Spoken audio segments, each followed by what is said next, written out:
Showing up, don't wanna have to wait tonight. Wait tonight.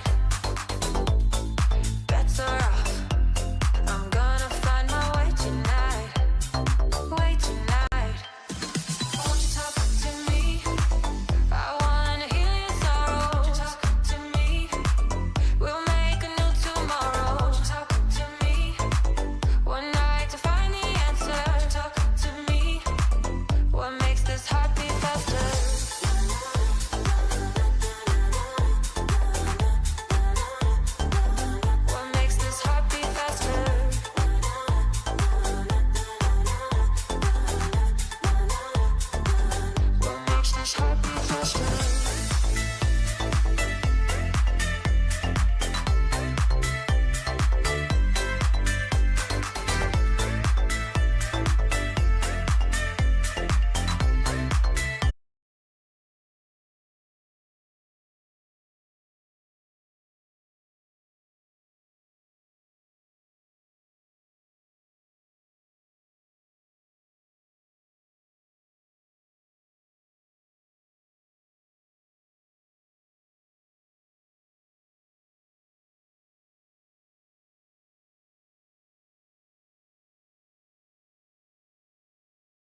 Meu trabalho é fácil porque uso o clique. Veja como acompanho todas as minhas tarefas.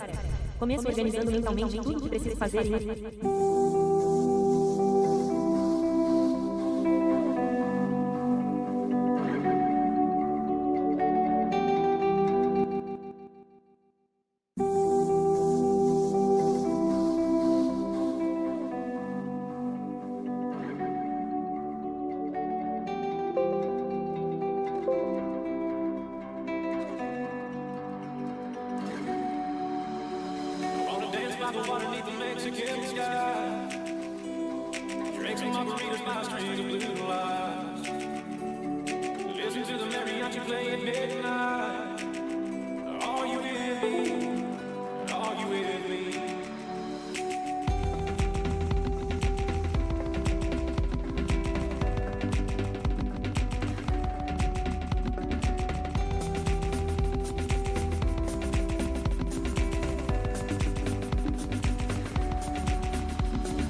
O que eu mais gosto com a Amanda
I see the light inside you, brighter than the skies.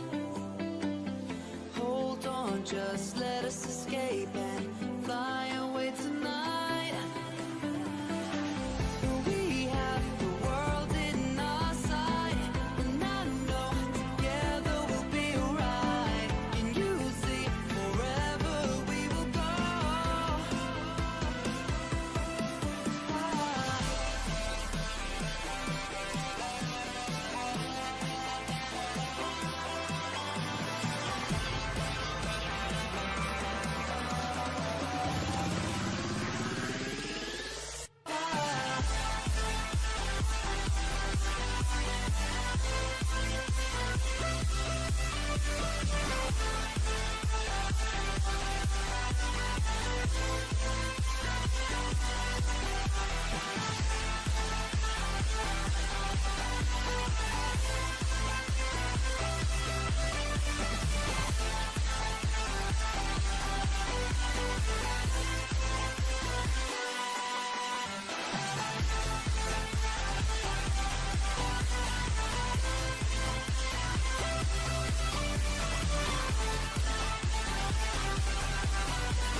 We are forever learning, one step at a time. As long as the world is turning, I'll be by your side. We'll keep the fire burning, I'll never see you hurt. You know I can't explain it in a way of words. We both know that you'll understand, and you'll see if you take my hand, and I'll go out of my own way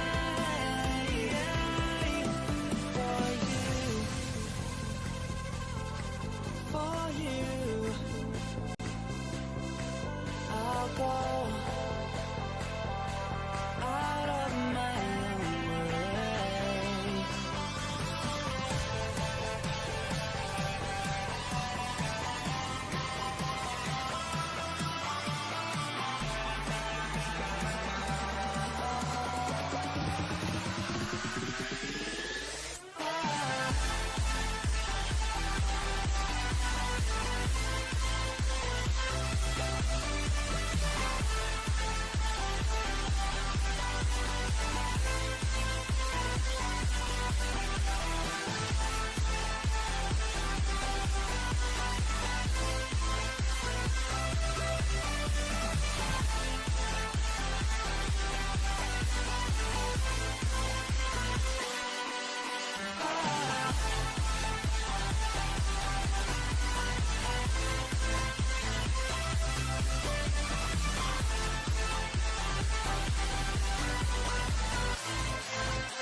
I am feeling lonely, and I wanna admit it's time to end the ride. Fading it too slowly, were those gonna lift me up this time?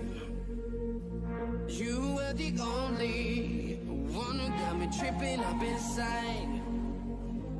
All the words you told me, am I reading something different from your eyes? See you, for a moment even hope that I could feel you. See you, all that I wanted was to tell you that I need you. See you, for a moment even hope that I could feel you. See you, all that I wanted was to tell you that I need you. Now I'm finally right here with you.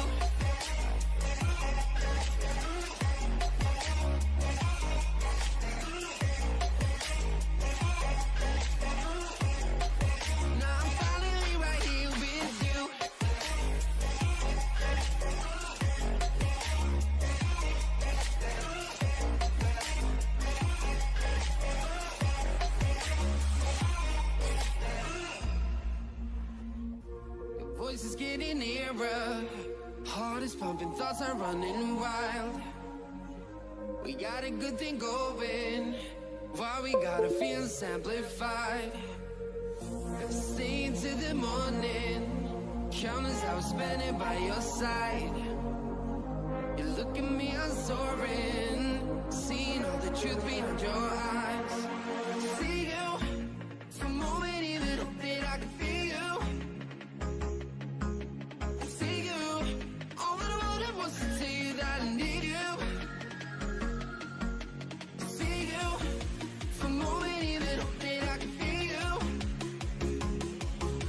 See you, all that I wanted was to tell you that I need you.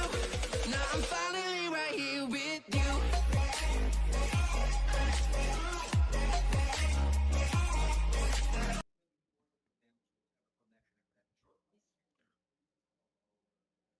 Bom dia.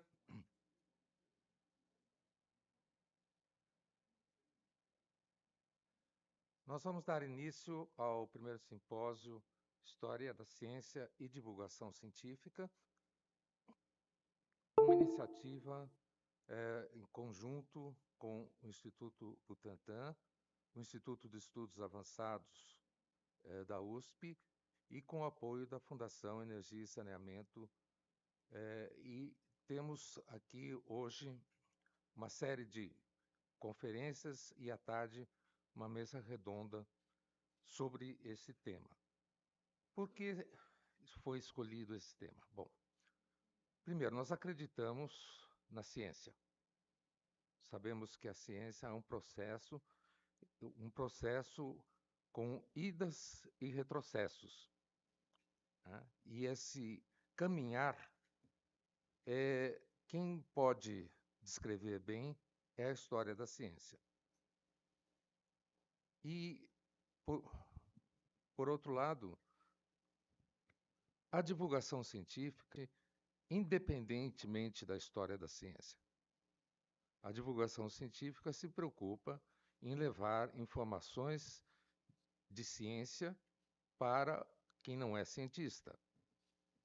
E nós achamos que esse caminho poderia ser melhorado se houvesse uma cooperação entre ambos.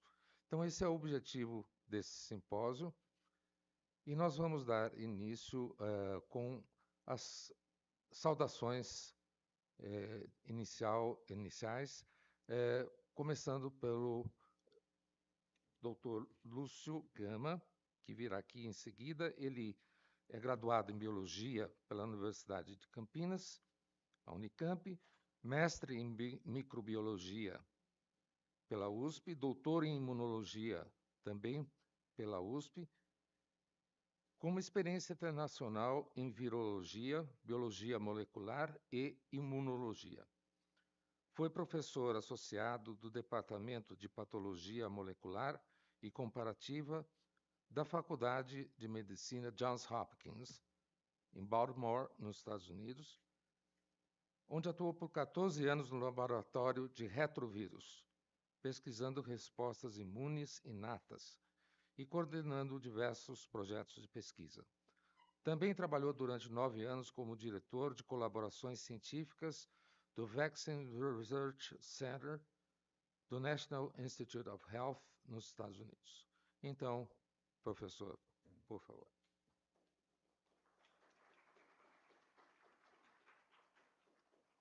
Bom dia a todos, bem-vindos ao Butantan. Para aqueles que não são daqui, aproveitem essa instituição que, quando você chega, você se apaixona.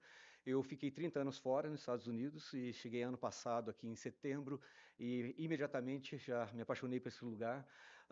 Não só em questão de local, porque vocês estão num oásis aqui em São Paulo, uma mata linda, com um parque maravilhoso, onde vocês vão ver animais que fazia anos que eu não via, né? Tem tucano na minha janela, né? Como é que eu posso pensar que em São Paulo eu estou trabalhando num lugar que tem tucano na janela?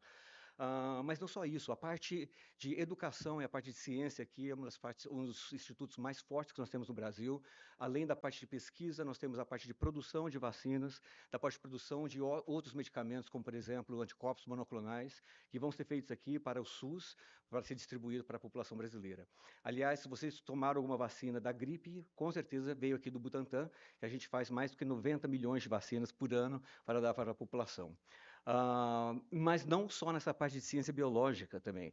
O Butantan é muito forte na parte cultural, nós temos vários museus, alguns aqui dentro e outros fora aqui do campus. Nós temos o Museu Emílio Ribas, que fica no Bom Retiro, no centro da cidade. Se vocês não conhecem, eu vou falar com a Suzana, com o pessoal, para começar a marcar mais visitas lá, que a gente vai fazer uma renovação bonita naquele lugar e revitalizar aquela área. E nós temos também a parte de divulgação científica, que é muito forte aqui. Aliás, a gente está com um curso novo, Olga, vai começar agora em 2026, né? Então, a ESIB, que é a Escola Superior de Ensino aqui do Butantan, tem cursos de especialização. Um deles vai ser em divulgação científica, começando exatamente no ano que vem. E as inscrições começaram essa semana. Então, se vocês estiverem interessados, participe também. Eu nem preciso falar muito sobre a importância da história da ciência. Eu tenho cidadania americana também. Como brasileiro e americano, eu estou vendo o que está acontecendo lá no meu outro país e como que a história se repete, e sem o conhecimento a gente acaba fazendo as mesmas besteiras de antes, né? E é importante que a gente continue divulgando ciência, continue divulgando o que aconteceu com a gente no passado, para que a gente não repita os erros depois. E eu vou falar um pouco em inglês agora, because I have David Cole here. He is from Philadelphia. Philadelphia is a town next to my town, Baltimore. Town, city, I never know which one is best. It's a city. And one of the cities that I love the most there in the United States. In fact, it's the city of love. And he's the director for the Life Science Museum there, the institute there.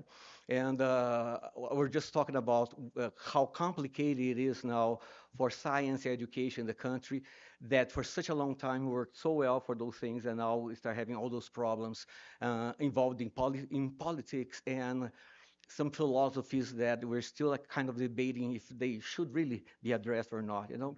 But welcome here to Butantan. I hope you have a wonderful time, and I hope you enjoy here our symposium.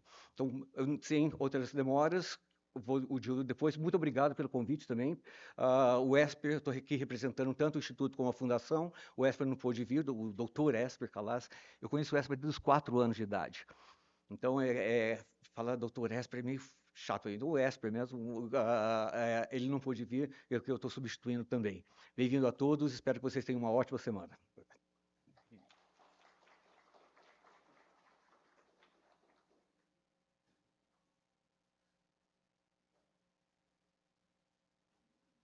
Eu só esqueci de me apresentar. Eu sou o Gildo Magalhães.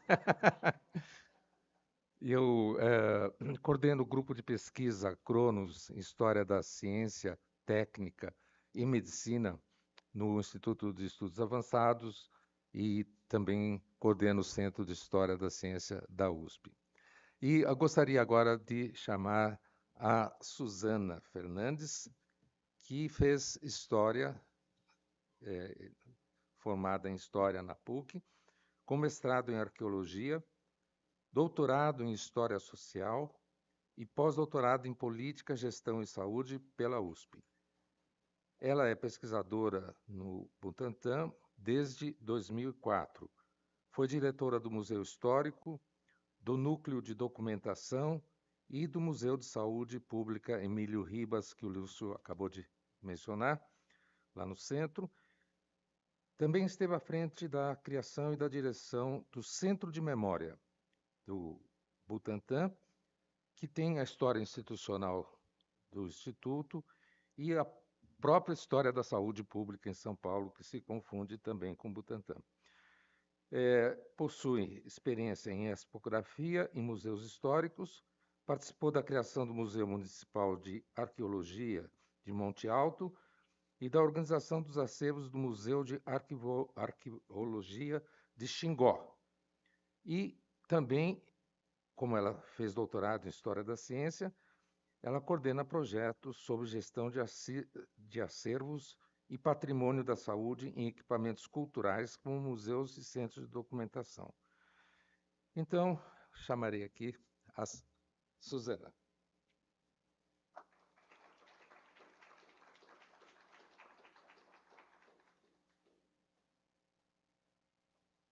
Bom dia a todos. É um prazer recebê-los hoje aqui nesse primeiro Congresso de História da Ciência e Divulgação Científica. Ficamos muito felizes em poder sediar esse evento em parceria com várias outras instituições, mas, sem dúvida, em recebê-los aqui para poder discutir, junto com também os nossos profissionais, sobre esse tema tão importante para as nossas áreas como um todo, né? O Instituto Butantan, como o Lúcio já citou, tem 5 museus, um centro de memória, um corpo de profissionais extremamente qualificados para trabalhar nessas duas questões e outras tantas. E a gente vê essa oportunidade como uma oportunidade de abrir um diálogo, de abrir parcerias, de abrir sugestões e conversas com todos vocês. Então, o que a gente espera é que a gente tenha 2 dias aí de muito debate, muita discussão, muito aprendizado e conhecimento. É o que eu desejo a todos. Também gostaria de parabenizar a organização do evento, através do professor Gildo e da professora Olga, daqui do Instituto Butantan, diretora do Centro de Memória. Dar as boas-vindas ao professor David Cole. Welcome. É uma honra recebê-lo também para conversar com a gente. Gostaria, inclusive, de deixar aqui uma mensagem para todos nós aqui, que estamos aqui juntos e que vamos trabalhar nesses próximos dias juntos, né? Que é a respeito da importância da história da ciência, né? A importância dessa área do conhecimento, para que a gente possa, de fato, olhar de forma crítica e de forma mais sagaz para os nossos processos de trabalho, para os nossos projetos, né, para os nossos planejamentos internos, que a gente possa olhar a história de ciência como uma parceira nesses processos, tanto nos museus quanto nos centros de documentação. Para a gente isso é fundamental. E o Butantan é privilegiado com relação a isso, né? Uma vez que tem uma área de história da ciência já há alguns anos, desde antes de eu entrar no Instituto Butantan. Então, o importante é a gente entender que essa área é uma área parceira e que a gente deve trabalhar com ela, que a gente precisa trabalhar com ela. Então, acho que para mim, essa é a mensagem principal desse evento. Vamos ver como é que vão transcorrer as discussões, mas acho que a gente deve ter um olhar muito específico para essa questão, né, e aproveitar muito esses dias. Bem-vindos, obrigada.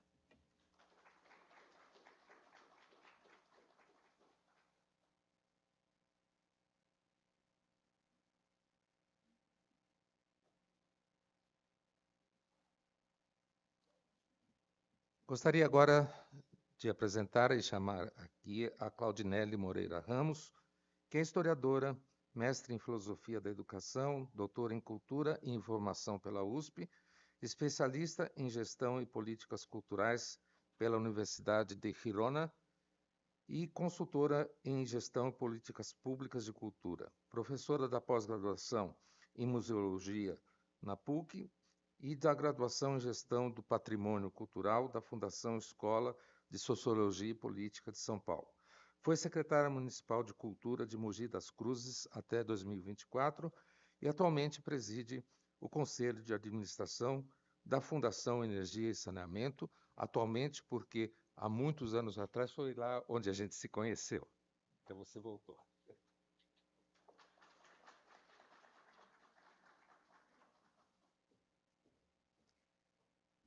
Muito bom dia. É uma alegria muito grande retornar aqui ao Butantan, que eu conheci quando tinha 6 anos de idade. Então, eu sou um exemplo daquela criancinha que ficou fascinada na primeira vinda.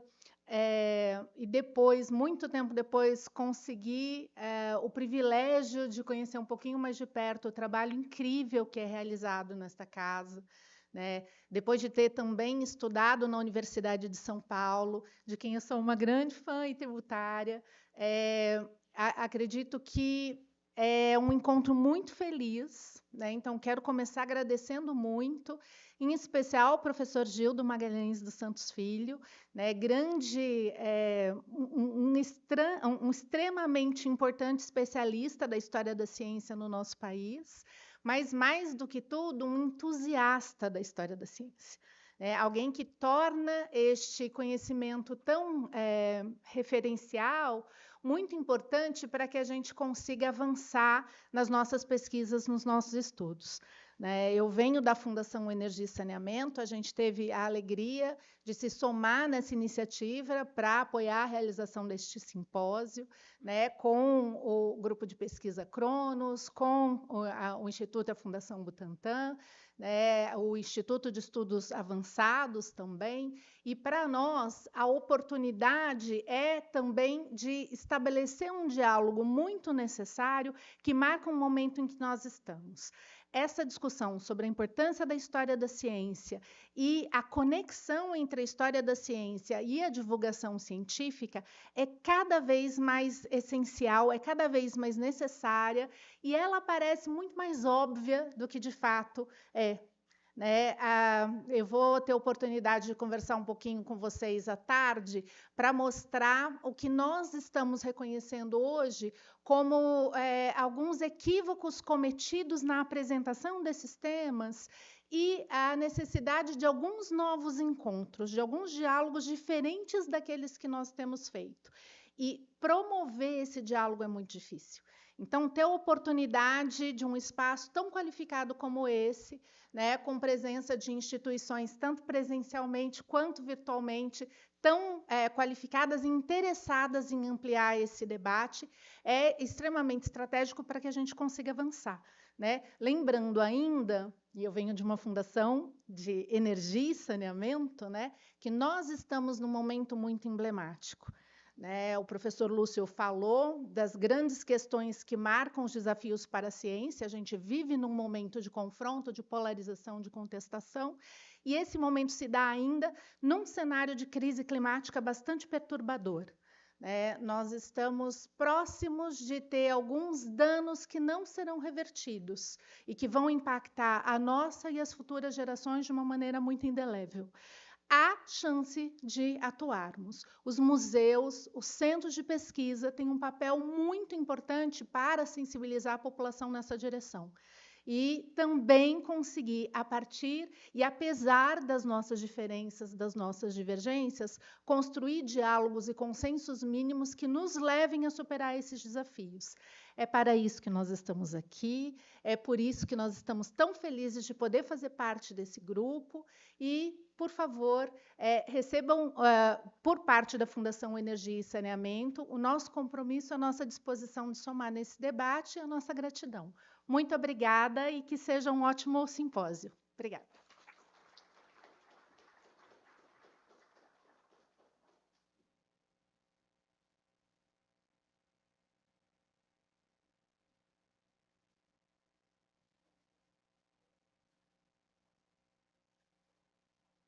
Bem, nós estamos um pouco adiantados no horário, mas eu acho que isso é sempre bom, porque depois acaba atrasando. Então, nós vamos dar início à programação propriamente dita, que envolve o convidado especial David Cole,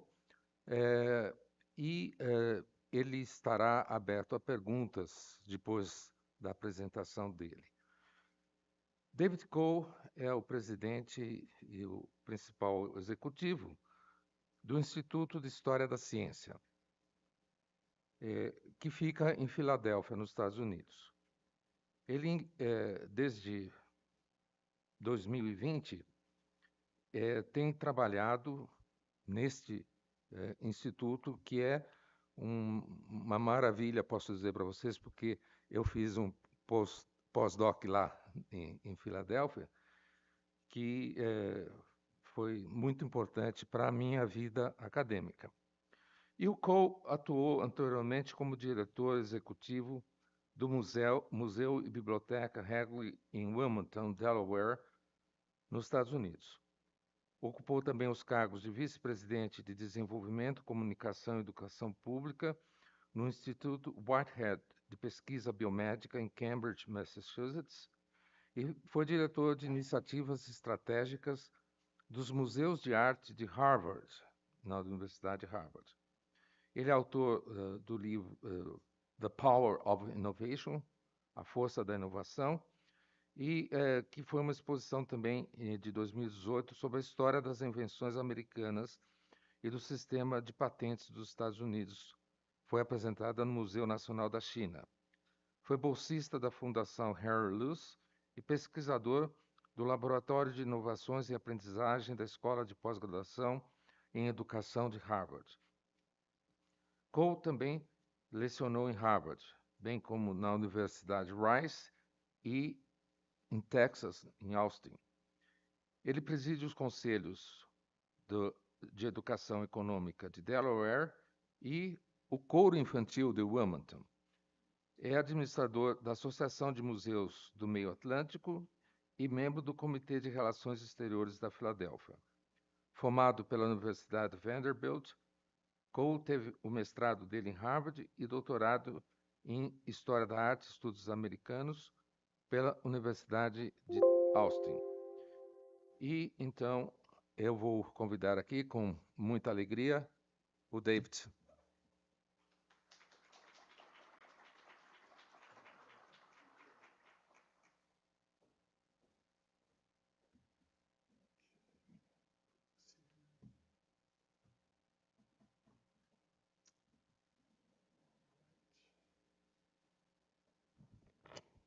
Professor Gildo, thank you very much. It is my pleasure to be with all of you today. Thank you for the very kind welcome. And I should start by saying,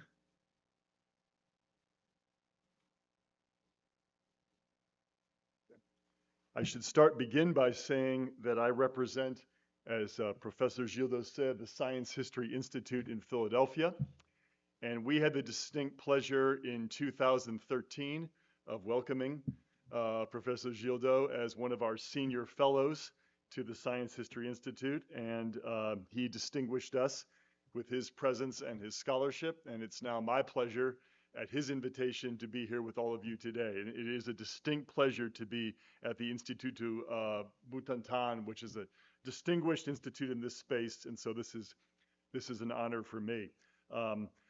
I'm also going to beg your apologies today because my Portuguese is still a work in progress. And so I'll be giving my presentation today in English, and I thank you for indulging me in that. Thank you very much. So let me tell you first, before I come to my main topic, which is the Asilomar Conference of 1975, let me tell you a little bit about the Science History Institute, my home institution. Science History Institute was founded in 1982, actually at the University of Pennsylvania, where it was originally called the Center for the History of Chemistry, where it was very small. Thanks to a very large gift of money in the 1990s, the Institute separated from the University of Pennsylvania and became its own independent institution in the 1990s, and is now located in what we call Old City, Philadelphia. I'm curious, how many people perhaps have visited Philadelphia? Anyone here?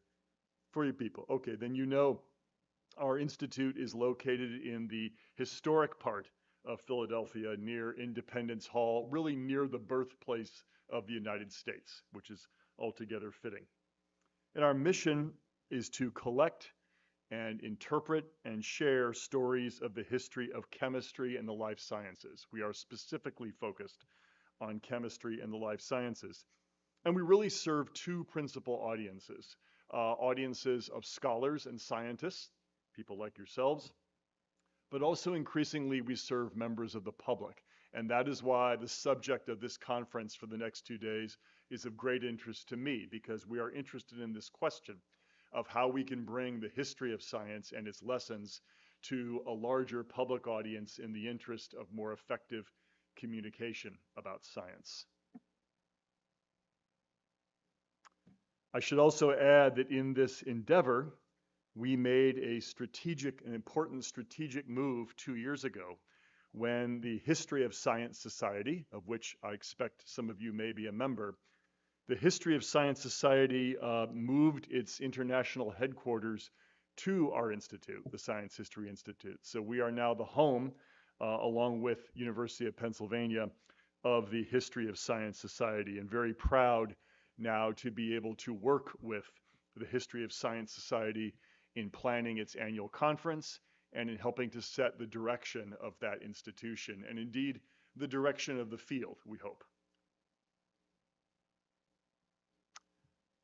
When you have the pleasure of visiting my institute, you will notice that we are both a museum and a library. I'm showing you here an image of our main permanent exhibition in our Beckman Museum. The Beckman Museum is focused primarily on 19th and 20th century history of chemical industry. So in this museum, you will see displays on the history of companies like Dow Chemical or DuPont. You'll also see a very large collection of chemical instruments from the 19th and 20th centuries. And we also hold in this space changing exhibitions on an annual basis. We are currently presenting an exhibition called Lunchtime, which is about the history of the American public school lunch. And you may be wondering, why would an Institute of the History of Science present an exhibition on the history of public school lunch? This is part of our new philosophy at the Institute, where we take a phenomenon that is very recognizable to people, very familiar, like the school lunch that children enjoy at school. And we try to show that that phenomenon is closely connected to the history of chemistry. And so the Lunchtime is an effort, this exhibition is an effort to build that bridge between something that is familiar and something that is typically not familiar, the history of chemistry. Most recently, and this comes closer to the theme of my talk today, we are home to some very important collections in the history of the life sciences. In fact, we have some major news to share. We just announced last month that the Science History Institute has become the home to the History of Molecular Biology collection, which is one of the world's most significant scientific archives. I'm not sure if you can read the small print here, but the archive contains papers of Nobel laureates Aaron Klug and Max Perutz, and includes major holdings of esteemed scientists from the middle 20th century, such as Rosalind Franklin, Francis Crick, James Watson, Maurice Wilkins, and Linus Pauling. And in fact, one of the stories, the principal story that this collection tells, is the story about the search for the structure of DNA in the late 1940s and the early 1950s in the United States, in South America, and in London specifically. And it talks about the race to discover the double helix structure of DNA, the race that occurred between the Watson, Crick, and Franklin team, and also Linus Pauling, who was at the same time trying to discover the structure. Pauling lost, Watson, Crick, and Franklin won that race. But we tell that story because this story is very, very controversial. As we know, Rosalind Franklin did not receive full credit originally for her contributions to this research. That credit originally went to Watson and to Crick, and I show you here some examples of the materials that we have now in our collection. This is the original print of Francis Crick's Nobel Prize lecture in 1963. We have, in fact, more than 100 linear meters of archival material that is related to the race to discover the structure of DNA, which culminated in 1953. And perhaps most importantly, we have this artifact, which has been called arguably the most important scientific image of the 20th century. This is photograph 51. Rosalind Franklin's X-ray crystallographic image of the B form of DNA, which, of course, as you know, gave Watson and Crick the clue they needed to discern that DNA was a double helical structure. And we are now proud at the Institute to hold Rosalind Franklin's personal print of photograph 51. So this is very important to our institution, and we will be exhibiting this, we hope, in 2 years. We are also collaborating with Photograph 51 on the production of a new film that is coming out of Hollywood in 2 years. The new film will be called Photograph 51. It will star Natalie Portman, the actress Natalie Portman, as Rosalind Franklin, and it will tell the story of how Rosalind Franklin contributed to the discovery of the structure of DNA in 1953. And the Institute, Science History Institute, will be a creative consultant to that film project. So we are very excited about that.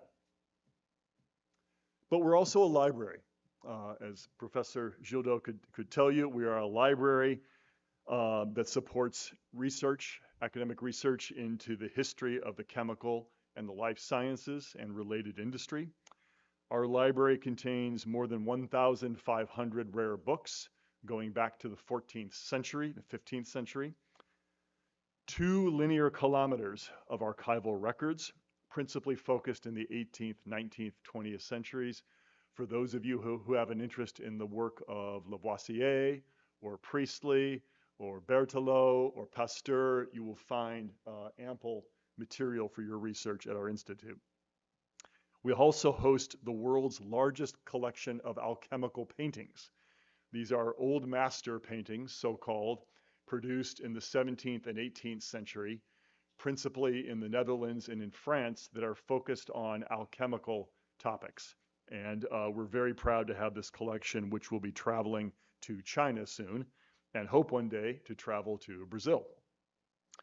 We host the largest fellowship program in the history of science in the Americas, and Professor Gildo availed himself of one of our senior fellowships 12 years ago, and in fact, I would encourage any of you who have a research interest that can be matched with our collections at Science History Institute to please apply.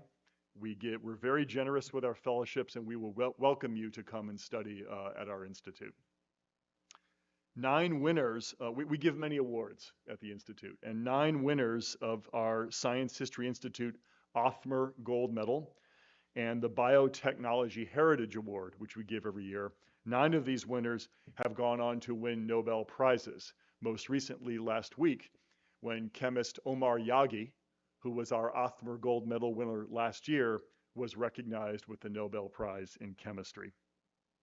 And finally, but perhaps most importantly, we like to share all this work, our exhibitions, our storytelling, our collecting, with a large global audience. And we do this digitally through our magazine called Distillations and a podcast, which now reaches more than 3 million people in the United States and globally. And this is part of our new digital strategy to think, digital communications, to bring the history of science to a much larger public audience around the world.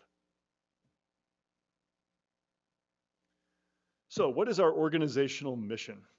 Our organizational mission is to create and share lessons from the history of science for 2 principal purposes: to enhance the practice of science itself, now and in the future. We actually have the temerity to believe that historians of science have something useful to say to scientists working in the laboratory. And 2, to educate the public about the science that shapes their everyday lives. We fulfill this mission in part by exploring the historical roots of contemporary scientific phenomena, and also by revealing historical contexts for today's scientific challenges. This is, I think, in many ways consistent with the aims of this conference over the next 2 days. So the story I want to tell you about today concerns a singular moment in the history of the life sciences that really captured our attention as a vehicle, as a case study that we thought we could use to impart lessons from the history of the life sciences to the practice of the life sciences today. And what I'm talking about is the famous Asilomar Conference of 1975 that was held in Pacific Grove, California, on the northern coast of California 50 years ago. I'm curious, has anyone here heard of the Asilomar 1975 conference? Anybody? One person. Good. I'm glad. That means this will be a surprise to you. It's very exciting. Well, this is an important moment, arguably one of the most, perhaps the most significant scientific meeting to be held in the 20th century. We wanted to explore the Asilomar Conference of 1975 as a source of lessons for how scientists grappled with, wrestled with significant scientific questions of their day, questions that had both scientific implications in the laboratory, but also, very famously, important implications for society as a whole. So to do this, we decided we wanted to explore the historical lessons of past science by holding what I would call a conference about a conference, a conference about a conference. So in February of this year, February of 2025, Science History Institute, Stanford University, and Rice University in Texas collaborated to host a new conference in the same location in Northern California, Asilomar. And we called this conference The Spirit of Asilomar and the Future of Biotechnology. The purpose of this conference was to look back as historians at the famous Asilomar Conference of 1975, and then to think about how the lessons of that conference could be applied to thinking about important and concerning developments in the life sciences today and in the future. So this was really the forming of this conference this year in 2025 was in many ways an experiment by historians of science. It was an experiment in how you make the history of science relevant, how you make it useful, how you make it speak to scientists, social scientists, policymakers, government figures, and indeed the public today. And I will say more about this conference shortly. Other than to say that this is the picture of the attendees at the conference in 2025. We invited 315 people to the Asilomar Conference grounds in Pacific Grove, California. We welcomed them from more than 40 countries around the world, including a couple of representatives from Brazil. This was very different from the Asilomar Conference, which I will tell you about. The Asilomar Conference in 1975, when only 16 countries were represented and only 150 people, and all from either the United States or Europe. So this is a very different approach. We'll come back to that shortly. Actually, no, well, let me say a few words about the Asilomar Conference 2025. So I'm showing you a photo here of one of our presentations that took place in February of this year in the old chapel building at Asilomar, where the 1975 conference took place. It was in the same space, both conferences. And as is typical of a scientific conference, we spent 3 days exploring 5 major themes in life sciences and technologies for the future. So in certain respects, this conference was like many of the scientific conferences that you attend. It was an opportunity to share scientist work in different areas of the life sciences. And we focused the conference on 5 major themes. The 5 major themes were pathogens, research, and biological weapons, artificial intelligence and biotechnology. This was a very popular topic, as you might imagine. Synthetic cells, exciting work being done in this area. Biotechnologies beyond containment, and framing a biotechnology future. This was a topic about framing a future for biotechnology that recognizes issues of economic and social justice around the world. So these were the 5 topics of the 3 days. All 5 of these were topics where promising new technologies, some with astonishing potential, met very serious concerns about human health, welfare, and justice. They were led by experts in the respective fields in each of these areas. And the goal was to arrive at a consensus, some kind of a consensus, a plan forward on how to proceed safely and ethically with new technologies, safely and ethically with research in new technologies. But there was one thing that was different about this conference. It had an historical element. So the first of the 4 days of the conference, on the first day of the 2025 conference, historians, myself and approximately 15 additional historians drawn from around the world, along with original participants from the 1975 conference, discussed the causes, the impacts, and the potential lessons we can learn of Asilomar 50 years ago. So we were really blessed to have participation at this conference from 6 people who are now in their 90s, who participated in the Asilomar 1975 conference as scientists, as journalists, as lawyers. And on this first day of the 2025 conference, we spent time talking to these people about their experience 50 years ago, helping us to recreate that experience. What happened? Why did it happen? And what can we learn from it? And how could we apply those lessons to the following 3 days of the 2025 conference when the subject was new science today and for the future? So to explain a bit about what we learned on that first day as historians, I need to take you back to 1975, and in fact to the late 1960s and early 1970s. So we have some understanding of what our Asilomar 1975 was about, why it was such a fraught and difficult moment in the history of science and indeed in the history of the world, and what we learned from it. So the 1975 conference at Asilomar was organized by scientists, for scientists, and it was an attempt to grapple or to wrestle with 2 major issues. 1, the astonishing and seemingly limitless potential of recent discoveries in recombinant DNA. This is a couple of years after the discoveries that brought us our DNA, recombinant DNA, and DNA cloning. And 2, the worrying and in fact even frightening biosafety and ethical implications of these discoveries.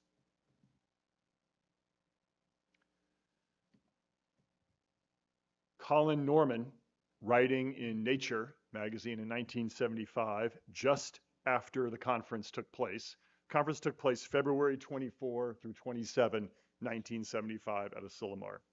Colin Norman wrote, quote, "Future historians of science may record that a highly significant event took place in a California state park between February 24 and 27, 1975. And indeed, what was unique about this conference is that the participants, even in the moment they were having the conference, recognized that they were embarking on a process of historical importance, that nothing like this, in fact, had ever really been done before. So as historians today, we had 3 questions about this episode. 1, what scientific and especially cultural considerations and concerns inspired Asilomar 1975?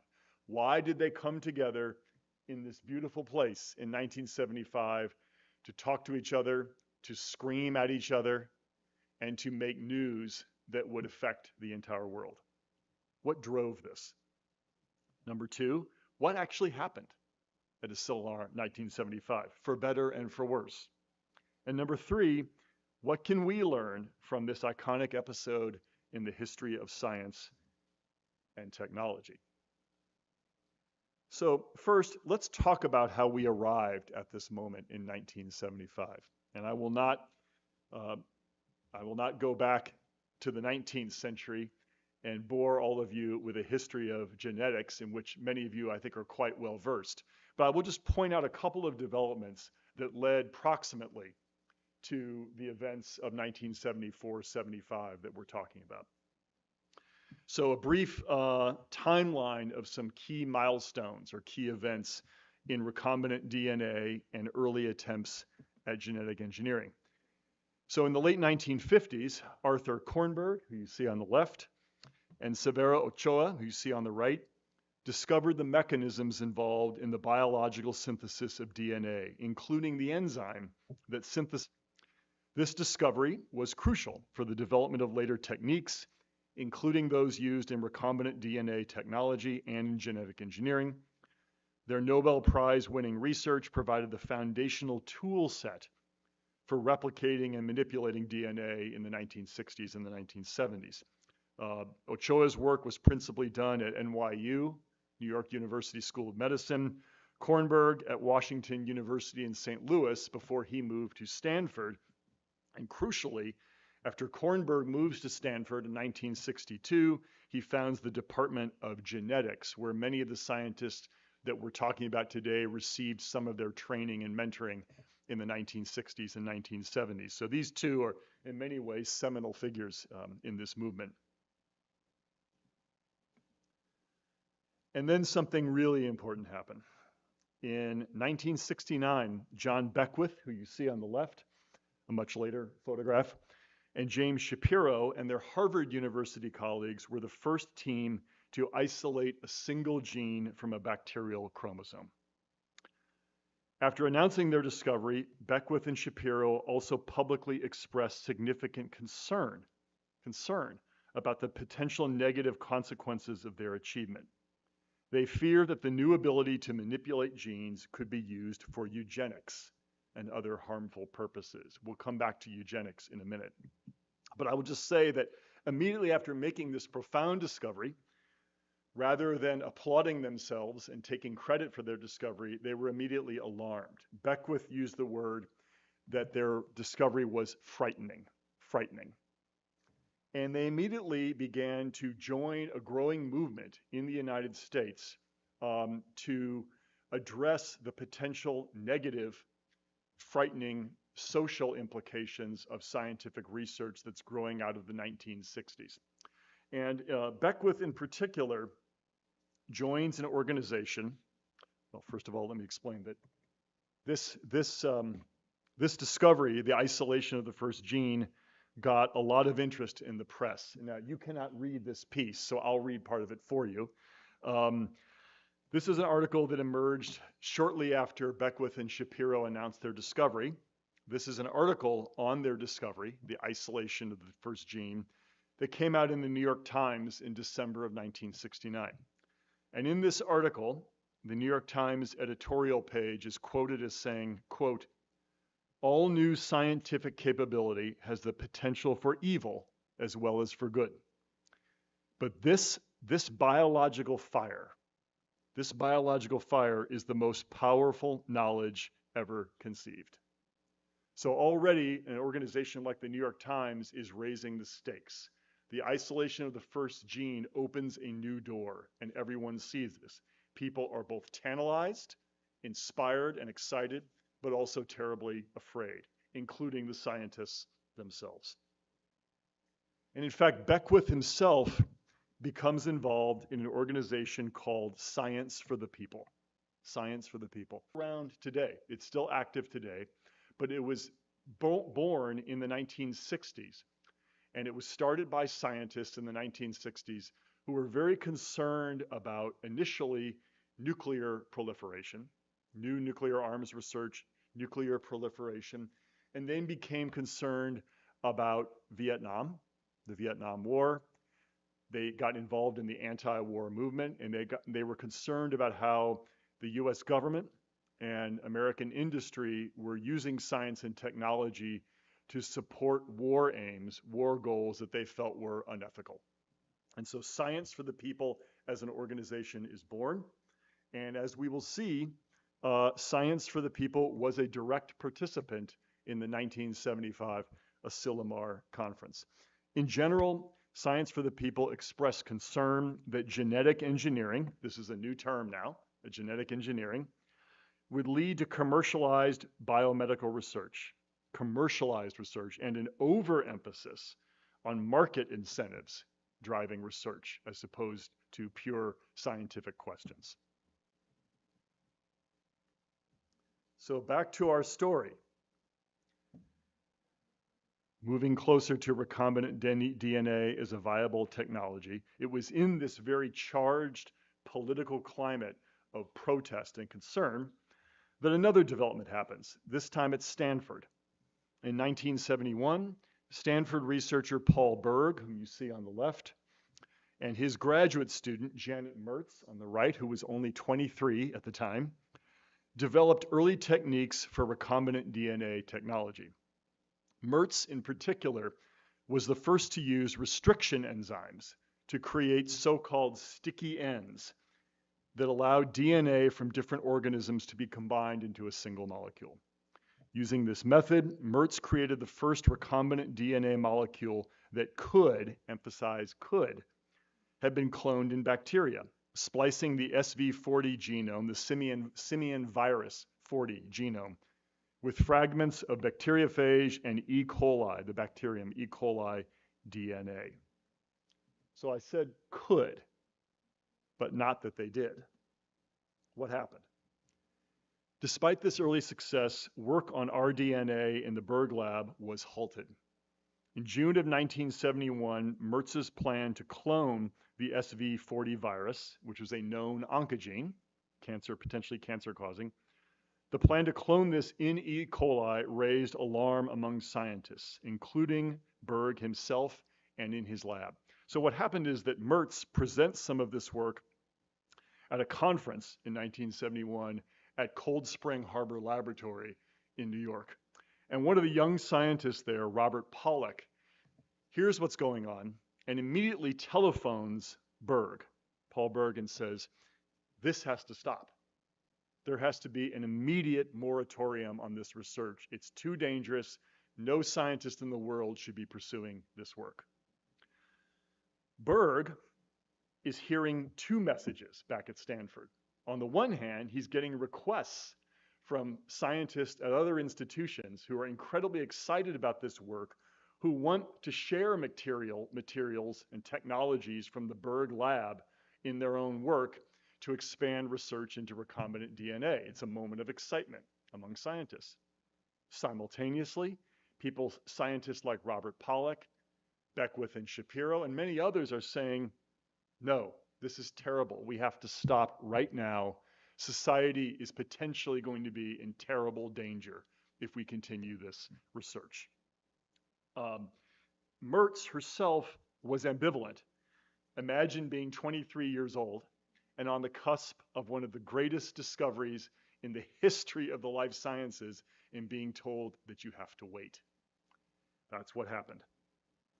So Berg agrees to a moratorium in his lab, halting the cloning step of the experiment, which would have come next, due to safety concerns about creating a potentially dangerous organism. But that didn't stop everybody. So while the Berg lab paused, others at Stanford proceeded. Herbert Boyer, who you see on the left from University of California, San Francisco, and Stan Cohen at Stanford used Mertz's sticky end technique and demonstrated in 1973 that recombinant DNA could be successfully cloned and replicated in bacteria. Boyer and Cohen would go on to receive the first patents in the life sciences for the cloning of recombinant DNA, while Berg went on to receive the 1980 Nobel Prize. And in fact, this is also an important moment for another reason.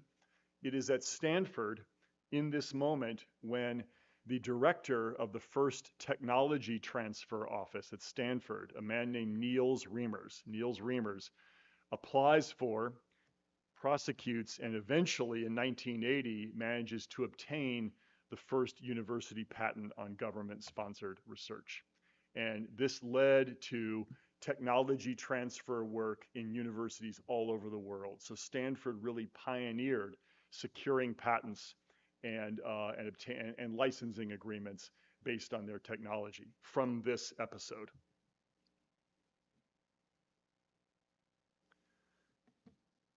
But the work of Boyer and Cohen immediately sets off alarms. So in July of 1963, at a very sleepy conference on nucleic acids in rural New Hampshire, this was one of the famous Gordon Research Conferences, which are held every summer in New Hampshire on a variety of very niche life sciences topics. And Boyer and Cohen attend this meeting. The meeting was organized by NIH scientist Maxine Singer and Dieter Zoll of Yale University. And among all the presentations, we get a presentation by Herb Boyer on this work. Prior to the conference, Stan Cohen, Boyer's partner, had asked Boyer, please don't share what we're about to do with DNA cloning. Don't share it with anyone here. Boyer cannot help himself. And so he shares the information in his talk, explaining the work they're doing with DNA cloning and the success they're having. One of the members of the audience, after Boyer's presentation, stands up and in a loud voice said, now we can combine any DNA. The future is ours. Very, very excited. Others at the conference, you see in this picture, were horrified. So the reactions ran across the spectrum from excitement about the potential to horror at the potential consequences. So the Gordon Conference sparks a reaction. Immediately following the conference, Maxine Singer, one of the organizers, and Dieter Zoll decide that they need to write a letter. They write a letter to Philip Handler, who's the president of the National Academy of Sciences, in which they express their concern about what they've just witnessed at the Gordon Conference in New Hampshire. And I will quote to you from a passage in this letter. Based on what they heard, they say that, quote, in this way, new kinds of viruses with biological activity of unpredictable nature may eventually be created. Certain of these hybrid molecules are potentially hazardous to both laboratory workers and the public. We suggest that the academies establish a study committee of appropriate individuals to consider this problem and to recommend specific actions or guidelines should that seem necessary. And thus begins the process that would lead to Asilomar 1975. So in this process, Maxine Singer begins to take the posture, adopt the perspective of Paul Berg at Stanford. They meet frequently in Washington at the National Institutes of Health, and they decide that indeed the moment calls for a gathering of scientists from around the world to discuss the implications of recombinant DNA and DNA cloning.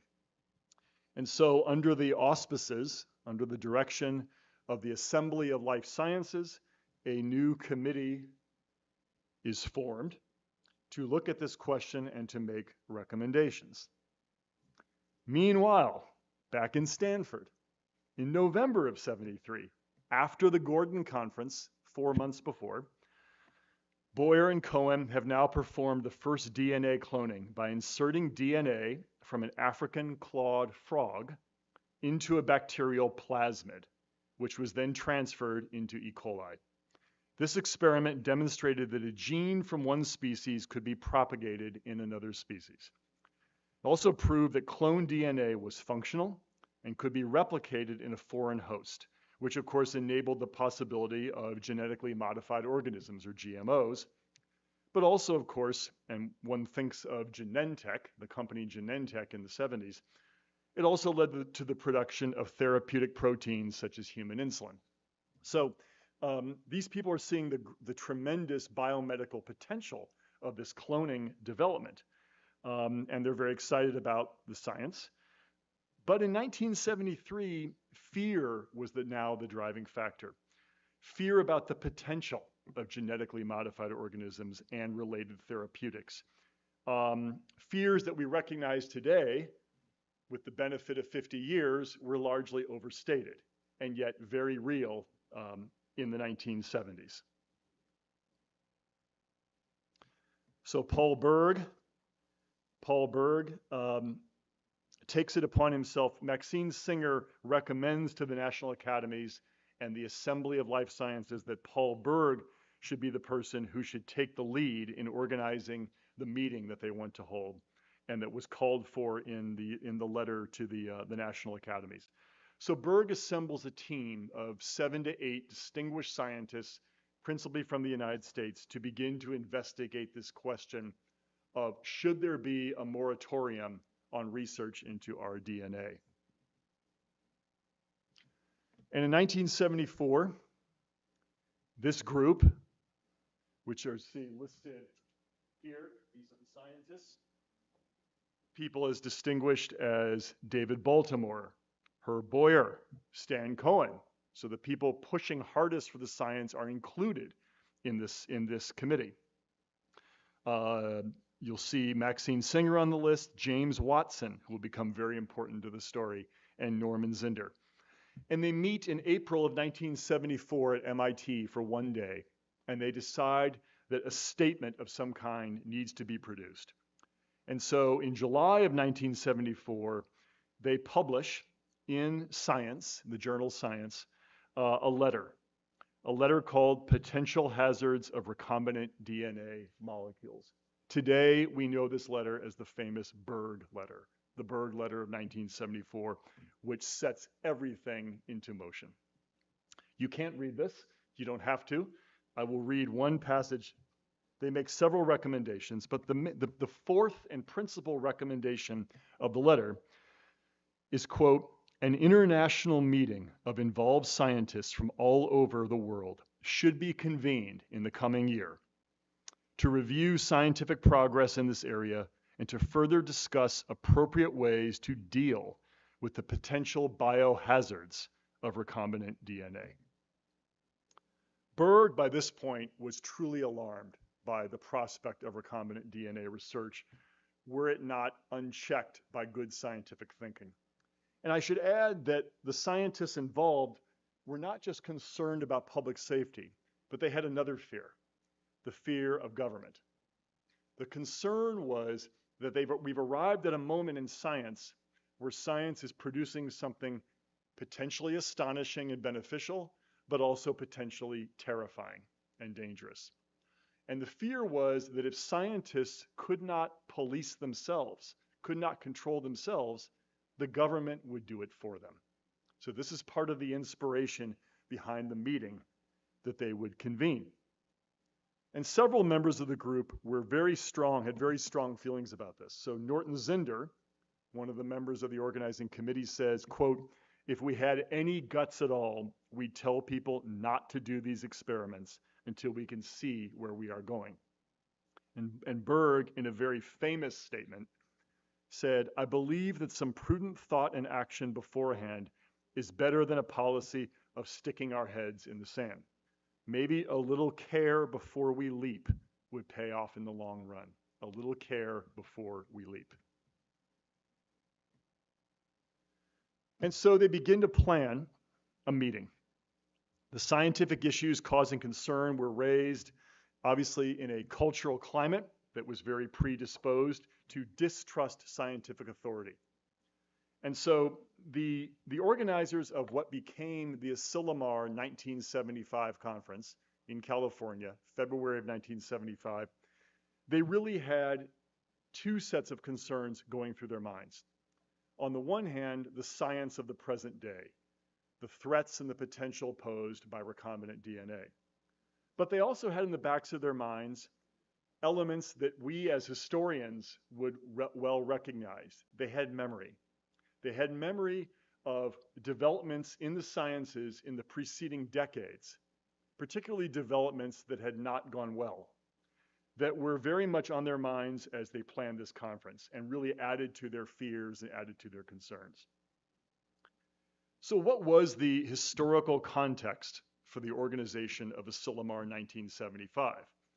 Obviously, there are the scientific safety concerns that we've already discussed. But there were several others, principally the climate created in the United States by the Vietnam War, several decades of nuclear weapons development and proliferation, perhaps most importantly, the legacy of the eugenics movement, and a fear of biohazards spreading through popular culture.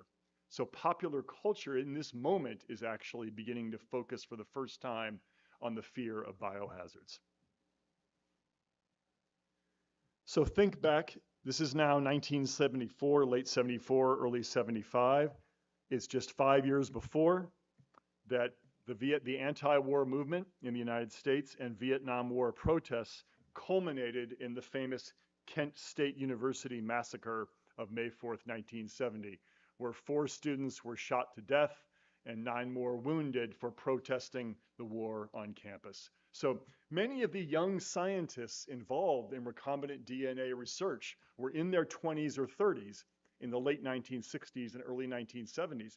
And while they're doing research in their labs, many of them are also politically active, protesting the war, protesting a government that they feel is fundamentally corrupt.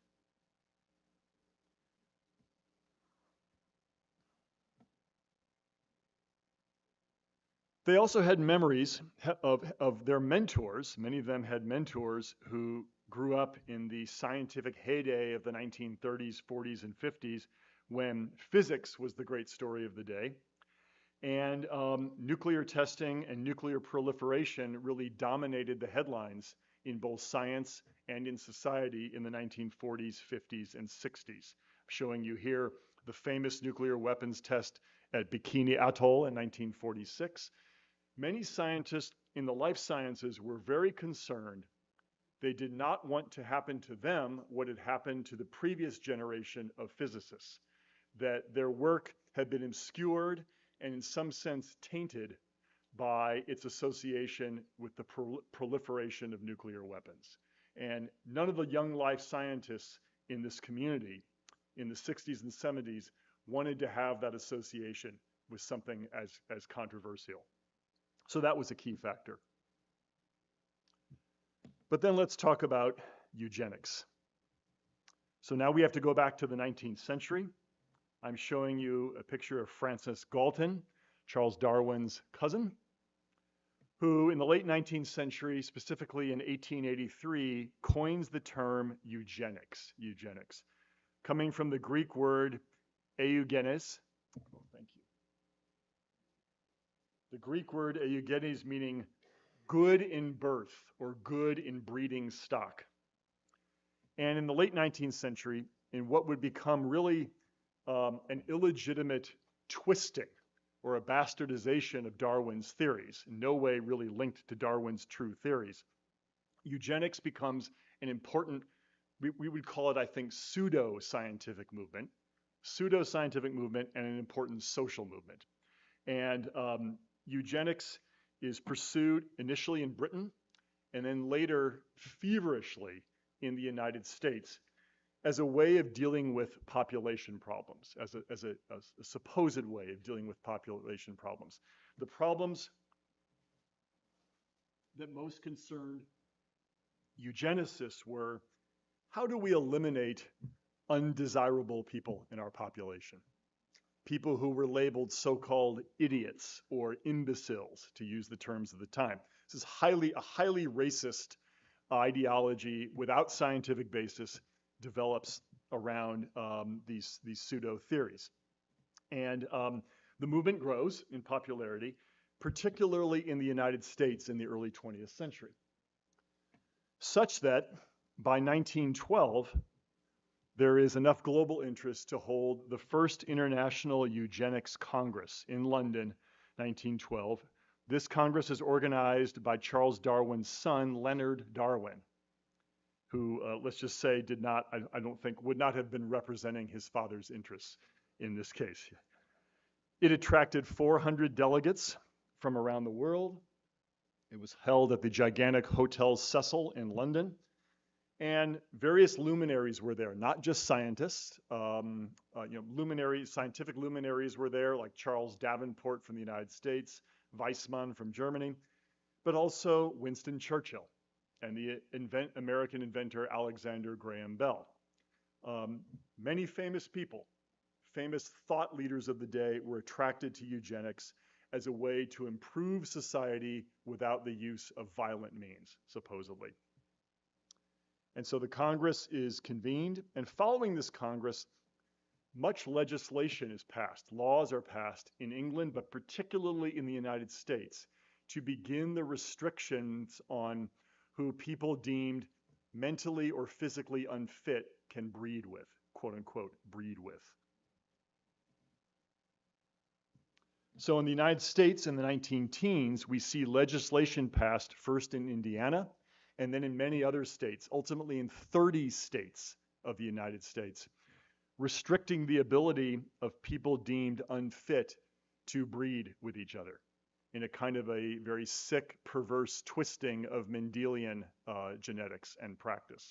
But this becomes the law of the land in the United States and really peaks in the 1920s as a social and pseudo-scientific movement of interest.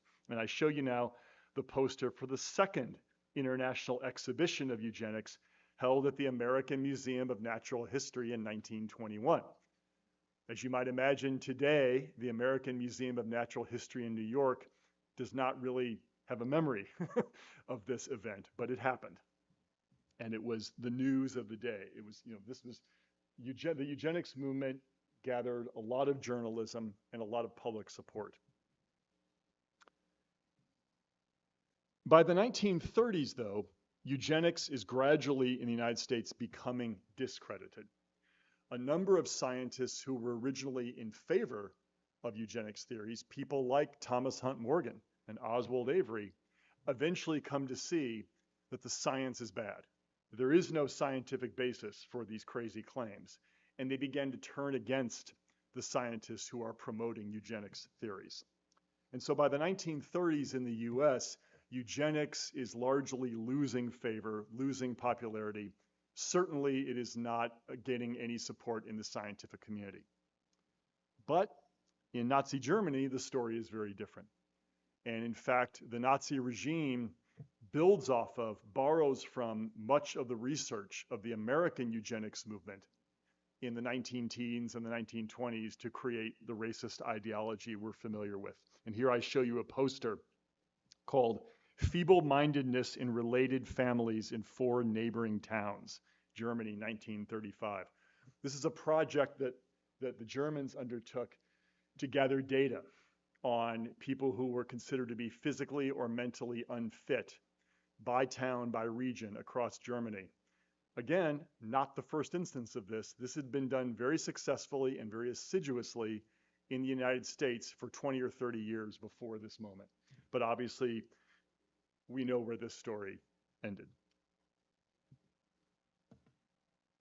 So eugenics, decades later, is very much on the minds of the scientists who are thinking about the Asilomar Conference. Could the new genetic engineering be used to shape the human race in ways that are unhealthy and unjust?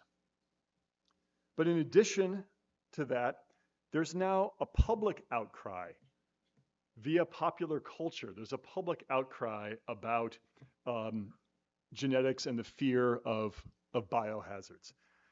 And it's really centered around the publication of one book. In 1969, the author Michael Crichton, some of you probably know him for his work on Jurassic Park, much later, but this was his first popular novel written for the public, called The Andromeda Strain. The Andromeda Strain. The Andromeda Strain is about, it's a novel, fiction. It's about the outbreak of an extraterrestrial organism in Arizona. And a report from a secret government agency is really the substance of the novel, a supposed report. And the microbe that they identify that is killing people in Arizona is called Andromeda, which has the effect of clotting people's blood and causing death instantaneously. And the idea is that the microbe, Andromeda, has come from outer space where a meteor hits a satellite, the satellite falls to Earth, and bring this microbe and its death and destruction to Arizona. The book becomes a huge bestseller. Everybody's talking about this book from 1969 into the early 1970s. And in fact, many of the scientists who are wrestling with recombinant DNA as a new technology and thinking about a moratorium are saying, we don't want to create our own Andromeda strain. And then, to make it worse, in 1971, the book becomes a film. The film enjoys modest success, and now the Andromeda strain and biohazard, biosafety is on everybody's mind. So it is in this climate, fear of eugenics, nuclear proliferation, anti-war sentiment, and fears of the Andromeda strain. It's in this climate, spurred by both scientific enthusiasm and these cultural concerns, that the Asilomar Conference finally convenes on February 27th, 1975. It's attended by 140 scientists from 16 countries around the world, most of them the US, the rest Europe, one delegation from Russia, but the other continents of the world are effectively frozen out of this discussion.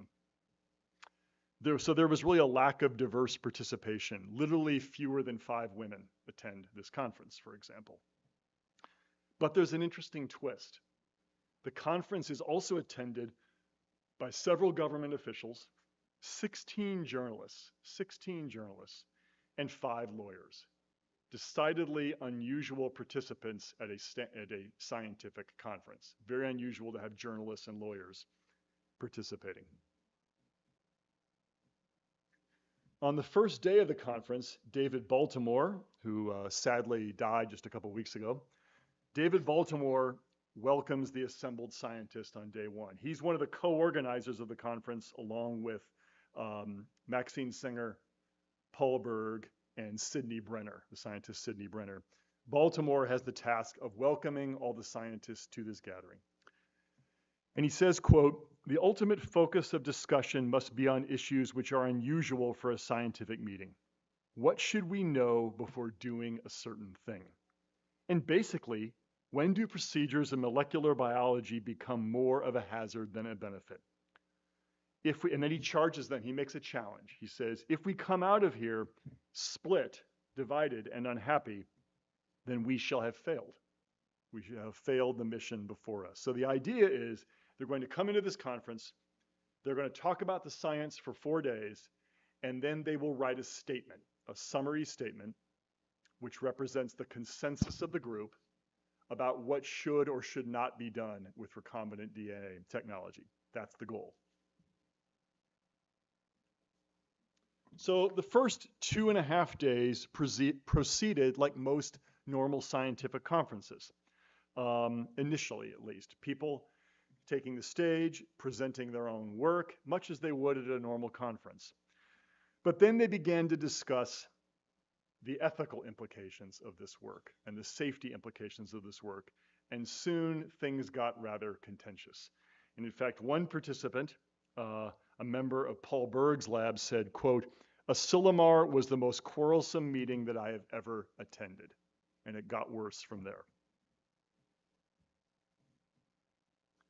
Most of the presentations and most of the presenters, I think, really extolled the potential of our DNA. They were excited about it, and they really wanted to be left to themselves to pursue this work without the interference of other scientists and without the interference of the government. That was really the majority opinion in the room. Most people said, this work isn't dangerous, let's proceed. And even David Baltimore, who was one of the conveners of the conference and had concerns about the new technology, was worried that we not forget about the potential of the new science by overemphasizing our fears. And he said, quote, later, looking back at the conference, he said, "Recombinant DNA was the most monumental power ever handed to us. The moment you heard you could do this, the imagination went wild." And in fact, imaginations did go wild at the conference. but so did the tempers and the hostility.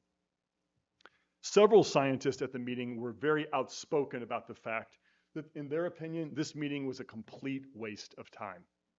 No one should be telling scientists, responsible scientists, what to do in their own laboratories.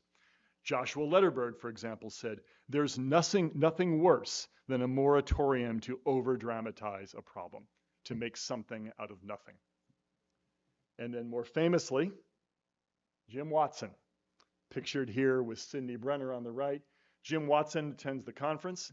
He initially signed the Berg letter asking for this conference, but very quickly turned against the whole idea, felt that scientists should be left to their own devices to pursue their work the way they want to. And he said, quote, "Compared to almost any other object that starts with the letter D, DNA is very safe indeed. Far better to worry about daggers, dynamite, drunk drivers, than to scheme how a laboratory-made DNA will lead to the extinction of the human race." So Watson was very dismissive.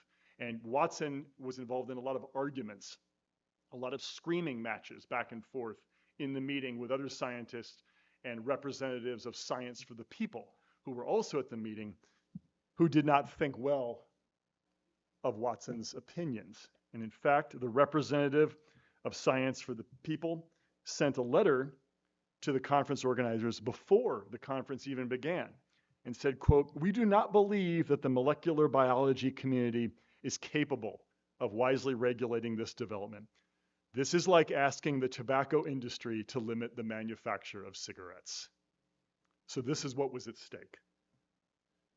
And then to make matters more tense, there were those journalists. So unlike any other scientific meeting that anyone could remember, the organizers had the idea, let's invite journalists to this because the public needs to know what is happening here. For the first time, if we want the public's support, if we want credibility with the government and credibility with society at large, we need to communicate transparently what we're doing here. And we need to share it responsibly. And so journalists from 16 major publications were invited to cover the event. They were prohibited from reporting on the event during the 4 days, but immediately following it, they could report. And in fact, that is what they did. So the journalists spent a lot of time recording what happened. And indeed, the best records we have of what happened at this meeting, because it was not formally recorded, the best records we have come from journalists.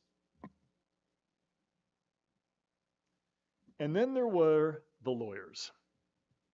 So everything was going along fractiously, tempers are flying, and then it got really bad on the third night when 3 lawyers, including Maxine Singer's husband and 2 others, Alex Capron and Roger Dworkin, significant attorneys from Washington, D.C., are invited to make a presentation where they say to the assembled scientists, I'm summarizing, "You know that you could be in a lot of trouble here, right? If agents get out of your lab unexpectedly, if a public threat is posed by the bioorganisms that you're creating, all of you could be sued and potentially imprisoned." Now they've got everybody's attention.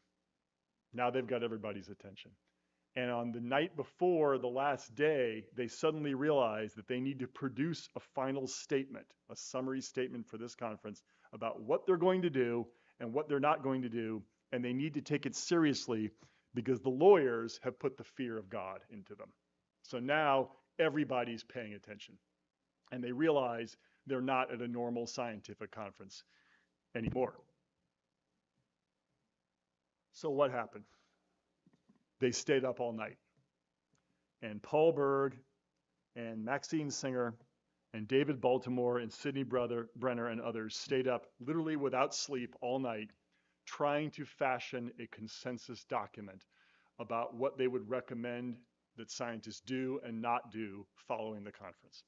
And I won't go through all the details of the document. It's long, but it basically had 6 major sections where they recommended that certain types of research either be restricted or that there be a permanent moratorium on that research until further evidence and data about safety could be gathered. So they come up with this statement, And then the next morning, the final morning of the conference, they try to spend getting everybody to agree, all 150 scientists to agree. And needless to say, nobody agreed. But eventually, Berg and Baltimore persuade everyone that if they don't produce this document, the government will do it for them. And the lawyers, of course, had put fear into people's hearts. And so eventually they produced the final statement, a final statement that restricted research in such a fashion that a lot of research was slowed considerably for the next 3 to 5 years, as we will see. And many people are very, very angry about this coming out of the conference. But this is the result, is the summary statement of the Asilomar Conference on Recombinant DNA. So, what is special about this statement? I think you would strain yourself in the history of science to find another example of this kind of statement where a group of scientists come together and of their own free will, their own volition, effectively find a way to organize their own work and police themselves, to restrict themselves without external influence. The other really interesting example of this, you really have to go back 300 years to these guys. In 1676, Robert Boyle and Isaac Newton get into a dispute in London about alchemical research. And Isaac Newton writes a letter to the Royal Society in 1676, where he says Robert Boyle should be barred from conducting his alchemical research into Suffolk mercury, on the grounds that if the world finds out about this research, the consequences for society could be very, very severe. Very severe if this alchemical research gets out. This is really one of the few precedents for what happens at Asilomar in 1975. But very soon after the conference, as in the very next day, the papers start writing. And there's a press release, there's a story in the New York Times, world biologists tighten rules on genetic engineering work. Articles that were largely supportive of what happened there and factually very accurate. But it's not just the New York Times or Science or Nature where you can read this material. There are articles in publications like Vogue, Cosmopolitan, and even in the rock and roll magazine Rolling Stone. One of the reporters for Rolling Stone, Michael Rogers, attends the conference, and he writes what is probably still today the best description of what happened at Asilomar 1975. And he quotes an attendee who was at the meeting. The attendee who was at the conference said, quote, "Here we are, sitting in a chapel next to the ocean, trying to create some new biblical commandments, and there is no goddamn Moses in sight." Rogers himself writes, quote, "The conference was 4 intense 12-hour days of deliberation on the ethics of genetic manipulation. It will survive as both landmark and watershed in the evolution of social conscience in the scientific community." And indeed, that is what happened. In many respects, Asilomar became a myth. Immediately after it was over, it entered mythic or legendary status. And people have been debating whether it was a good idea or a bad idea to hold this conference ever since. Some participants, as you might imagine, thought it was a terrible idea. Jim Watson said, "The outcome of the Asilomar meeting was nothing more than 5 sad years of delay in important research." Maxine Singer, one of the people who called for the conference, said, "Certainly we learned some lessons, although most of them rather negative. We have learned perhaps what not to do," meaning what not to do in organizing a conference. "But given the dilemma, it is not certain that we would act in a wiser fashion in the future." And then writing in Science 25 years after the event, Marcia Baranaga writes, quote, "The Asilomar Conference on Recombinant DNA was the Woodstock of molecular biology. A defining moment for a generation, an unforgettable experience, a milestone in the history of science and society. But was it something that could or even should be repeated?" This is the question. We'll come back to this at the end. But immediately following the conference, the impacts were felt widely. And in communities around the United States, local governments, city governments, state governments began to debate whether this kind of scientific research should be pursued in academic institutions at all. The most famous of these debates took place in Cambridge, Massachusetts in 1976, when Harvard proposed the building of a facility, a new facility for recombinant DNA research. And the city of Cambridge went crazy. And what ensued were weeks of public protests, of public hearings. You see a photo from one of the public hearings here, all led by this man, Mayor Alfred Vellucci, the mayor of Cambridge in the 1970s, who believed truly that if he allowed this facility to be built at Harvard University, that it would mean the death and destruction of all the inhabitants of Cambridge, because some sort of biohazard would surely be released from the lab, an Andromeda strain, and everybody would die.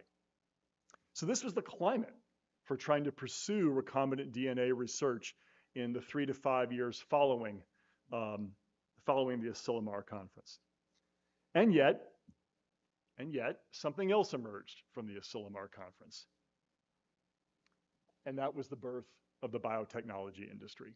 So Herb Boyer, our man of DNA cloning and the frog, comes out of the conference still inspired to pursue this work in some fashion or another.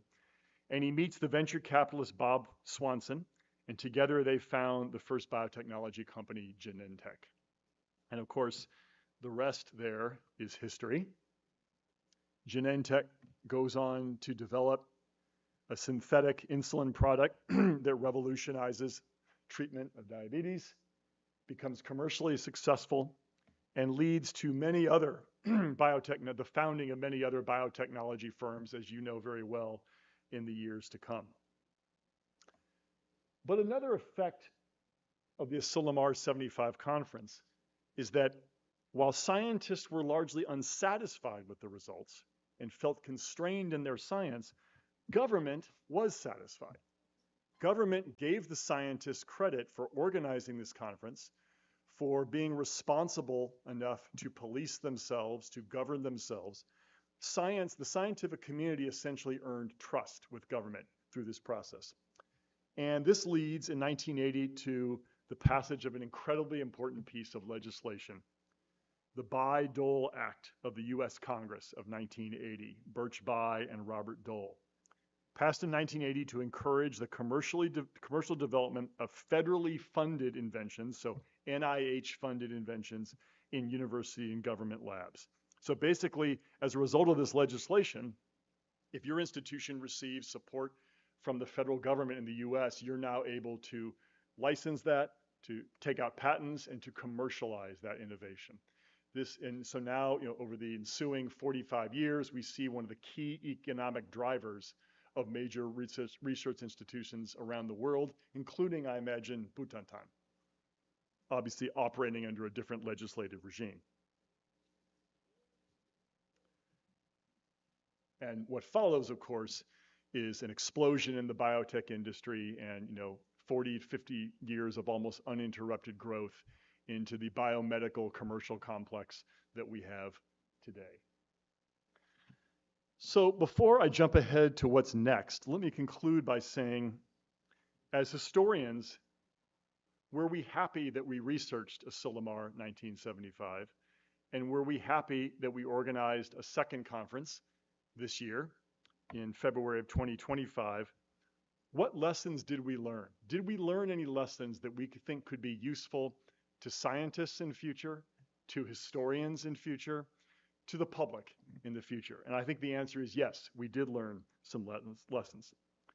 First of all, I think we learned that scientists do pay attention to history, whether they recognize they're doing it or not. Even in the moment, in 73, 74, 75, when these scientists are consumed with the importance of their own science, the implications of rDNA technology, they're thinking about what happened decades and even a century before. How will they be viewed by society through the lens of eugenics, through the lens of nuclear proliferation, through the lens of popular culture on biohazards and anti-war movements. All of this is on their mind, which means that history, if we are transparent about it and share it, can really shape the way scientists think about problems that they want to solve. What lessons did we learn as historians when we organized the 2025 conference? In other words, what did we learn from 75 that we could apply in 2025 and beyond? And in some sense, help we as historians become useful to the scientific community in some sense. We learned, first of all, that if you're going to organize a conference of this magnitude, you better go global. It can't obviously just be scientists from the US and Europe. And so in 2025, we invited scientists to our conference from 39 countries representing almost every continent. And we included in the list of participants, not just scientists, but NGOs, representatives from government, and a handful of representatives from industry. Of course, the biotech industry didn't exist in 1975, but it is an inarguable feature of our lives as scientists and historians today. So we included industrial voices in the conversation. And we also learned not to try to produce one summary statement from a conference of this magnitude. We learned that, in fact, what would be better would be to let many voices be heard, to let many people produce summary statements and give people the opportunity to read those after the conference and to sign on and endorse them or reject them, as the case may be. So coming out of our 2025 conference on those 5 major scientific themes, we produced 27 summary statements, or we called them entreatises, because we entreated people to participate in them. And you can read them today, and if you ask me later, I'll show you how, and you can comment on them today if you have an interest in where we're going with AI or synthetic cells or bioweaponization. So building on the experience of Asilomar 75 and then Asilomar 2025, what's next? Let me just conclude by saying that what's next is a partnership to create another Asilomar in 2026, 1 year from now. So my organization, Science History Institute, as well as Stanford, is working with the Organization of American States in Washington to produce an Asilomar for the Americas. And the Asilomar of the Americas will be held in Panama City at the Center for Excellence in the Life Sciences in Panama City, Panama, in the fall of 26. And we are co-organizing that with them. And it will include an historical element as well as a discussion of the principal topic, which will be AI and biotechnology. That's going to be the major theme, AI and biotechnology. And so we hope to bring the lessons to bear that we've learned from, as historians, from the past, the far past, the recent past. We hope to bring those lessons to bear on this conference in 2026 in Panama. And I'll just conclude by saying that if there are people in this room who would have an interest in participating in this conference, representing your country, representing your institution, we would be delighted to have your participation. Thank you very much. Appreciate this.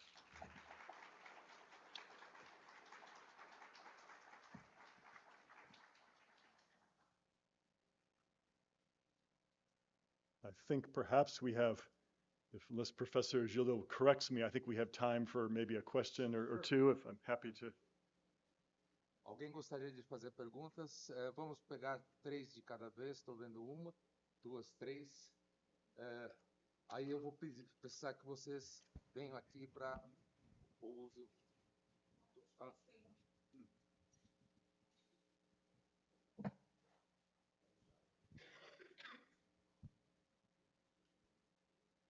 Não sei se está ligado. Você pode fazer a pergunta em inglês ou português. Oh, doesn't matter. Hello, my name is Mara, and now think about the political states that we have in the United States, which is a little bit of a complicated moment. especially about genetics, which we can see that is a large group of people that are playing this game again and playing this ideology again. And with the advances that we have in biotechnology, as the CRISP and the real probability of editing a human being, how this will frame your conversation, and most especially as well when you talk about having all United States and all universities of United States going, how it's gonna go with the problems that you are going through by the federal government and federal funding. That's a great couple of questions. So first of all, on the issue of federal funding, I think, so as many of you know, funding from the National Institutes of Health for biomedical research has slowed to almost nothing over the last 6 to 9 months. And so I think right now, many institutions in the United States, academic institutions, are trying to proceed with their research through independent funding. That already happens in the US. There's a very rich culture of philanthropy, fundraising in the US to find private resources for investigation.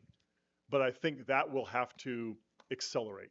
That process of finding funding through philanthropy will have to accelerate. And I think indeed that's already happening at major universities like Harvard, Stanford, MIT, Penn, etc. But the pace of fundraising will not keep up with the lost money from the federal government, which is tens of billions of dollars a year.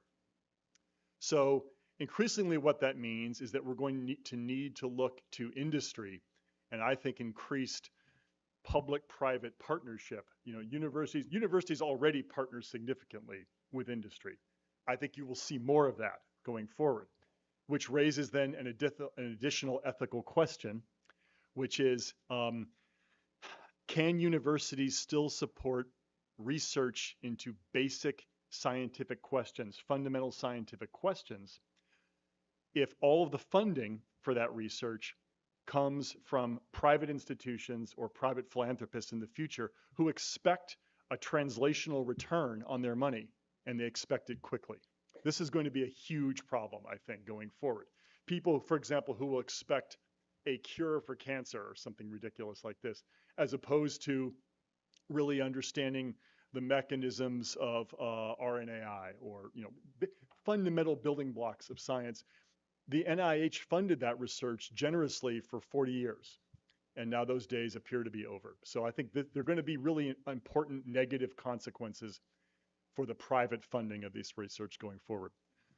Our conference in 2026 in Panama will focus on AI, in part because we feel that issues surrounding CRISPR and gene editing are being well covered by the global conferences that Jennifer Doudna and her team have organized on this subject. And, you know, in fact, if there is an analog in recent years to what happened in 1975 at Asilomar, it was the gene editing conference that took the third, I think it was the third global gene editing conference that took place in Hong Kong several years ago, where we saw evidence of the attempt by the Chinese scientists to exceed ethical bounds in creating you know, transgenic human beings and pursuing the implications of gene editing to a degree that almost every other scientist in the world was uncomfortable with. We won't be addressing that topic. It's well covered. So our focus is going to be in Panama on AI, which we think produces sufficient fireworks for a good scientific and historical meeting. Yeah. Hello. Hi. Thank you for your talk. My question is about the United States has one of the most, if not the most expensive insulin in the world, right? And it's recombinant. And that could be attributed to the patent system. Was that framework laid out with the Bayh-Dole? Yeah. Was that a consequence of the Asilomar conference in a sense? I think in a sense it was. It's a good question.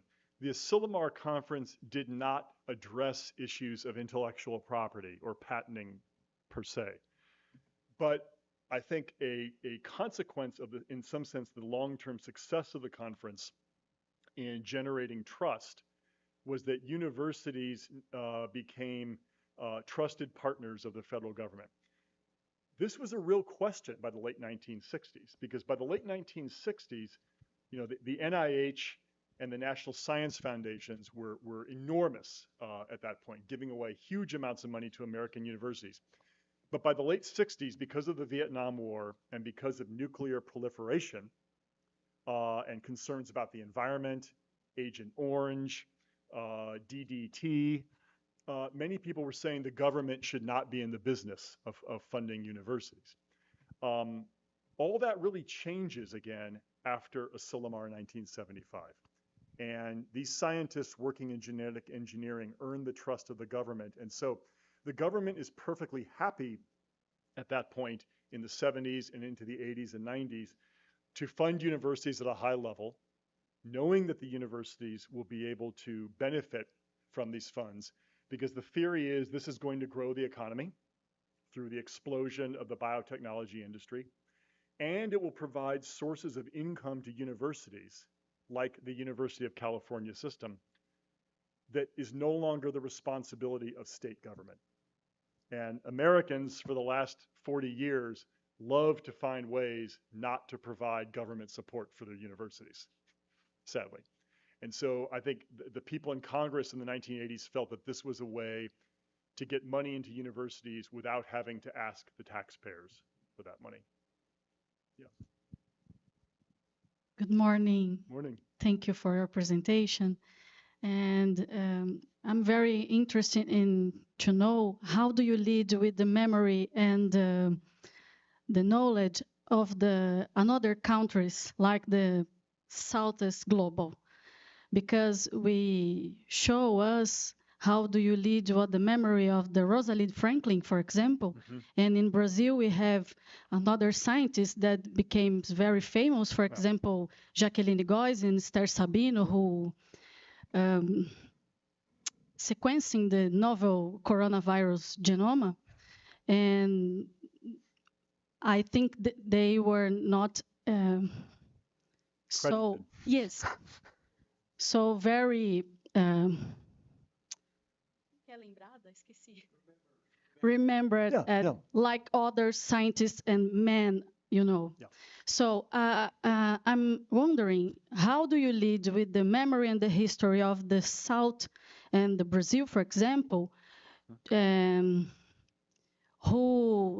very items from the museums were collected and many discoveries were made. And another question too, for 2006, how do you lead with the journalists? Are the journalists on the board like 1975? Thank you very much. Yeah, so the second, I'll take your second question first. So in 2025, the recent Asilomar conference, we had even more journalists than in 1975. We had 40 journalists from all over the world covering the conference. We thought that was important. As to whether there will be journalists present in Panama City, I don't know. That will be the decision of the Organization of American States and the Center for Excellence in Life Sciences in Panama City. I will certainly advocate for the presence of journalists at that meeting and historians. And I'm advocating that we devote at least a half a day of that conference to a presentation on the history that we've just been discussing here today. So I can't guarantee that will happen, but it's possible. But to your first question, which I find really interesting, memory, remembering. Who gets remembered? I think one of the most interesting things to come out of the Asilomar 2025 conference, the recent one, is that 40% of the delegates to the conference were from the global South. In 1975, that number was 0. So there was a lot of talk, as you might imagine, a lot of people asking the question that you're just asking, how do we, isn't it time, I'm paraphrasing now, but isn't it time that the history of science and journalists awaken to the fact that monumental discoveries in these fields have been made in the global south. And yet, when the history books are written, typically these contributions have been effaced. And so we kept a very careful record of what was said at this conference, as we will at future conferences.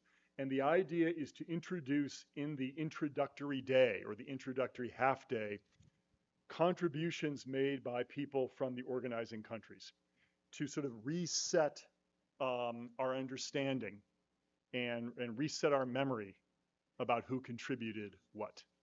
And it is likely, for example, that when my institution creates an exhibition in 2 years on the discovery of the double helix and then recombinant DNA, we'll do an exhibition on this topic. We will absolutely include contributions by global contributors, women, people from the global south. We will absolutely make a conscious effort to tell those histories. Now, we're one institution. The question is, can we convince other institutions to do the same? If you visit the Smithsonian today, if you visit the Science Museum in London, those presentations are not terribly diverse. But my hope is that in the next few years, at least in London, maybe that will change. I don't have a lot of hopes for the Smithsonian. David, I have to confess, one of the best talks that I had in a long time, and it was kind of like scary for me because I was a molecular biologist for a long time, and when I see like the words of cloning something in bacteria, how terrifying that was at that time, and how casual it was for me, you know what I mean, to cut and put together now, and also because of gain of function. Yeah. Which is big now because of COVID and all the discussions that came. And I also work with that in HIV. So the second time I was like, wow, did I do something wrong or no, not proper?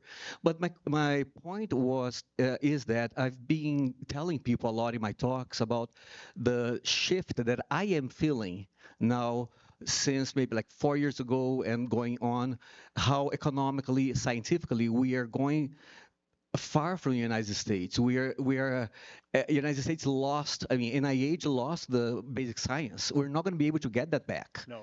And it's very sad because industries are not going to fund that. You know what I mean? Basic science, as you said, the mechanisms by which we learn things, or do things. We're not going to have that anymore. I mean, the biggest funder, it disappeared now. And I see this shift economically and scientifically going to other places like China and Russia and even Brazil, and how important it is now for us to find our place in this new world and develop. And I don't know if you have like any perception of that and how things are going. So first of all, great question and comment. I think you're absolutely right. I think we all share your perception of what's happening. We're seeing almost overnight the dismantling of a federal support system for science that took decades to produce. And in fact, in 1 month, I'll be giving a lecture in the United States on the career of Vannevar Bush, who was the MIT scientist who was charged by President Roosevelt in the 1940s to create the National Science Foundation. And that led to decades in the 1950s, 60s, and 70s of huge amounts of funding for basic scientific questions without concern about translational opportunities. Now, that appears to be gone almost overnight. And I am not optimistic about the prospect of getting that back. I think once that activity moves overseas, that is where it will stay, wherever it's welcomed. Maybe this is a good thing, by the way. Maybe this is a good thing. And I will tell you one location. Clearly what's happening here is enormously exciting at a place like Butantan. I also note there are a lot of partnerships growing, and we mentioned this yesterday in our conversation, between China and Brazil. I think this is very important. A lot of Chinese students that have been going to the United States to work on NIH funding will be going to places like Brazil going forward, particularly Brazil, I think maybe. And I am trying to form at my institute a partnership with the institution that I think in 30 years may be the most significant scientific institution in the world, and that is Tsinghua University in Beijing, which is developing at a staggering rate, all with national government money.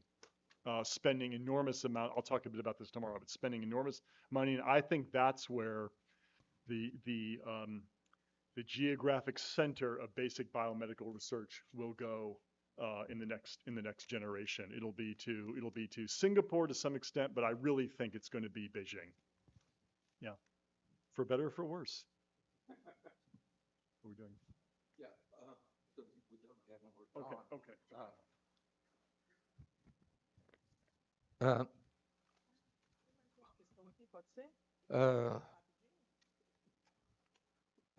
Eu sugiro que a gente faça agora um pequeno intervalo.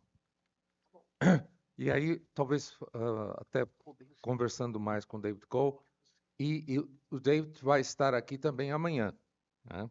Já fazendo propaganda de outro assunto que ele vai falar. Nós vamos fazer um pequeno intervalo agora, 5 a 10 minutos. Não vamos nos dispersar muito, porque, graças também à generosidade do Butantan, depois da próxima apresentação, vai ter um coffee break aqui. E aí, então, podemos marcar daqui mais uns 5, 10 minutos a volta, e perguntas para o David podem continuar.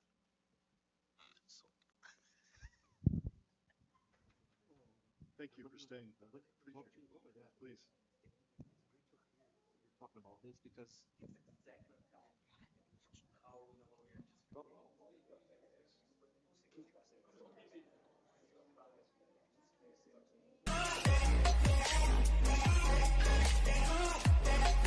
Now I'm finally right here with you.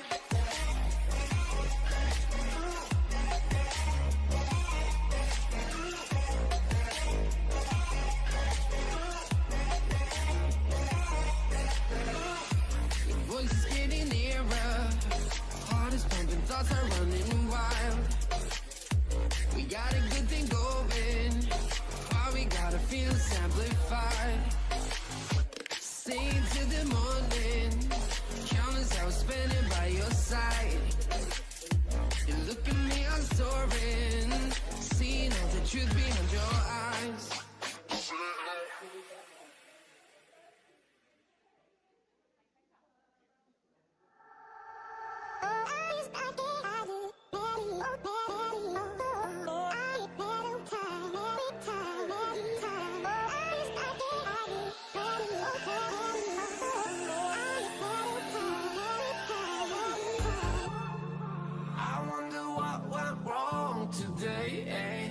Why do I feel like I linger?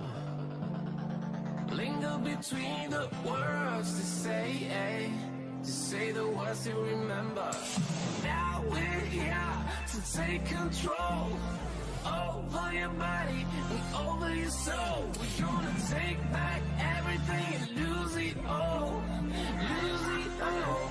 We lose it all. Feel it in your arms. Feel it in your legs. Feel it on your fingertips and feel it in your head. Just let your body go. Just let your body go. Just let your body go. And move to the rhythm.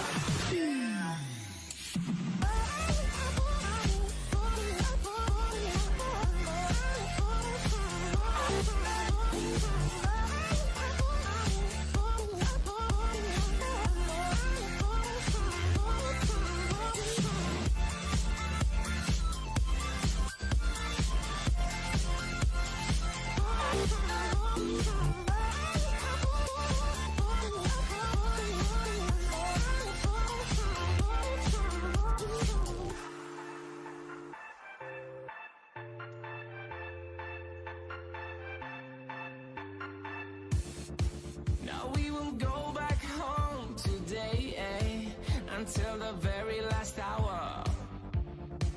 We still got a few more days to slay, it's gonna get so much louder. Now we're here to take control over your body and over your soul. We're gonna take back everything and lose it all. Lose it all. We lose it all. Feel it in your arms, feel it in your legs, feel it on your fingertips and feel it in your head. Just let your body go, just let your body go, just let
coordinating with each other. Okay.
As the leaves start falling down and the shadows above our town, I can finally see you now.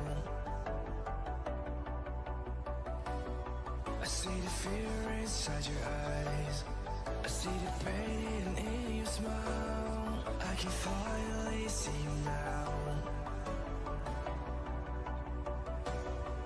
Oh, we radiate all over the world.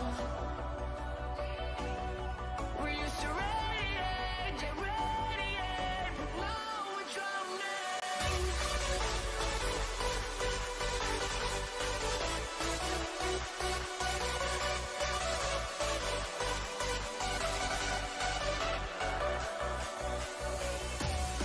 As the leaves start falling down and the shadows above the town, we used to radiate, but now we're drowning.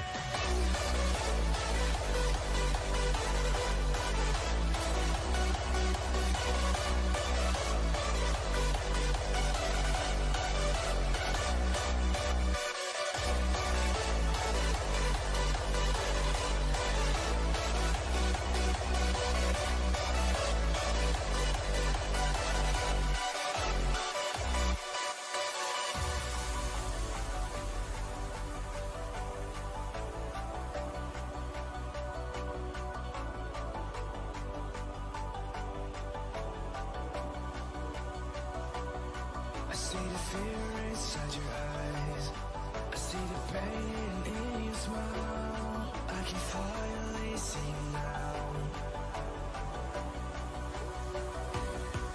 Oh, we radiate all over the world. We used to radiate, yeah, radiate, but now we're drowning.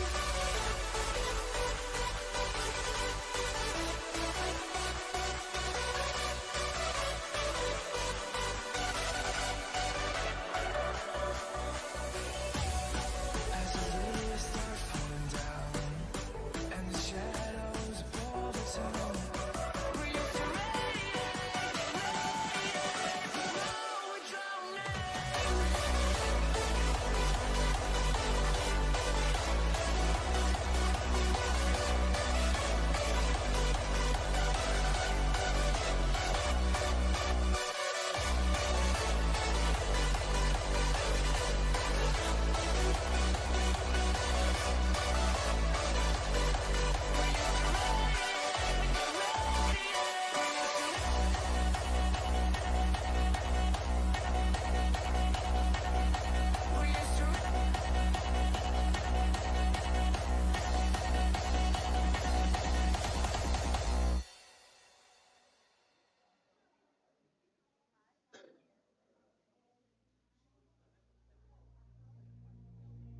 When the lights are out, my heart is your home.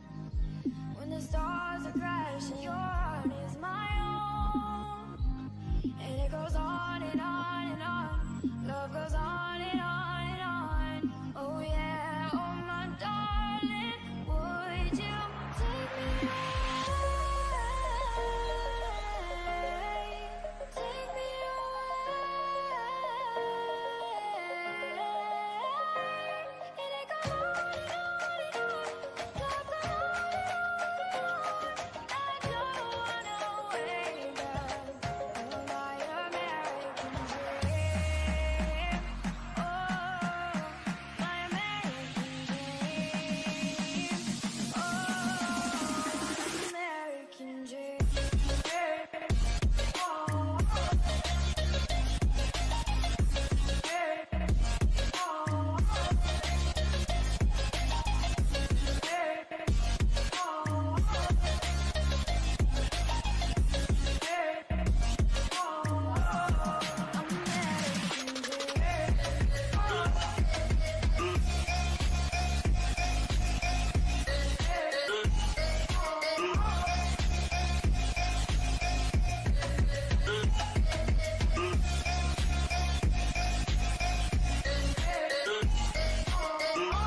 And it goes on and on and on. Love goes on and on and on. Oh yeah, oh my darling, would you take me away? Take me away.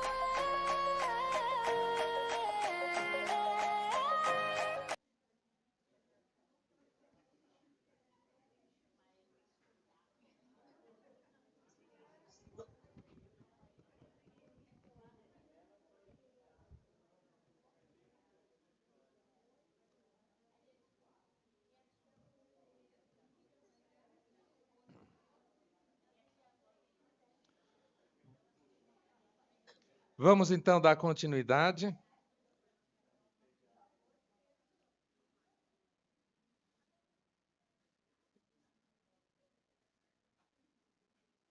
Então, depois dessa empolgante apresentação histórica do David, eu vou aproveitar esses momentos agora com vocês para tratar um pouco mais de alguns aspectos que estão por detrás dessa ideia de influenciar a história da ciência pela divulgação e vice-versa. Então, nós vamos conversar um pouquinho sobre isso e também depois vamos ver se há algumas perguntas. Isso aqui. Bom, apesar de nós termos usado bastante história das ciências aqui, eu acho que sempre é bom pensar o que é a história das ciências.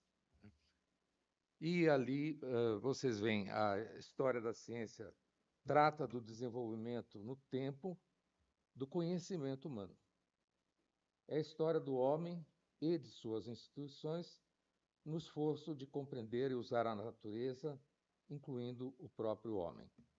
Portanto, eu estou aqui colocando ciência como conhecimento. Não estou fazendo distinção entre ciências naturais, ciências humanas, e nem entre ciência e técnica ou tecnologia. A história das ciências considera o conhecimento científico como um fenômeno social, econômico e cultural, reconhecendo que o avanço no conhecimento não é fruto de indivíduos isolados, mas sim coletivo, e frequentemente de várias gerações. Nós estamos muito, às vezes, vendo que a história da ciência tenta fazer a história de indivíduos ou de uma dada instituição. Mas, na verdade, a história nunca é feita por uma pessoa nem por uma instituição só. E há avanços na ciência que demoram séculos para mudar significativamente. Então, com esta perspectiva, nós podemos afirmar que o passado das ciências não é um repositório de teorias rejeitadas, autores esquecidos e experiências ultrapassadas. Nem é um desfilar de nomes e datas de escasso interesse. Aliás, eu sempre me surpreendo ao ver como tantas pessoas falam que não gostam de história em geral. Pessoas que estão fazendo o ensino fundamental ou o ensino médio, falam, história é horrível, não entendo nada da história. Porque a história é apresentada assim ainda, um desfilar de nomes e datas. E o estudo desse passado está em aberto, isso é importante. Nós não podemos nunca afirmar com certeza absoluta alguma coisa sobre o passado. Né? E um dos argumentos para estudar a história das ciências é compreender melhor como funcionaram no passado e como funcionam no presente diversos caminhos do conhecimento científico. E o o David Cole deu um exemplo prático disto, né? Como é que funcionou essa tomada de consciência do que os cientistas estavam fazendo em genética. Isso foi um processo. E isso tinha a ver com o que os cientistas estavam fazendo e, ao mesmo tempo, uma reflexão sobre o que tinha acontecido, o que estava acontecendo e o que poderia acontecer. Nós podemos fazer isso, e eu sempre garanto para os meus alunos, nós podemos fazer isso com qualquer assunto de história da ciência. Seja do Antigo Egito, seja da Idade Média, seja de hoje.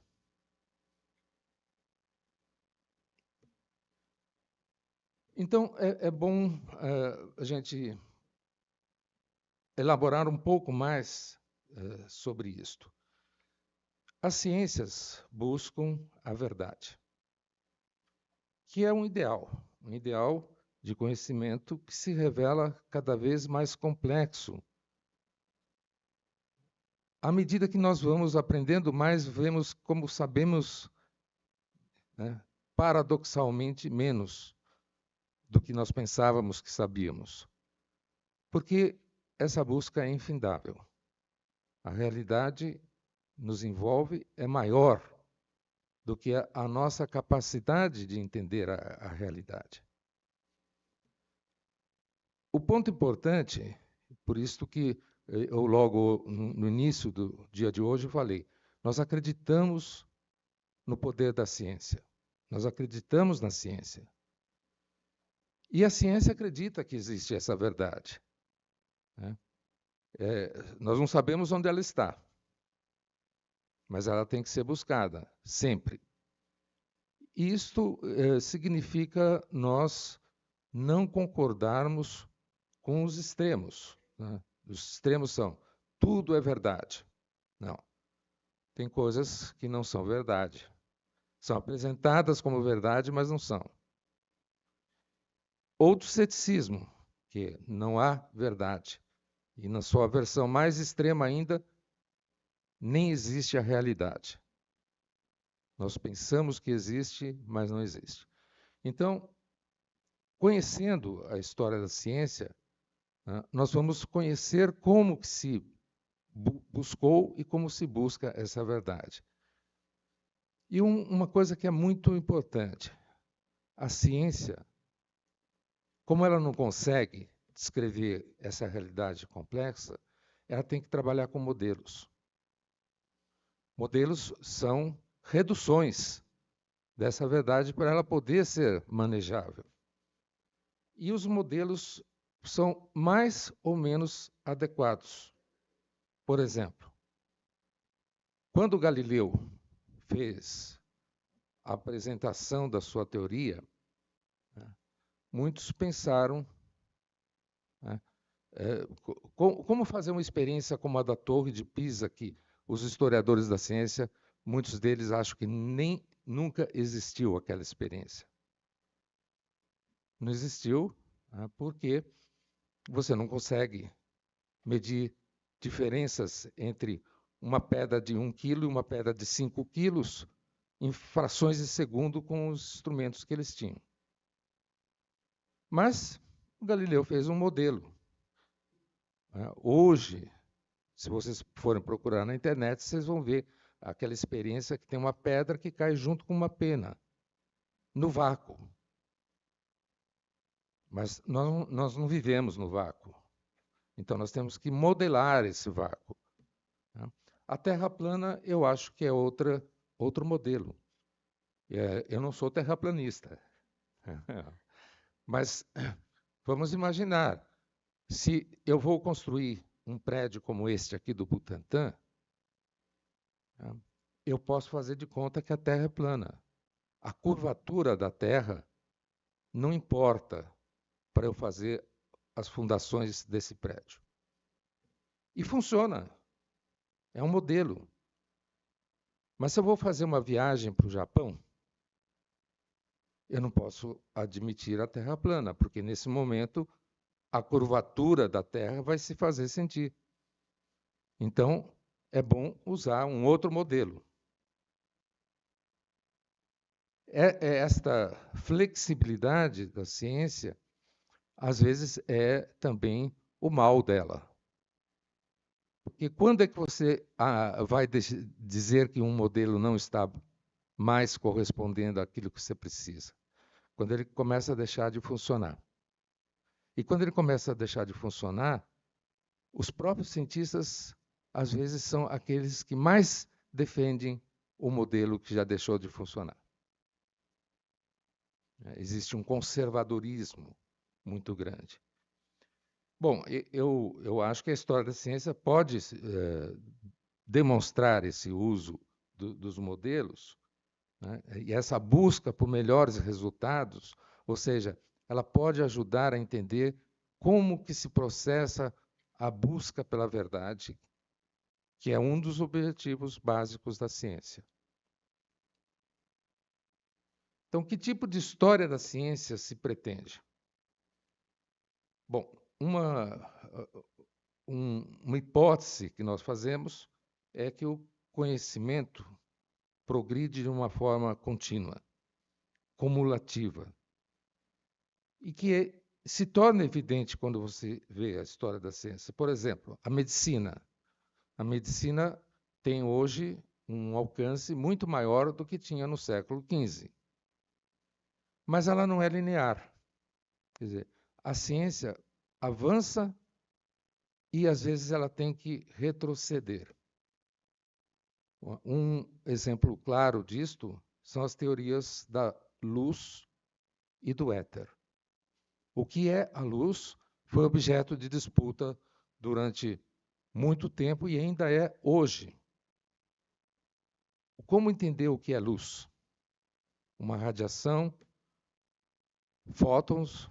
O que é um fóton? Quem é que consegue descrever o que é um fóton? E o éter, que era uma explicação que surgiu desde a antiguidade, foi aparentemente descartado da história da ciência depois do final do século XIX e início do século XX. Só que vocês ficariam surpresos de ver congressos de fundamentos da física discutindo o éter. Não é mais aquele éter dos gregos. Mas o que é isso que nós chamamos meio subquântico, por exemplo? Será que ele não tem atributos do que se entendia pelo éter? É uma pergunta. Mas mostra como a ciência progride e, às vezes, tem que voltar a conceitos que já aparentemente estavam descartados. Eu acho isso muito bom. Eu acho isso fascinante. Quando você pode falar, bom, os gregos tinham entendido muitas coisas melhor do que talvez alguns dos cientistas mais renomados de hoje. Mas a descrição deles, por outro lado, era muito pobre em termos de que esse conhecimento pudesse significar uma ação maior na realidade. Então, isto é um ponto que eu gostaria de frisar várias vezes. A história convive com controvérsias. Isso é da história em geral. Quem é que descobriu o Brasil? Foi o Cabral ou já tinham estado aqui os próprios portugueses ou outros? Ele descobriu ou ele veio aqui numa missão especial de tomar posse dessas terras?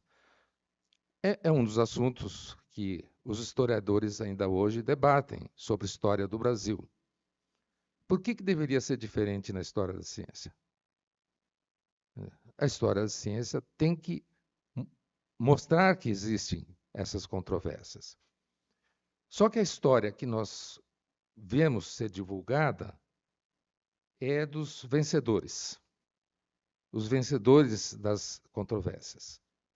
E, como eu falei, muitas vezes são vencedores temporários, aparentes, né, e que mais tarde podem ser destronados.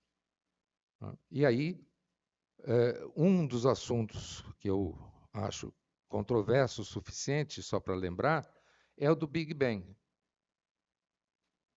Hoje, a maior parte dos astrofísicos e cosmólogos acredita que houve um Big Bang.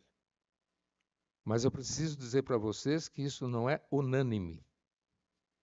Há muitos cosmólogos que não aceitam que houve uma explosão chamada Big Bang.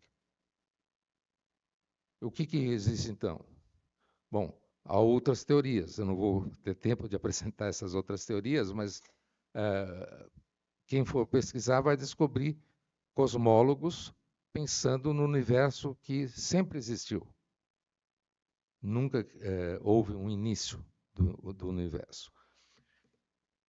E essa história, ela, em inglês, muitas vezes é chamada de witch.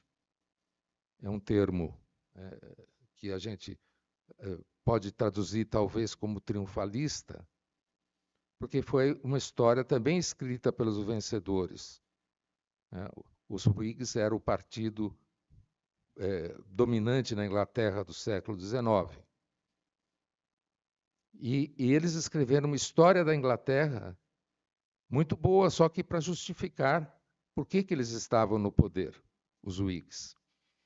Então era muito conveniente também. E a gente vê muita história Whig, até na história da ciência. E isto se soma com aquilo que eu já mencionei, que o cientista herói é aquele que é glorificado, né? Um gênio solitário. Isso obscurece as controvérsias. O David citou aqui a Rosalind Franklin. Nós sabemos como ela foi obscurecida durante um bom tempo. Apesar de haver protestos, a consciência do conhecimento público do que foi a figura da Rosalind Franklin ainda está sendo feita agora, muitos anos depois que ela faleceu. E alguns falam, bom, mas você sempre pode falar de fatos. Fatos não podem ser negados. Então, isso pareceria uma solução, só que não é bem assim. O que o cientista chama de fato é algo consensual, ou seja, o consenso pode mudar. Você fala, mas você não está vendo um fato, o sol está brilhando? Sim, alguns fatos são de fácil consenso. Agora, o que é fato na experiência de Mikeson Morley, por exemplo?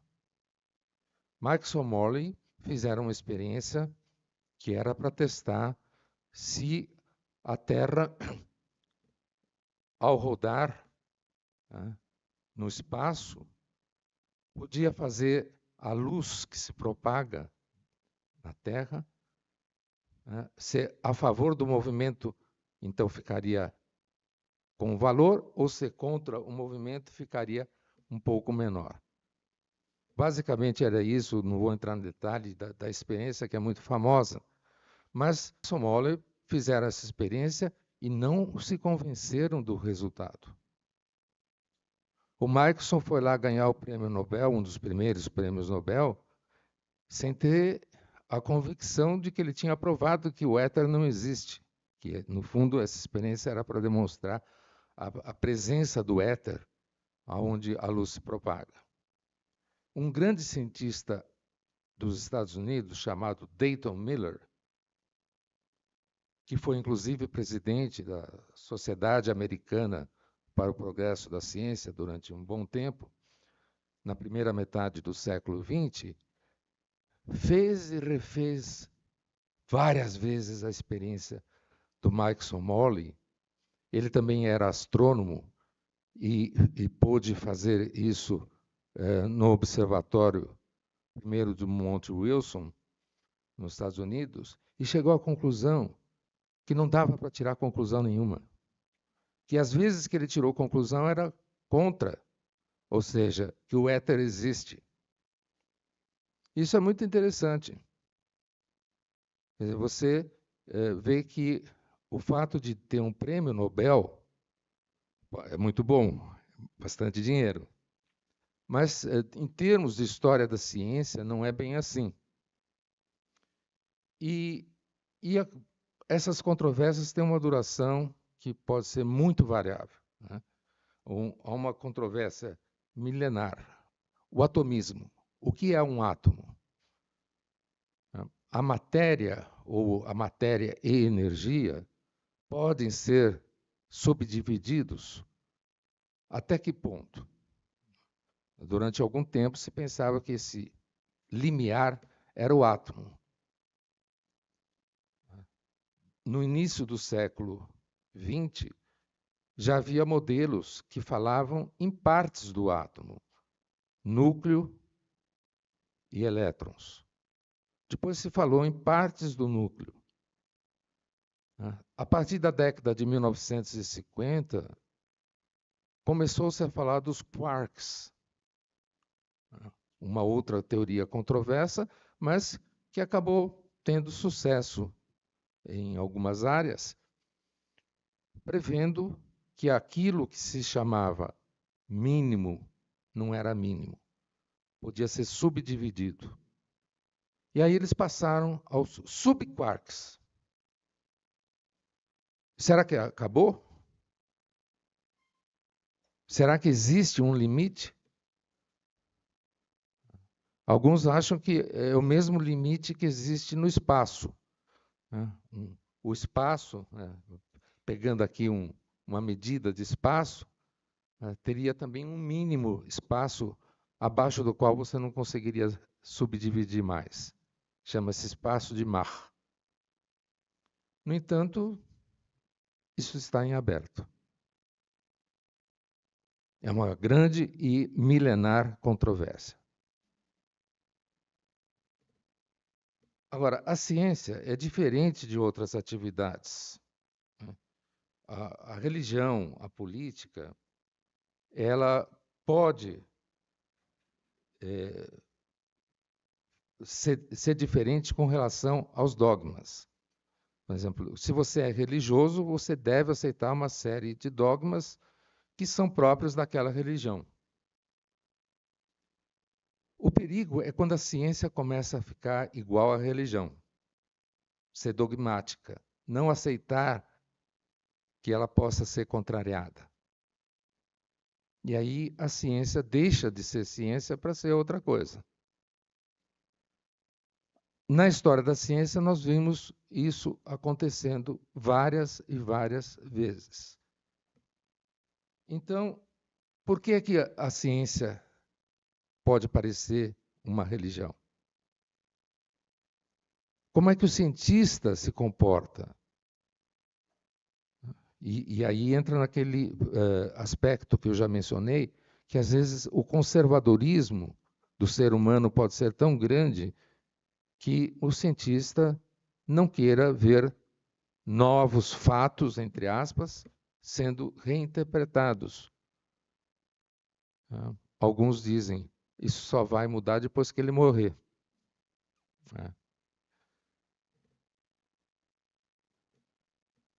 E aí eu fiz uma distinção aqui entre mito, erro e controvérsia.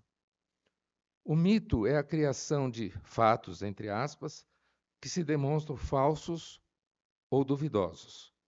Por exemplo, a queda da maçã que teria levado Newton à teoria da gravidade.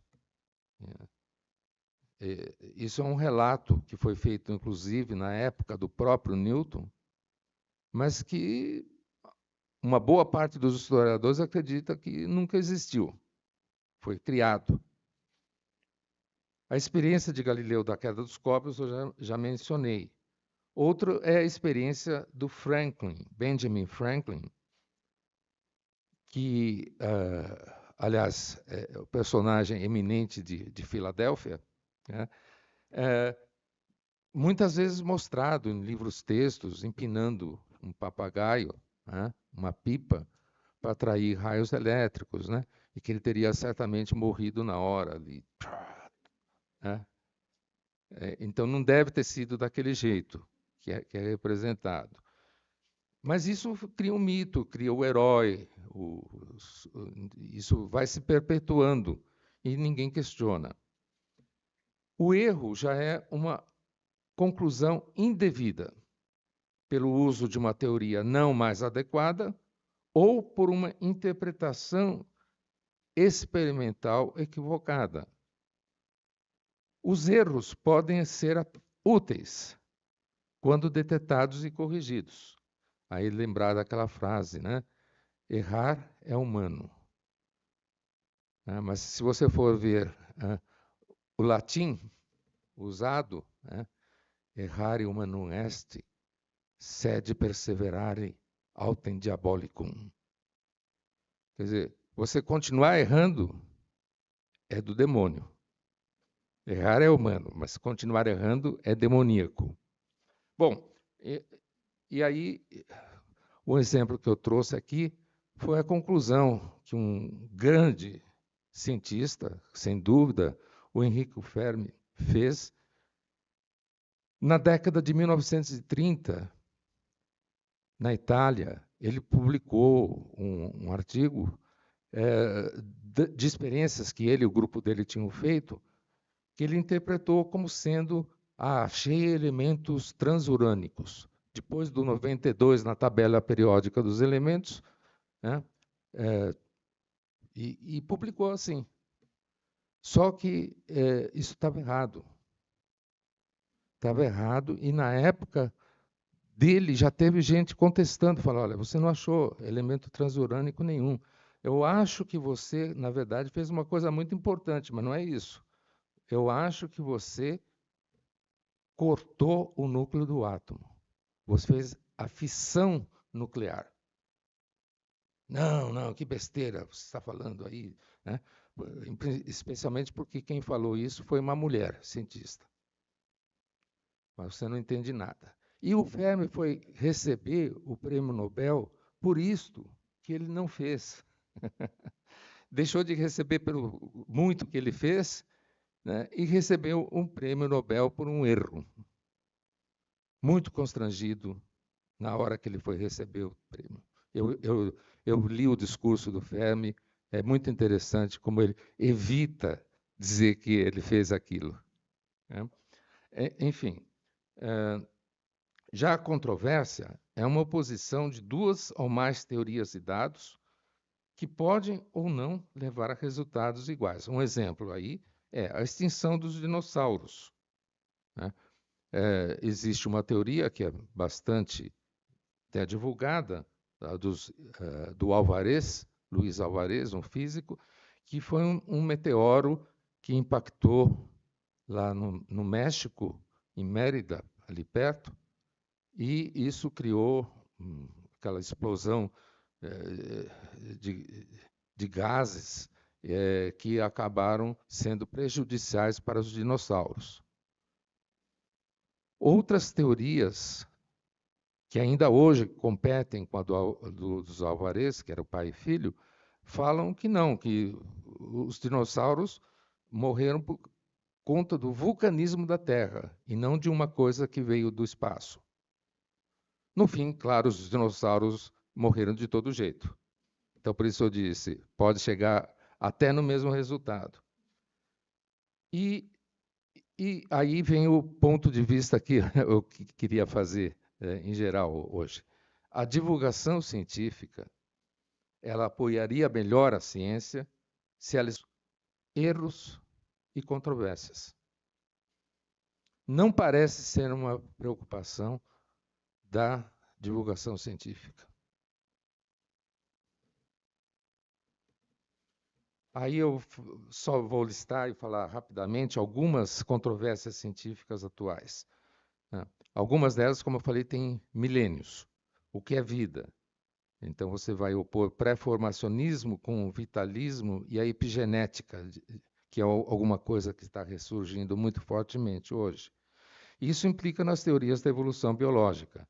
Quer dizer, a evolução é por acaso ou ela tem uma direção? Ela é gradual ou ela dá pulos de repente? E isso implica também na nossa consciência de como nós surgimos como espécie, como foi a hominização. A monogênese africana é a teoria mais aceita, mas ainda existe gente defendendo várias origens, mais ou menos concomitantes, policentrismo. Alimentos transgênicos e manipulação genética versus alimentos ditos naturais. É uma controvérsia muito frequente.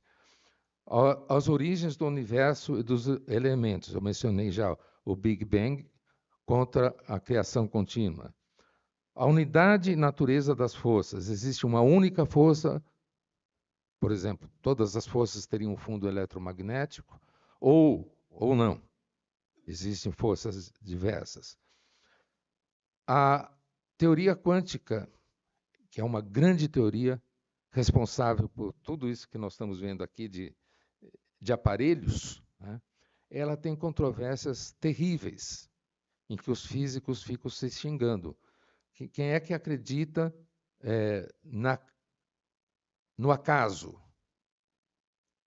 Isso é um ponto importante, porque a teoria quântica principal hoje divulgada, ela é desse jeito. Ela acredita que o conhecimento que nós adquirimos só pode ser um conhecimento estatístico, porque você não pode chegar nas causas dos fenômenos que se veem na física quântica. Mencionei para vocês também teoria da relatividade, tanto a especial quanto a restrita tem a maioria a favor, mas existem teorias controversas competindo com elas, que não aceitam a teoria da relatividade e acabam explicando a mesma coisa. Fusão a frio e fusão a quente. Quer dizer, só é possível uma fusão nuclear com temperaturas extremamente elevadas, ou é possível uma fusão nuclear em temperaturas mais amenas, né? O que seria uma resposta muito desejada para a crise energética. Lembrando que os combustíveis, no caso da fusão, são muito mais abundantes do que os outros combustíveis, inclusive da fissão nuclear.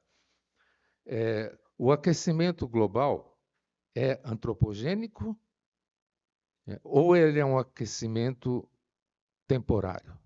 Nós temos já elementos para afirmar que ele foi, de fato, causado pelo homem.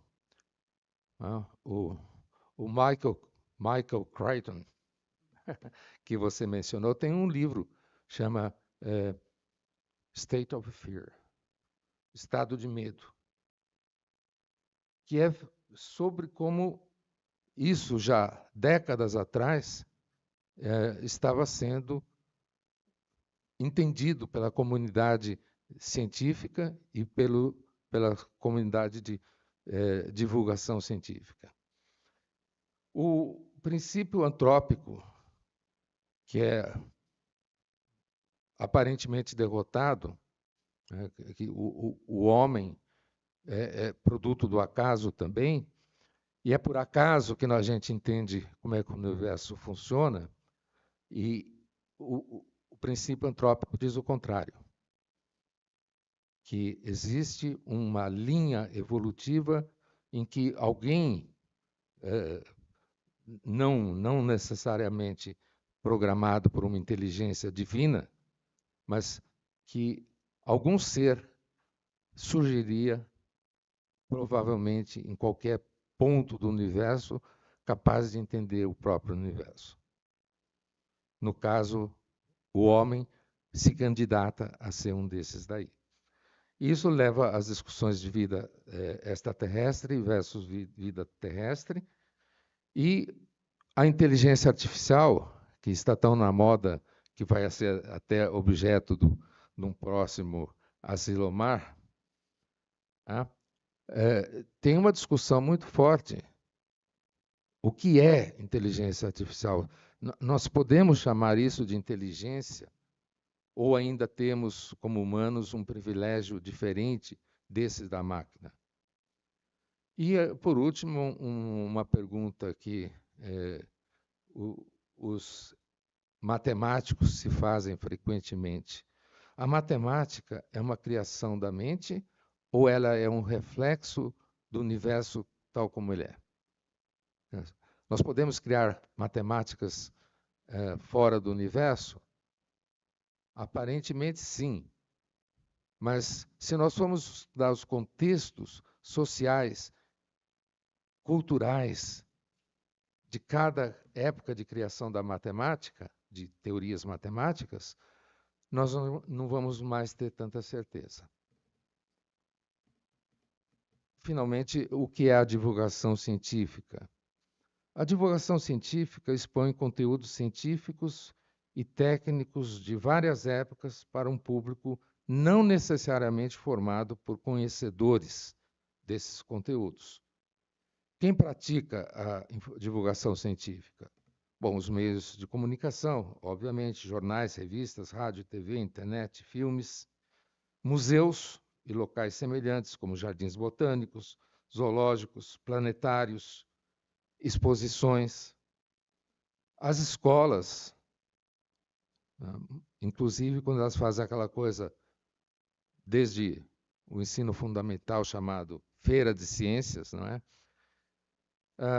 As instituições e associações. Por exemplo, a universidade, ela faz ciência propriamente dita, mas ultimamente tem se preocupado com a comunicação com o público que não é universitário. Então, a universidade também faz.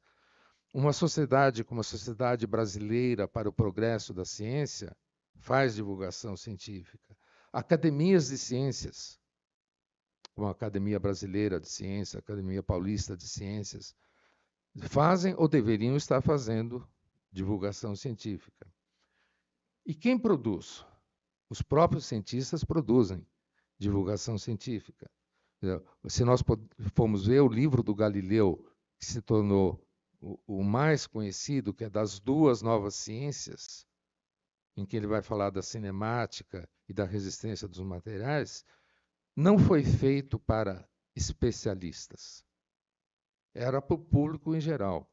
E há uma série de outros grandes cientistas que fizeram divulgação dos seus experimentos ou de outros, o Faraday, Helmholtz, na Alemanha, Isaac Asimov, o Sagan, Stephen Jay Gould, aqui no Brasil, em especial, o José Reis, que era biólogo e foi parceiro do Butantan em algumas ocasiões, e tinha uma coluna na Folha de São Paulo de divulgação científica.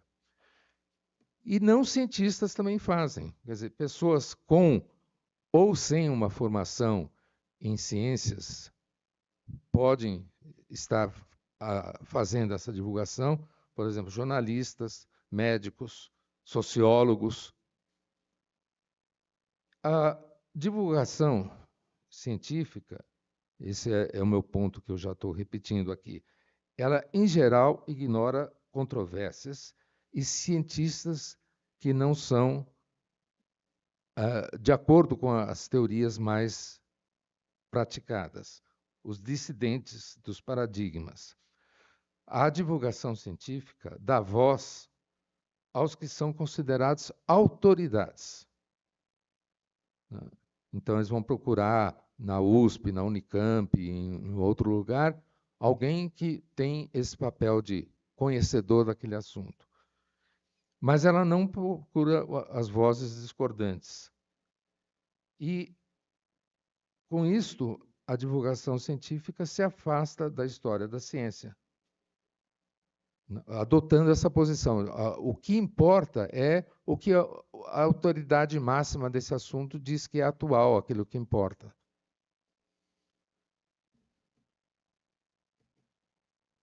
Eu vou falar muito rapidamente de alguns historiadores, não vou entrar muito no detalhe, mas os próprios historiadores da ciência tem alguns que preferem os dogmas científicos a entrar nas controvérsias.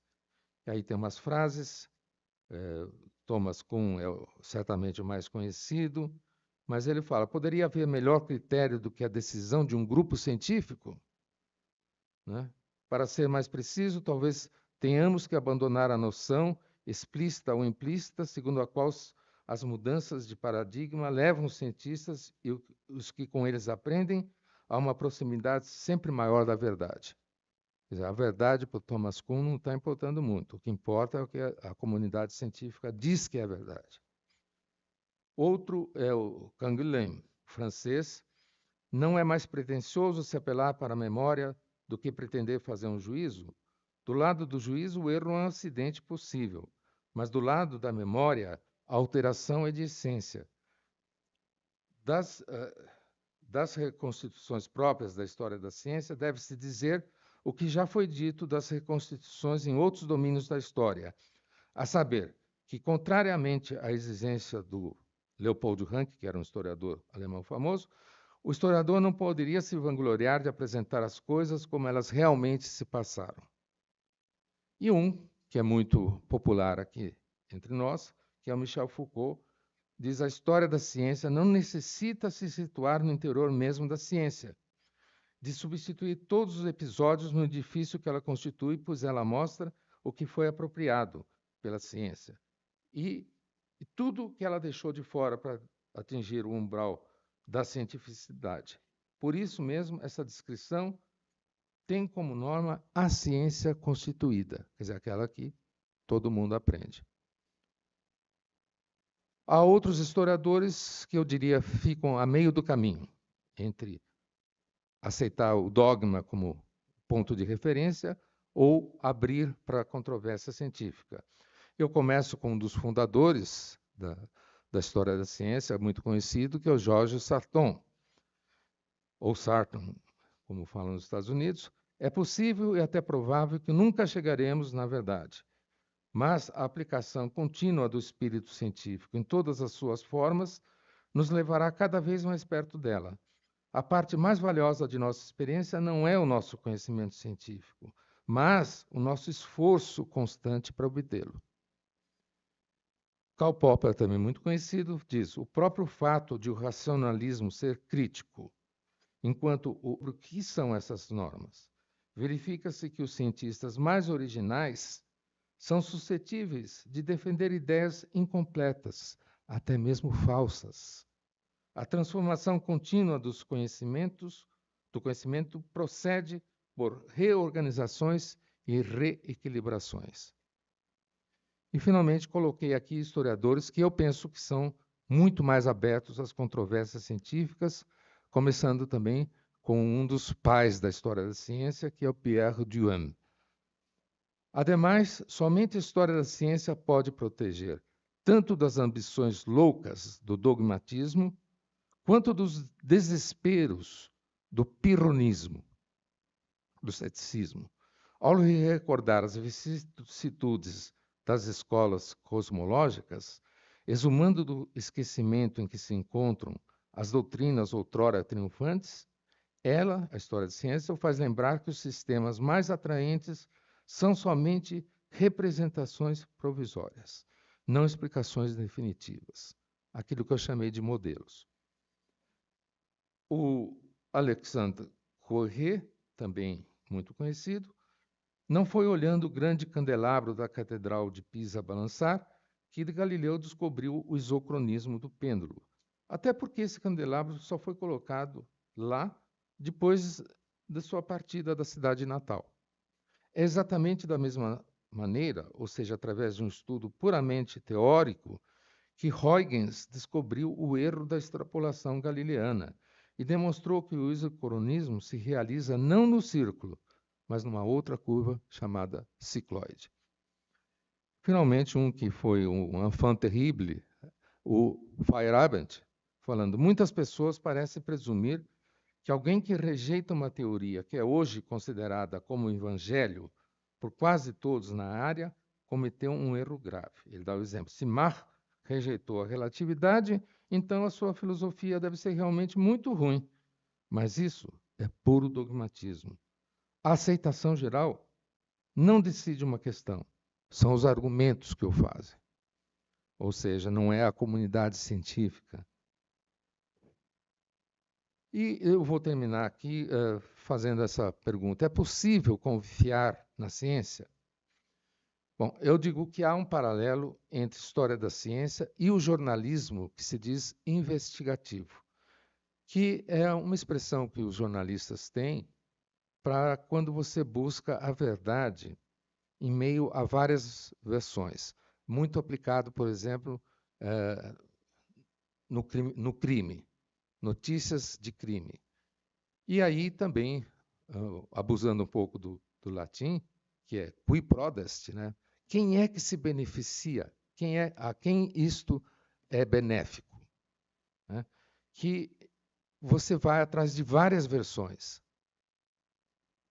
O jornalista bom, que é investigativo, faz isso. E eu acho que a história da ciência e a divulgação científica também deveriam fazer isto. As várias versões serem expostas, mas interessa expor essas controvérsias? Né? E alguns falam, não, se você fizer isso, se você expuser as controvérsias, você vai estar falando mal da ciência, você não vai estar ajudando a ciência. Eu acho que, claro, é razoável você ter algum ceticismo, mas ter presente que a ciência trabalha sempre com modelos e metáforas, e que eles são úteis em umas situações e depois vão perdendo a sua utilidade. E aí, outra vez, usando o modelo da Terra plana, né, se a gente faz uma viagem curta, isso não importa, uma viagem longa já precisa, e, na verdade, se a gente quiser ser muito preciso, nem a Terra esférica é boa. Né? A Terra é um geóide, tem uma forma de pera achatada nos polos. Então, é muito mais complicado. Os modelos podem ser aperfeiçoados e até trocados por outros modelos melhores. Mas o que significa melhor? Em que circunstância alguma coisa é melhor, um modelo é melhor que o outro? Eu acho que existe critério para isto, não é arbitrário. E o critério que eu acho razoável é que o modelo melhor é aquele que aumenta nossa capacidade de agir sobre o mundo à nossa volta. Então, terminando, mesmo uma história da ciência que exponha controvérsias, ela demonstra que sim, é possível confiar na ciência exatamente porque a ciência progride. Na medida em que os desafios colocados pelas controvérsias vão sendo, aos poucos, vencidos. As vacinas de Pasteur, o pêndulo de Foucault, que foi o único jeito antes do homem viajar pelo espaço, né, de ver que a Terra de fato se move, fazer aquela experiência que está no Museu de Arts et Métiers de Paris, né, que foi onde o Foucault fez essa experiência. Enfim, qualquer outra novidade que venha a se demonstrar mais eficaz, né, e aí eu coloquei a existência da antimatéria, que quando foi teorizada, não foi acreditada, quando foi descoberta, também foi mal vista. Né? Alguns acham que é possível utilizar a antimatéria como uma grande fonte de energia no futuro. Fazer com que aquela força com que atualmente um elétron negativo encontra um pósitron, que é um elétron com carga positiva, e isso dá uma enorme explosão, que isso possa ser utilizado como fonte de energia. Bom, eu dei alguns exemplos e estou agora a ver se vocês gostariam de dialogar um pouco mais, com perguntas, objeções também.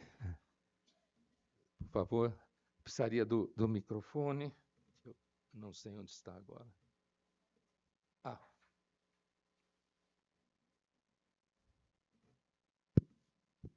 Pode falar seu nome também? Tá bom. Olá, meu nome é Eduardo Sato. Gildo, obrigado pela palestra, achei bastante legal. Eu quero fazer uma pergunta com relação. Eu gostaria da sua opinião, né? Se você acha que a formação que os cientistas e os comunicadores têm possibilita eles trabalharem com história da ciência dentro da comunicação científica, da divulgação científica, né? Porque, por exemplo, alguns dos exemplos que você citou aí, a gente poderia ir agora até o Instituto de Física e perguntar quem já ouviu falar de mecânica relacional, que vai ser a teoria do mar, que vai contrapor alguns pontos da teoria da relatividade. Eu acredito que a maioria deles vai falar que nem conhece. Então, é muito difícil a gente falar de coisas que a gente não sabe ou nunca ouviu falar, né? Você acha que a gente está preparado, que deveria haver mudanças na formação dos cientistas, dos divulgadores? Como que a gente poderia trabalhar melhor para que seja criar condições de possibilidade para a história da ciência entrar na divulgação científica? Ótima a sua pergunta. Posso dizer para você de um testemunho pessoal. Quando eu comecei a dar aula de História da Ciência na USP, a História da Ciência era obrigatória, mandatória, na biologia e na química, só nesses dois lugares. Ela deixou de ser. Então, eu não acredito que, do jeito que as coisas estão, que os administradores desses institutos de física, química, biologia, matemática ou outros estejam interessados em que os alunos sejam formados e conheçam alguma coisa de história da ciência. A história da ciência também pode ser uma história dogmática, mas isso não vai adiantar nada, né? O que a gente precisa é que os alunos que entram na universidade possam pensar por si mesmos. E isto é o que mais falta faz. Porque os alunos pensarem por si mesmos já vem de longe, né? Do fundamental, do médio, e quando chega na universidade, em vez de melhorar, parece que piora. Então, eu diria, eles não estão preparados. A história da ciência não parece interessar nos currículos. Infelizmente. Mais alguma pergunta? Sim, por favor. Você pode ir até o microfone?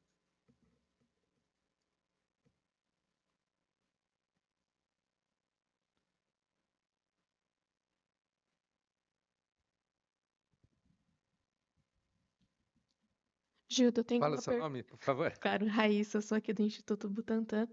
Eu tenho uma pergunta para ambos, na verdade. Acho que eu vou perguntar primeiro em inglês e depois eu reforço em português. Okay. So, It's a Dr. question for you. It's for both of you, actually. Okay, so Dr. Ko, thank you for your enlightenment talk.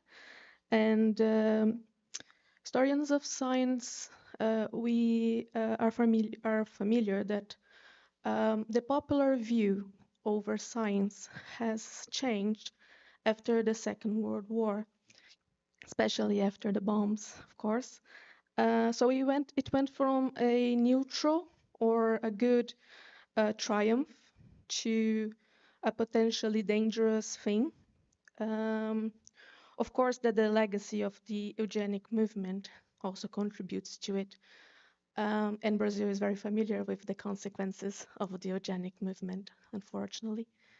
But the mainly thing was probably the end of the Second World War that changed this popular view.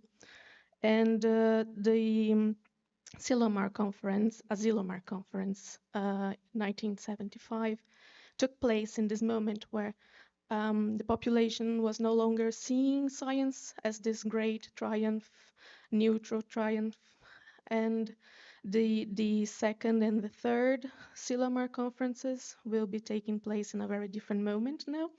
Yes. So what would you say is the popular view over science now? And I think this is the same question to Professor Judo as well.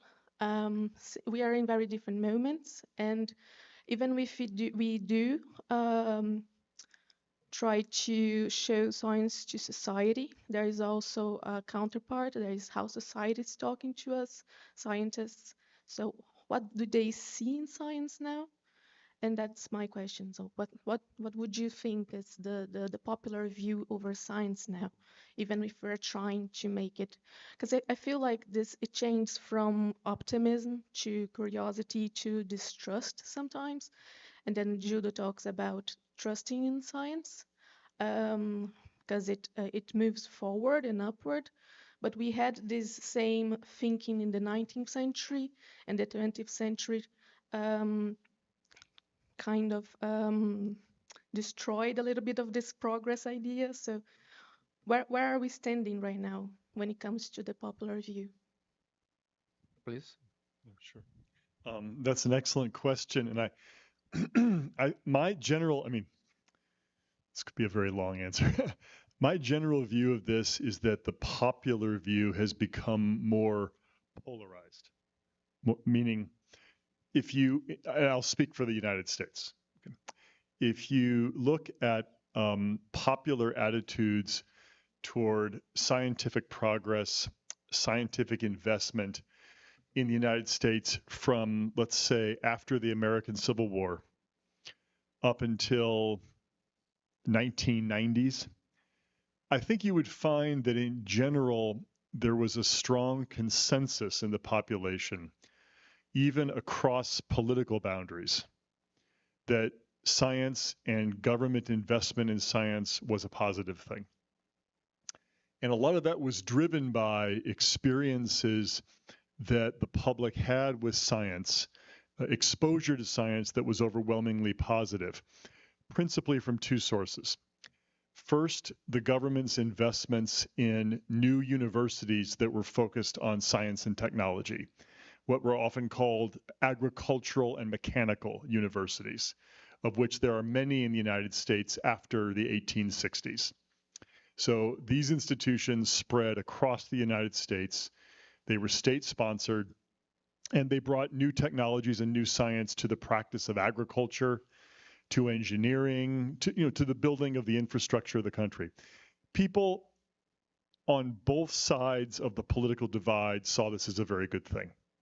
And this extends through the First World War, the massive investments of the Second World War, the post-war period, the new frontier of John Kennedy, up through the 60s. I think beginning in the 1990s, you see a shift. It's a shift toward polarization. People gravitating toward one end of the spectrum or the other, and not much in the middle. And so now I would argue that the well-educated, highly literate, scientifically literate of the population, part of the population, is probably more enthusiastic about science now than they ever have been. Maybe that's 30% of the population, maybe that's 40% of the population. I'm speculating. On the other hand, there was a large segment of the population, let's call it 30, 40%, that is probably more opposed to science, to the practice of science, to government funding of science, than has ever been the case in the history of the United States. And I think this goes with a general distrust of government and a general distrust of expertise in general. I mean, people simply no longer trust expertise, whether it comes from academia or for the government, the way they did before the 1990s. And politicians have begun to exploit this distrust, especially beginning in the 1990s through popular grassroots movements. So I would just say that the situation today is more polarized than it's ever been. And I think history of science can play a part in fixing that. But I think, and this is to the subjects of the comments that have been made, historians of science have to find avenues or channels for taking their scholarship and their storytelling to the broader public, and probably not through the school system, which is no longer as receptive to that kind of curriculum and that kind of intervention. That's what I think. Sorry, that was a long answer. That's okay. Eu estou de acordo com o que ele falou. No Brasil, eu acho que a gente tem um pequeno atraso, ou um grande atraso com relação àquilo que acontecia.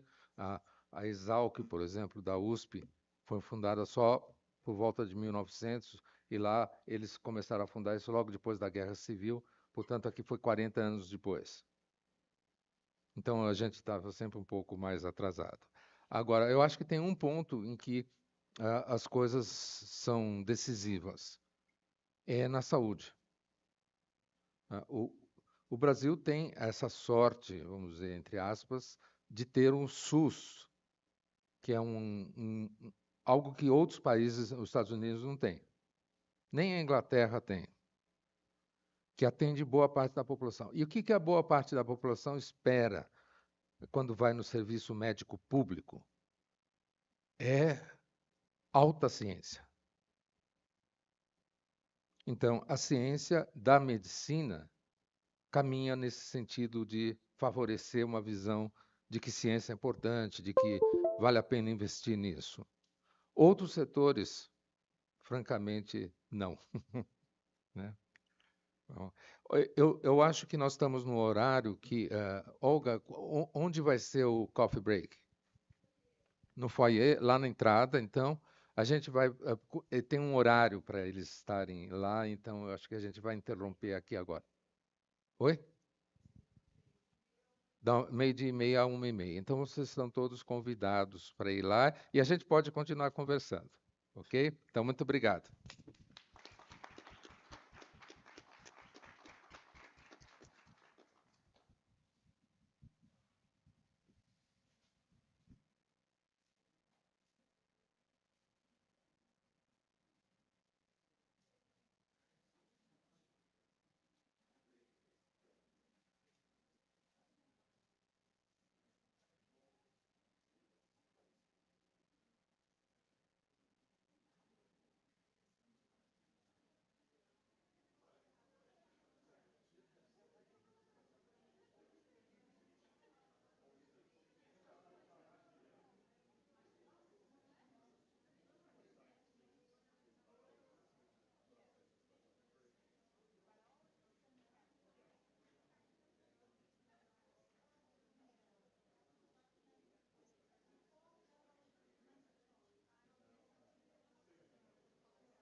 What if I go stronger? What if I get higher? What if I start doing things I know I will regret? I will make my own way, I will not surrender. I will do my best until I get put under. What if I go stronger? What if I go stronger? What if I go stronger? What if I go stronger? What if I go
Walking alone, the streets are empty.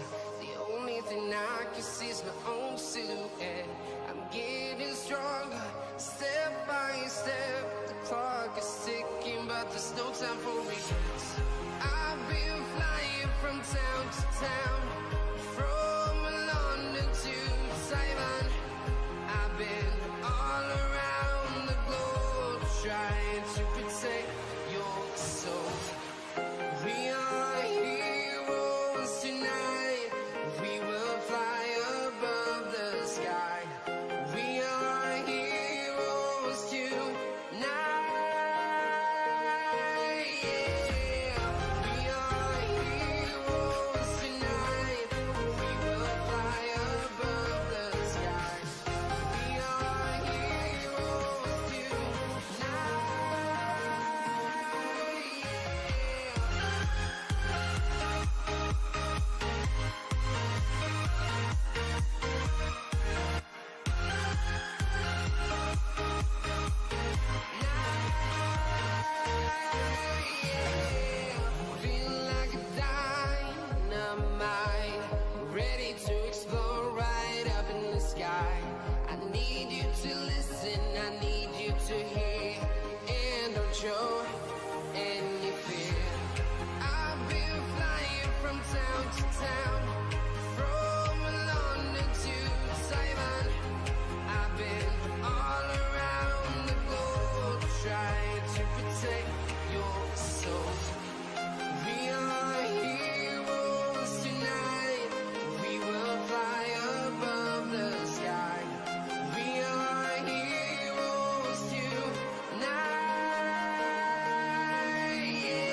trying to protect your soul.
Este é um assunto importante porque os museus são dos grandes divulgadores de ciência. Nós temos uma série de museus em São Paulo, no Brasil em geral. Não acho que nós estejamos no nível de alguns países desenvolvidos com museus de ciência, mas é sumamente importante o papel que eles têm junto à nossa população. E queria de antemão aqui agradecer os participantes da mesa redonda, a Paula Ferreira, o Jorge Sintra, o Edno Dario, a Suzana Fernandes e a Claudinelli Moreira Ramos. E para dar início, eu vou trazer aqui o moderador, que é o José Roberto Cunha da Silva, professor associado aqui do Instituto de Ciências Biológicas, não é?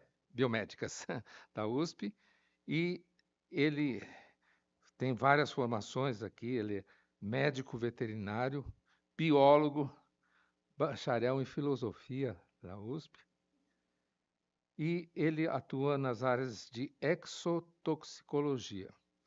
Participou de 8 expedições antárticas, atuando principalmente nos temas de ecotoxicologia, antártica, aquicultura, poluição, inflamação e identidade biológica.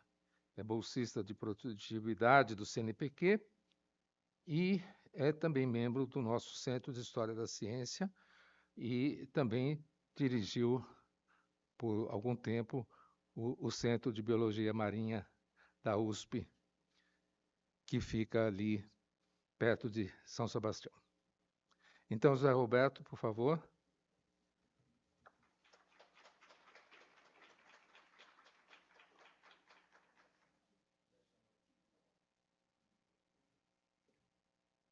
Muito obrigado. Bom, vamos dar início, então, né, à nossa sessão aqui. Houve uma pequena inversão aqui. Vamos chamar o professor Jorge Sintra. Deixa eu falar aqui do professor Jorge.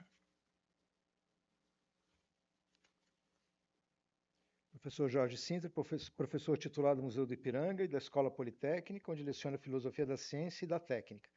É presidente do Instituto Histórico Geográfico de São Paulo, de 2018 a 2023, e é membro do Centro de História da Ciência da USP. Muito obrigado, professor. Eu que agradeço. Bem-vindo. Por favor, tenha a palavra. E aqui passamos os slides, passo por aqui, né? Dá para passar por aqui? Dá sim, muito bem, olha só. Então é um grande prazer estar aqui e como o tempo é breve, nós vamos já dar início aqui. As perspectivas, nós podemos olhar para o Museu de História e o Museu de Ciências, propriamente dito. Então, o Museu de História muitas vezes vai pegar de raspão a temática, mas sempre se pode aproveitar.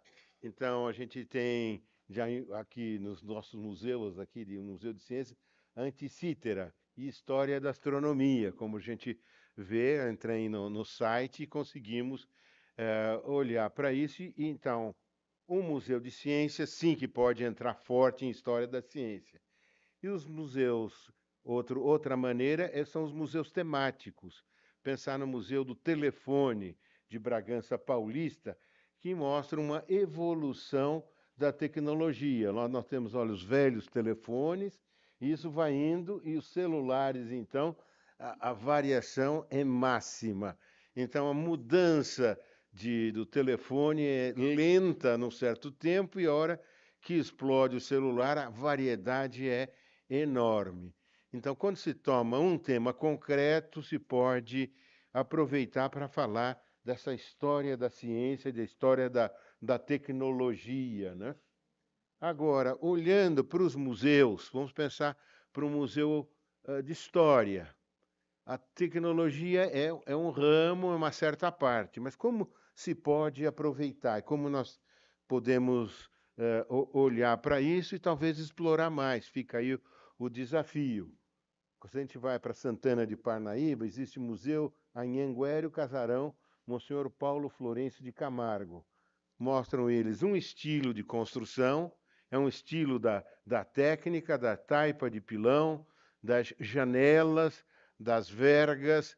Depois, fora, a gente tem a mó de trigo e os pilões. Então, tem toda uma tecnologia de uma certa época, e isso é explorado no museu, mostrando como é que se fabrica a taipa, como é que é isso, como é que é aquilo.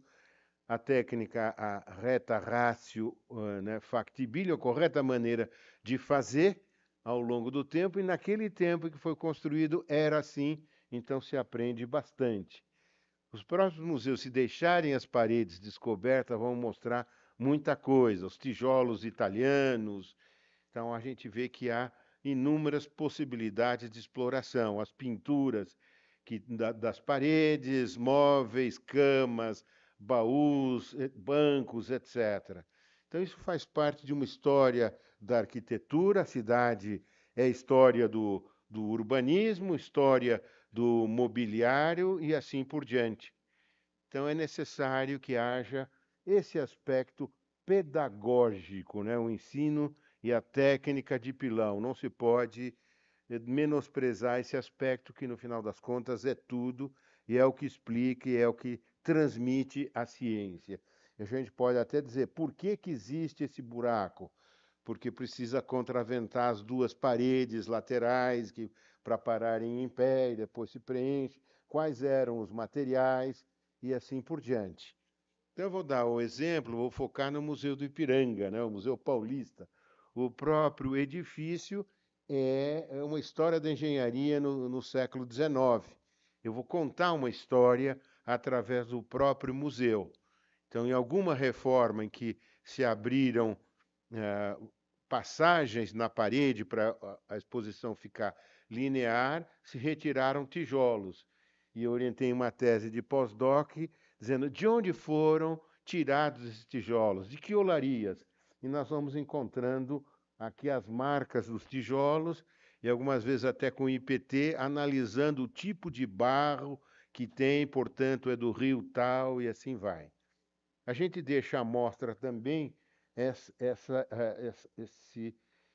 essa fundação aqui, argamassa ciclópica, né? Os cíclopes aqui, então as grandes massas.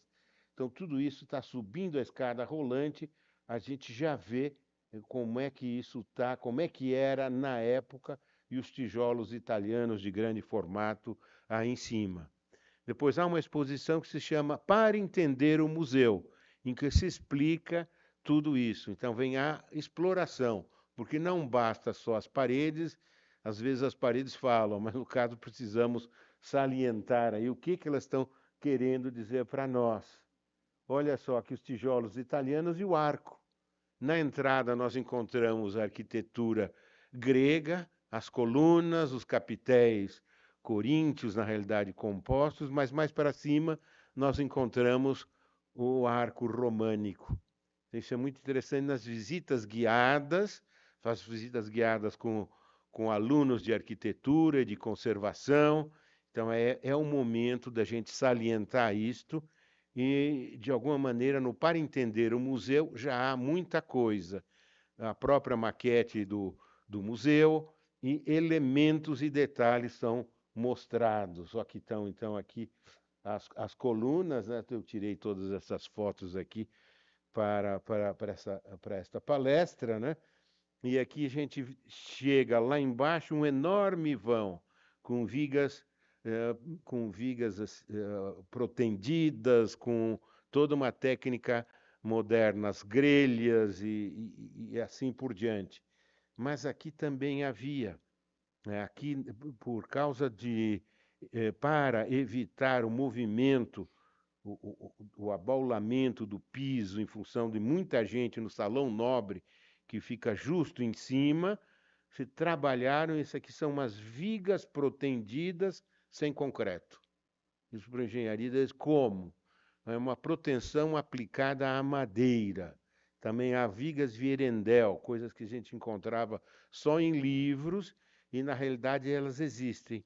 Então pode encher o salão nobre, que o piso não vai ceder, embora seja estuque, e não concreto armado, que ainda não existia na época. Olha só, isso aqui é o esquema, aqui não vou me deter, mas nós temos, então, o esquema do cabo de proteção ali com um sistema especial. A outra coisa é que a gente deixa paredes em aberto. Então, essas paredes aqui que está lá no 3º andar, ela foi armada não com, como se faz hoje, tela de galinheiro, plástico ou fio ou o aço, mas com fibra de palmeira, jussara, é o palmito. Então, se fazia assim na época, e que fizemos, deixa uma parede aberta para mostrar para as pessoas como eram as coisas. Aqui é um detalhe, né? É o detalhe, a gente vê um ferro por aí, tem detalhes aqui que precisaria explicar se houvesse mais tempo aqui. Então, tudo isso é um pouco da história da técnica. Agora nós temos lá só essa cúpula toda de vidro, e o vidro, então, está numa armação metálica que pesa bastante. E isso aqui não pode se apoiar, porque o que nós temos aqui são umas ancas que são de gesso ou uma argamassa, e curva não aguenta esse peso. Então, como é que o Beze resolveu? Fazendo tirantes por cima. Então, quem vai nos andares de cima vai ver umas treliças ou tesouras que servem de sustentação. Aqui está. Olha só, a gente vê os vidros aqui embaixo, toda essa armação metálica que se apoia nessas tesouras de madeira que aqui estão. Tudo isso de 1890 e está lá até hoje, funcionando perfeitamente. Foi necessário substituir uma ou outra peça, pouca coisa. Aqui são imensos arcos para a fachada, aqui que está sobressaindo do edifício. Esse arco tem mais de 20 metros e não há tração, só compressão. É a própria técnica romana, que tem um bom exemplo. E, além disso, olha, ele está travado. Olha só, tem uma espécie de pata metálica aqui, um aço, tudo isso é importado, esse aço aqui veio da Alemanha e vai para outro arco do outro lado. Então, um segura o outro, se cada um quiser se movimentar por um lado ou por outro, eles estão travados. E estão travados também, como mostrava antes, com essas treliças que estão montadas e estão pretensionadas por essas barras metálicas que aqui estão. Então, isso aqui dá uma grande aula de tecnologia, né, desse século aí, desse final de século XIX. E aqui, para aguentar, as vigas são duas aqui, duplica-se a espessura, juntando duas com esses grampos metálicos que aqui estão. Esse travejamento foi muito bem feito. Outros arcos menores, né, estão aqui na galeria. Essa é a minha exposição sobre mapa e formação territorial do Brasil. Então, de novo, os arcos, mas o arco, como a gente sabe, ele está aqui, ele tende a abrir. O peso em cima faz com que ele vai abrir. E aí eu tenho essas barras metálicas aqui que não deixam que o arco abra, então se sustenta isso aqui. Então, toda uma técnica muito bem pensada. O Beze falou, tudo bem, mas eu quero que o Luigi Pucci faça isso, porque ele entende. Então, entrou o colega para fazer. Outras coisas interessantes, olha, a maquete, né? É a maquete de São Paulo. Como foi feita a maquete? Então, há um vídeo de 10 minutos que explica como foi feita a maquete. Então, é a técnica de construção de maquetes a partir de um mapa. Depois, a partir de fotografia, se vai reconstituindo cada casinha e o que faltar a gente completa de acordo com a vizinhança. O museu trabalha em história do imaginário, história do cotidiano e em mundos do trabalho. Em Casas e Coisas, se estuda a evolução dos objetos, né? Dos ferros de passar, das louças mais pesados, com brasa. Então, é toda uma tecnologia que tem uma sua sequência evoluindo e contando a história dessa técnica aqui. Então, daqui se sai vamos dizer, a recomendação de explicar isso através de vídeos. E vídeos curtos, né? Curtos porque ninguém tem tempo para ler nada, nem para escutar nada. Mas nós temos que insistir aí, e vai por pílulas, né? Em vez de fazer um de 5 minutos, faz 2 de 2 minutos e meio cada um. Você tem mais chance de que seja lido, né? Mas a gente vê cada detalhe, né? Das casas, da maquete, é gesso, é isso, é o baqueniste quem fez, né? E depois, para entender o museu, a gente trabalha os elementos aqui, olha só, as colunas, as palmetas, aqui já estamos entrando para o rococó, e depois como foi feito. Eu tenho um molde e o objeto pronto. E aqui para tocar. Então, isso aqui parece uma coluna grande, não é, que a foto foi tirada muito de perto, então você toca. Então, isso também eu acho que é importante pedagogicamente, que os alunos, que os estudantes consigam tocar as coisas, né?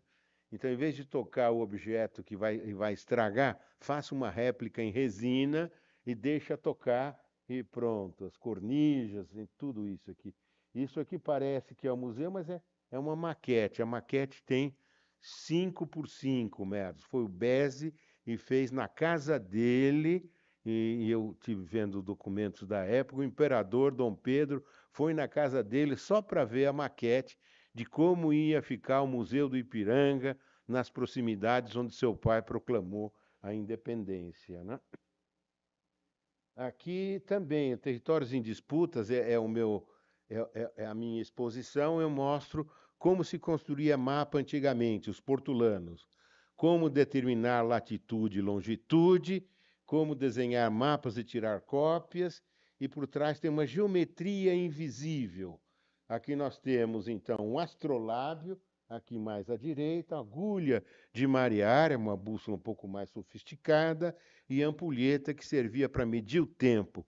Por quanto tempo a caravela andou com um vento de tantos quilômetros por hora, tantas léguas por 24 horas. Compasso de ponta seca, etc. E temos vídeos explicativos também e painéis mostrando como se faz.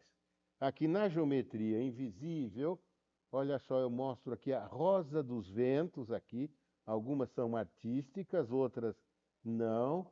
Se a gente dá um zoom aqui, nós vamos ver como tem muitas linhas, 32 linhas saindo daqui.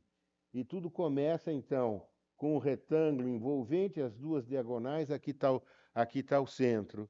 E olha só, isso aqui é o exemplo. Descubra a geometria invisível. Partem milhares de raios, só que eles são desenhados muito fraquinhos para não aparecer. De tal maneira que depois o colorido aí ele cobre, eles ficam invisíveis. Mundos do trabalho. A outra, então, foi uma ideia do museu. O museu não pode ter uma réplica de todos os objetos do mundo, né? Fica impossível. Então, a gente precisa setorizar, precisa olhar para alguma coisa. Então, nós decidimos cortar em 3 eixos, né? E um dos eixos é mundos do trabalho. E todo trabalho, no final das contas, é fazer, é técnica. Então, profissões e ofícios. A gente conserva toda a oficina de Santos Dumont, vídeos de como ele planejava, e depois ele ia para o torno e executava. E o torno dele está lá. E a pua, então, todo o material está lá. Aqui usamos também como construir ferrovias. Então, isso aqui não tem escala, mas a escala mais ou menos é essa aqui, um pouquinho menor. Então, que porca é essa que eu vou abrir com essa chave aqui, né? Então, são ferrovias, né? Tudo é em escala gigante. Depois, profissão, costura, quais são os objetos que são utilizados. E assim vai para todas as profissões. E aí tem o rebolsa, a régua de cálculo dele, o material de desenho, o compasso, os instrumentos de trabalho. Aqui, essas são os do Rebouças aqui, olha lá. Retrato, André Rebouças, está aqui quem faz e tal. E o material utilizado. Esse aqui é o torno, então, do Santos Dumont. Ele trabalhava isso em 1890, até 1905, até o 14 bis, ele está fazendo. E aqui é um espelho feito por ele, em que a gente encontra uma águia em cima, a Torre Eiffel, o dirigível, e ele assina aqui embaixo. Não dá para ler, mas tudo isso é feito manualmente por ele. Depois tem lá uma foto que é um selfie, né, dele. E como é que ele tirou uma foto em que não aparece o fotógrafo, no espelho, colocando-se numa certa posição, e a gente duvida se ele não fez uma montagem no laboratório fotográfico, né? De tão engenhoso que era ele, né? E conclusão, então, olha só, o museu, tanto do Ipiranga ou qualquer outro, tem muitas possibilidades usando o próprio edifício para contar a história de uma época, se o museu é antigo, e também em mundos do trabalho ou escolhendo exposições, dá para se trabalhar bem tudo isso. Nós agora temos não só as permanentes, mas exposições temporárias, às vezes com co-curadoria. Nessas temporárias você escolhe o que quer apresentar. Então, muita gente reclama, mas eu fui lá e não encontro aqueles carros, as charretes antigas, que não adianta no museu eu simplesmente colocar um objeto e ele vai ter valor porque o objeto é antigo, almofariz de Pedro Tax, de 1720. Lencinho da princesa Isabel. Muito bem. Então fica aquele gabinete de curiosidades e não conta uma história, não conta uma evolução.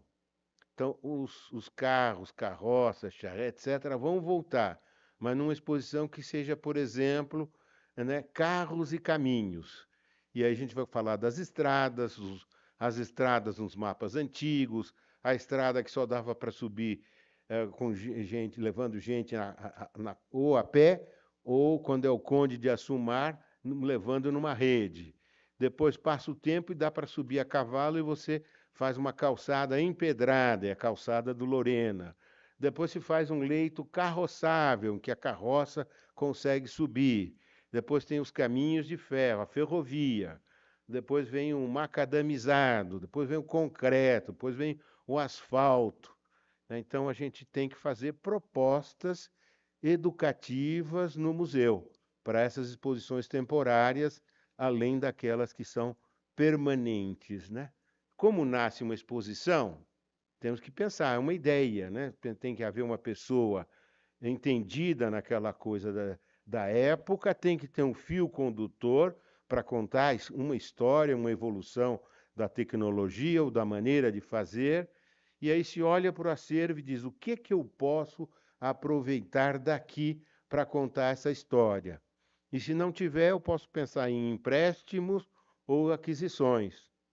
Por exemplo, nessa formação do território, para não ficar assim, formação do território brasileiro, vamos pôr um pouco de pimenta, territórios em disputa. E aí eu levo o quê? Marcos de Sesmaria, como esse que está aqui.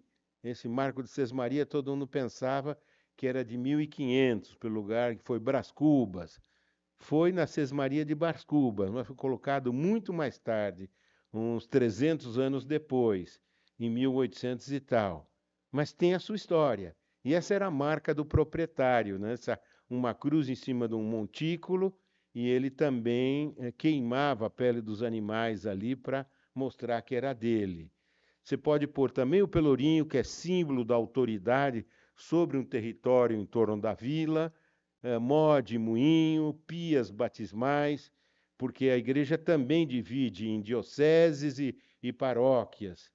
E vou trazer mapas antigos, digo como é que eles foram construídos, como é que os marcos foram implantados. Então, é possível fazer isso, sim, perspectivas se abrem, é preciso ter a pessoa que tenha a ideia e fazer uma co-curadoria. Muito obrigado pela atenção.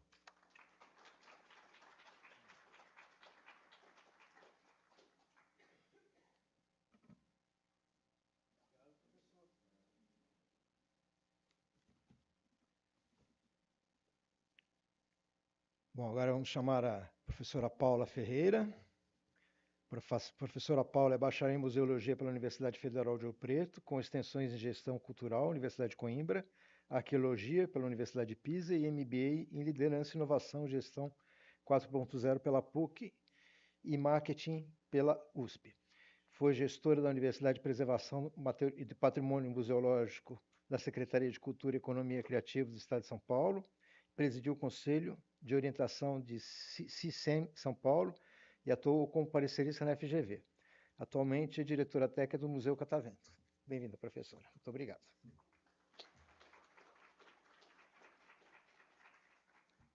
Boa tarde a todos, a todas. Acho que está certinho, né? Eu tenho 1,5 m, a gente sempre tenta se preocupar em regular aqui a altura. Bom, primeiramente, eu gostaria de agradecer o convite do professor Gildo para a gente estar aqui presente. É um parceiro muito especial do Museu Catavento. Ao Instituto também Butantan, pelo acolhimento, parabéns pelo evento. E hoje eu vou apresentar o nosso museu, que é o Museu Catavento. Vou trazer um pouquinho da história dele, trazer algumas metodologias e apresentar para vocês também como a história da ciência é explorada, é exposta através das nossas exposições e atividades dentro da instituição. Bom, eu começo com uma frase da museóloga Valdísia Russo sobre o que caracteriza um museu. E essa frase é muito emblemática quando se pensa em Museu Catavento. Ela diz: o que caracteriza um museu é a intenção com que foi criado e o reconhecimento público, o mais amplo possível, de que é efetivamente um museu, isto é, uma autêntica instituição. Ou seja, para ser configurado como um museu, muito do que a gente pretende realmente é o reconhecimento do público, e da sua mais ampla reconhecimento, e justamente através da divulgação do nosso público. E é disso que a gente está falando, desse museu que se caracteriza justamente pelo que é descrito por ela. Aqui está o nosso histórico. Então, o Museu Catavento foi inaugurado em 2009. Ele é um museu que pertence à Secretaria de Cultura, Economia e Indústrias Criativas do Estado de São Paulo. Ele também tem 13 mil metros de área expositiva no entorno dele. Ele está hoje no centro de São Paulo. É o museu mais visitado pelas escolas no país atualmente, recebendo em torno de 250 mil estudantes por ano. Mais de 8 milhões de pessoas já passaram por lá desde a sua abertura. E a gente recebeu um recorde esse ano de mais de 15 mil visitantes num único dia, que foi agora, em julho, nas férias. Tem mais de 90% de aprovação das pesquisas e satisfação no entorno justamente desse público. A instituição também está localizada no Palácio das Indústrias, que na verdade, a gente comemorou 100 anos no ano passado, né, do Palácio. A gente está com uma exposição lá contando a história dele, então estão todos convidados a presenciar essa exposição temporária. E é justamente dentro desse contexto histórico que ele surge. E é muito importante trazer esses dados, que é tanto a questão de reconhecimento, de impacto e também do histórico dele, para a gente entender como esse Museu de Ciências ele está incluído dentro do Estado de São Paulo e que ele usa de estratégias não efetivamente somente sobre as suas exposições e sobre a questão do contexto em que ele vai trazer a ciência para dentro de um espaço cultural, mas também das metodologias que a gente utiliza através da interação, que é isso que ele é muito reconhecido através dessas metodologias. E aí eu trago algumas referências de como ele cresceu dentro de um espaço, de um contexto histórico de outras instituições pelo mundo. Mas, primeiro, eu falo sobre a origem dos museus de ciências interativos, que é onde ele está dentro, no recorte dentro de museus de ciências pelo mundo. E aí eu trouxe, justamente na década de 60, nos Estados Unidos, e que a gente destaca o Exploratório, que é um museu criado pelo Frank Oppenheimer. Não é o Oppenheimer, é o irmão do Oppenheimer, conhecido ali do filme, e que ele traz justamente, ele populariza a ciência através de interação com alguns experimentos científicos dentro dos espaços culturais. E aí, dentro ainda da expansão global e influência no Brasil, a gente utiliza justamente do modelo que chama hands-on, que se espalhou pelo mundo e inspirou muitos museus brasileiros, como é o caso do Catavento, e tem outros museus que também utilizam dessas mesmas metodologias e estratégias. E aí vem a referência internacional do Museu Catavento. Ele, quando foi criado em 2009, o presidente do Conselho, Sérgio Freitas, ele viajou pelo mundo, conhecendo muitos dos museus de ciência, e trouxe um recorte de cada um. Mas 2 ele sempre destaca, justamente para a gente levantar e as pessoas saberem quais referências que a gente bebeu, as fontes que a gente bebeu ali. A primeira foi a Cosmocaixa, em Barcelona, e o segundo, o Papalote, que fica na cidade do México. São museus que utilizam também da mesma estratégia, mas que acabam tendo algumas abordagens diferentes. E é justamente nessa fusão que cria o Museu Catavento em 2009. Bom, o Catavento, ele tem uma linha narrativa e uma lógica através de uma linha temporal histórica, o que muitos museus utilizam, principalmente museus de ciências. E aí a gente divide em 4 grandes seções, que a gente chama, que são 4 grandes áreas até da própria ciência. A primeira a gente chama de universo, vem vida, engenho e sociedade. Então, as áreas científicas, digamos assim, que a gente aborda seria do universo, a gente fala sobre astronomia. Na vida, a gente fala sobre a biologia de uma forma geral, e a gente aborda fauna, flora, corpo humano e por aí vai. O engenho, a gente fala de física e muitos dos fenômenos da ciência dentro da física e essas interações com algumas instalações que a gente apresenta ali. E a sociedade, a gente fala justamente das ciências humanas. O que eu trago um pouco de destaque com relação a isso, porque eu atuo em museus de ciências há mais de 15 anos. Eu sei que tem muitas áreas que chamam muita atenção nas áreas nos museus de ciências, como química, física, matemática, mas são poucos os espaços que são criados para as ciências humanas dentro dos museus de ciência. E o Catavento teve muito esse cuidado para trazer, através da história, sociologia, arqueologia, antropologia, enfim, a gente tem alguns dos pesquisadores e cientistas, até da própria USP, por exemplo, como o Walter Neves, que foi um curador de uma exposição que a gente tem até hoje, que é do Macaco ao Homem, que fala da evolução humana, e por aí vai. Então, é um cuidado que o Catavento traz justamente para abordar todas as áreas de uma forma interativa, que é o que a gente vai ver. Muitas das crianças, principalmente, falam de uma forma divertida, porque uma coisa é importante a gente sempre salientar: os museus são um espaço de difusão do conhecimento, é um espaço também de acolhimento e afeto, mas de lazer. Então, é justamente trazendo todas essas esferas que a gente tenta trabalhar através das nossas atividades. E aí eu venho trazer algumas metodologias que a gente utiliza, e eu trago alguns pontos do que muita gente pergunta: por que o Catavento dá certo? Por que vocês têm esse número de público tão alto? O que vocês fazem de diferente? E aí eu trouxe alguns aspectos, na minha visão, obviamente, né, como museóloga e observando outros museus pelo país e afora também, que a primeira delas, por exemplo, é a abordagem participativa e dialógica, né? A gente bebe um pouquinho do Paulo Freire e do que ele fala sobre pedagogia, e da forma também dos fenômenos, da vivência dos fenômenos através da educação, da própria descrição do que é o museu pelo ICOM, né, que foi lançado agora em 2022, recentemente. Então, é uma das abordagens que muitos museus fazem, a maioria deles também, mas que também está dentro da nossa missão. Também a questão dos monitores, como mediadores entre ciência, sociedade e linguagem acessível. O Catavento hoje conta com educadores / monitores, mais de 130. Esses educadores, que a gente chama, eles fazem atendimento ao público diretamente. Eles têm uma formação contínua, porque a ideia é que alguns deles sejam estagiários também, então estão no período de formação dentro das universidades, o que traz uma linguagem mais acessível até, principalmente para um público mais jovem, que a gente atende muito, de crianças e tudo mais. Estão muito atualizados, porque estão dentro da faculdade, trazendo abordagem muito importante, justamente para as áreas que a gente aborda. Então, a gente tem estagiários que fazem física, jornalismo, administração, um pouco de tudo, porque a gente trabalha dentro de um museu de ciências, então a gente sabe o quanto é multidisciplinar trabalhando num espaço como esse, a importância de ter uma equipe como essa.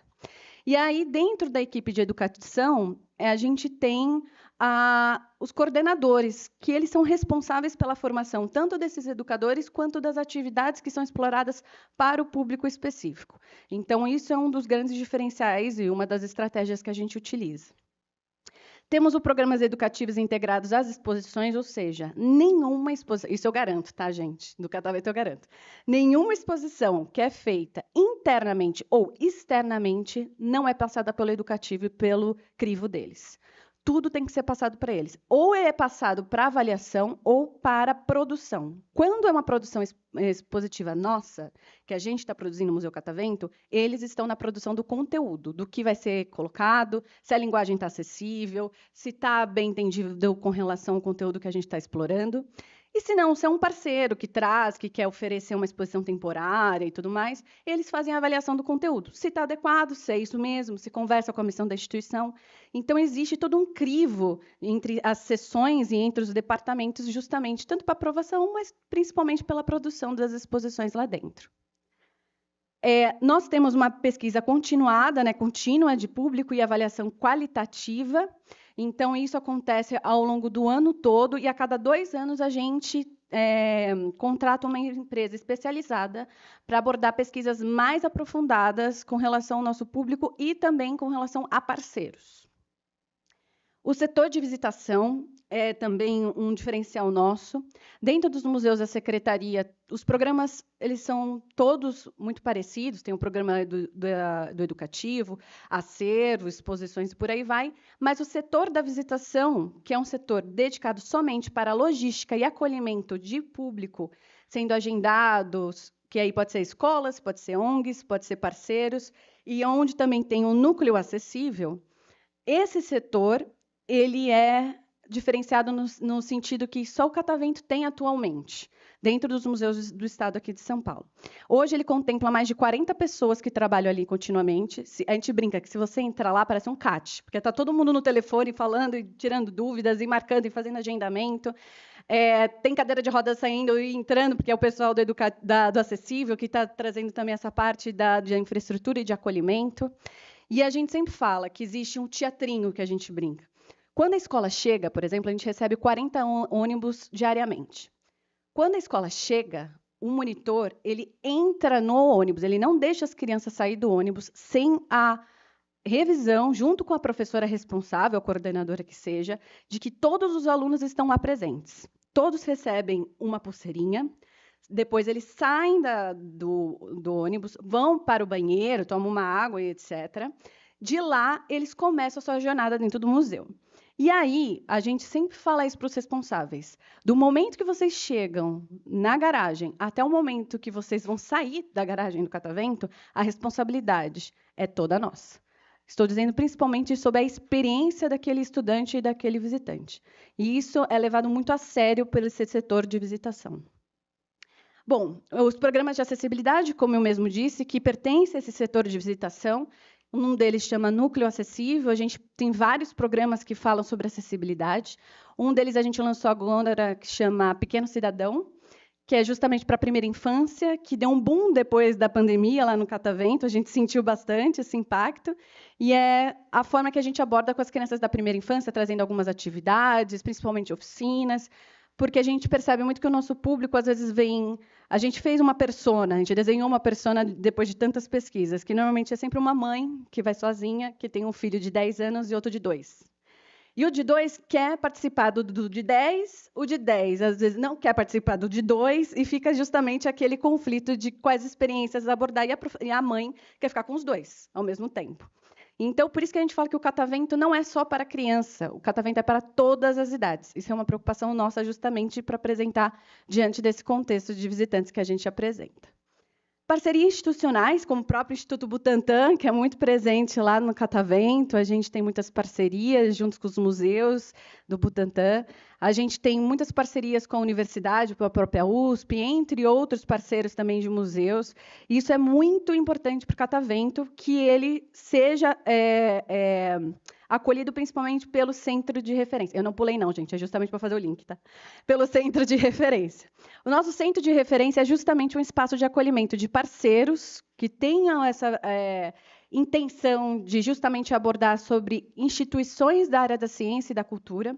E aí a gente faz acolhimento de pesquisadores, de alunos, visitas técnicas, a memória institucional do museu e artigos. A gente publica artigos, obviamente, com os critérios do próprio catavento, não é um critério de artigos científicos, mas a ideia é justamente explorar essa área da pesquisa e da educação, mas através de pesquisadores, através também da produção, tanto do catavento quanto de parceiros. Bom, a construção do catavento em si, ele é muito ligado ao Palácio das Indústrias, como eu mesmo mencionei, que foi tombado pelo Condefat em 1982, e ele traz já por si só o próprio palácio a história da ciência e do ressignificado, mas principalmente pela corrida pelo progresso dentro da cidade de São Paulo. Isso conversa muito com o que o catavento aborda também através da tecnologia e da história da indústria em São Paulo. Muito da nossa coleção, dos nossos acervos, falam dos transportes, por exemplo. A gente tem um DC-3, um avião enorme ali, a gente tem locomotivas. A gente fala muito dessa corrida industrial da cidade de São Paulo e do Estado. Então, conversa muito com as exposições e com a missão da própria instituição, junto com o palácio onde ele está abrigado. E o palácio, a gente fala, né, que é o nosso número 1 do acervo, o nosso acervo maior, que a gente mais conserva, mais preserva, é o próprio palácio. A exposição abrange várias áreas da ciência, como mesmo mencionei, daquelas 4 sessões, e aí a sequência cronológica é contextualizada, como eu disse, né, desde o Big Bang, passando para a evolução, indo até tecnologia, os impactos na sociedade. Então, existe uma linha lógica de narrativa. Por meio da metodologia hands-on, que é o que eu acabei de falar, sobre a interação com as instalações. A gente tem muitas instalações, aquela bem famosa, por exemplo, de arrepiar o cabelo, que todo mundo conhece, que é o Van de Graaff. É uma das formas, é uma das instalações que a gente utiliza justamente para ter essa interação, para falar um pouco ali, obviamente, sobre a física. Mas a gente tem, por exemplo, o Química em Show, que é uma apresentação de química de dentro de um laboratório de química, que é apresentado por químicos formados e que fazem algumas experiências ali, ao vivo, mostrando os fenômenos da química de uma forma muito divertida, mas bem esclarecedora e com compromisso e responsabilidade sobre o conhecimento. E, por fim, a gente faz também através das oficinas, as palestras e as ações educativas de uma forma geral. Então, mais para frente, deixa eu ver se já é o próximo. Eu trouxe alguns exemplos para vocês terem uma ideia dessas alternativas de atividades que a gente oferece para o nosso público. Então, por exemplo, a gente tem um espaço que chama Canto Darwin, que a gente fala justamente dessa história da ciência sobre uma perspectiva do próprio cientista. Então, a gente fala um pouquinho da biografia dele, o impacto dele na sociedade, e a gente tem um vídeo que passa ali sobre a evolução das espécies. Também a gente tem as visitas históricas, que acontecem com alguns grupos dentro da seção Sociedade, que é justamente conhecendo o Palácio das Indústrias. A gente vai levar esse grupo para conhecer lugares que nem todo mundo tem acesso, porque ali é quase um labirinto de tantos lugares que dá para conhecer, e a gente vai falando sobre a história de cada pedacinho daquele palácio e o quanto ele foi importante para a cidade de São Paulo. Então, também é uma outra alternativa, uma outra atividade que a gente faz para falar justamente da história da ciência, mas uma outra parte de perspectiva com relação a essas atividades. Temos o legado negro no Brasil, e que a gente fala sobre o legado negro de uma forma geral, mas a gente dá destaque a alguns cientistas negros no Brasil. A gente dá destaques também sobre algumas, enfim, algumas heranças que a gente tem, por exemplo, na língua falada, né, no nosso português, que tem muitas palavras de origem africana. Então, a gente fala e dá esses recortes justamente desses legados, trazendo a história numa perspectiva sempre muito crítica, no olhar crítico, no olhar observador, que o professor Gildo sempre fala, né, de ter esse olhar crítico, atencioso, cauteloso, sensível. E essa é a forma também que a gente utiliza para muitas das nossas atividades, principalmente ali na área da sociedade, que a gente sabe que são muitos os temas muito sensíveis e que vale a pena e que é necessário ter essa reflexão. E a gente tem, por exemplo, o Fórum do Santos Dumont, como o professor Jorge mencionou aqui do Santos Dumont. Aliás, vocês emprestaram uma coleção dele para a gente no ano passado, na exposição, o pessoal do Museu Paulista. Nesse fórum, a gente faz todos os anos, são temáticas diversas, sempre relacionadas à exposição que a gente vai apresentar, que é a produção do próprio catavento. E do ano passado, do Santos Dumont, a gente trouxe alguns cientistas, pesquisadores, historiadores, que fizeram parte justamente dessa construção da divulgação da imagem do Santos Dumont. Muitos até elaboraram, produziram livros, biografias sobre ele e tudo mais. E a ideia é justamente, nesses fóruns, ter discussões e pautas levantadas sobre algum recorte, nesse caso, que é um cientista. Então, sobre a vida dele, sobre a produção, sobre o legado dele para o Brasil dentro da ciência. Então, são algumas atividades que a gente aborda justamente muito plurais, diversas, mas a ideia é justamente trazer a história da ciência de formatos diferentes. E aí eu queria trazer um outro exemplo que não está aqui, que é o Globo, que chama Jogos dos Poderes, que é super importante também na área da sociedade. Ali a gente faz como se fosse uma experiência se você estivesse na ONU, só que com adolescentes. Então, sai bastante coisa interessante. A ideia é trazer como se eles tivessem, por exemplo, algum recorte histórico, a gente tem vários, um deles é na Segunda Guerra Mundial, e a gente traz alguns acontecimentos e decisões que foram tomadas por líderes. Só que antes de falar das decisões, a gente dá alternativas para eles escolherem qual seria a melhor decisão para aquele acontecimento. E eles têm a total liberdade de votação. Cada um vota e ganha, obviamente, a maioria. Então, é como se fosse realmente a votação, como se fosse a experiência da ONU, de uma forma muito menor, obviamente, de um recorte ainda apenas do que acontece, mas dos impactos que isso causa. No final da experiência, a gente pega o que realmente aconteceu naquela época, quais foram as decisões que foram tomadas por esses líderes e quais as decisões que eles achavam que deveria ter tomado. E aí a gente coloca justamente do contexto histórico atual, onde eles estão inseridos, quais as influências que eles tiveram, por isso que existem muitas das vezes divergências de decisões e por aí vai. Então, são algumas das atividades que a gente utiliza justamente para ter esse senso crítico e trazer a história da ciência de uma forma mais ampla e dinâmica possível. Gente, é tudo isso.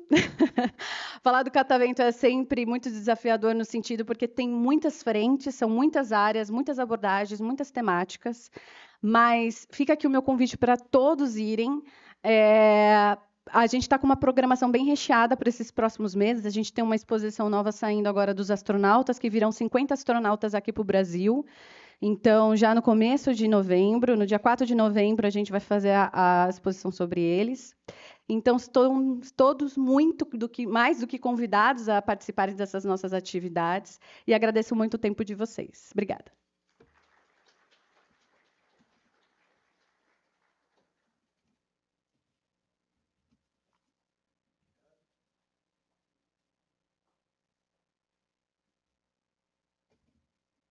Bom, dando continuidade, né? Agora eu chamo o professor Edno Dário. Professor Edno Aparecido Dário é graduado de licenciatura em Educação Física pela Universidade Metodista de Piracicaba, pós-graduação em Museologia pela Fundação Escola de Sociologia e Política de São Paulo, especialista em projetos expositivos, serviços de cultura, extensão universitária, Museu Centro de História de Ciências e Artes. Ele atualmente está na Escola Superior de Agricultura Luiz de Queiroz, da Universidade de São Paulo. Bem-vindo, professor. Muito obrigado.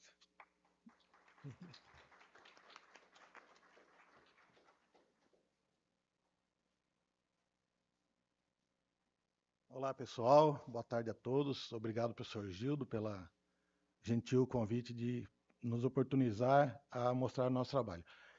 Eu prometo que essa caixinha aqui não é nem um animal peçonhento, tá, gente? Eu vou permitir depois me fazer uma dinâmica aqui com vocês. Eu poderia dizer que era para guardar meu creme dental, minha escova, mas também não é.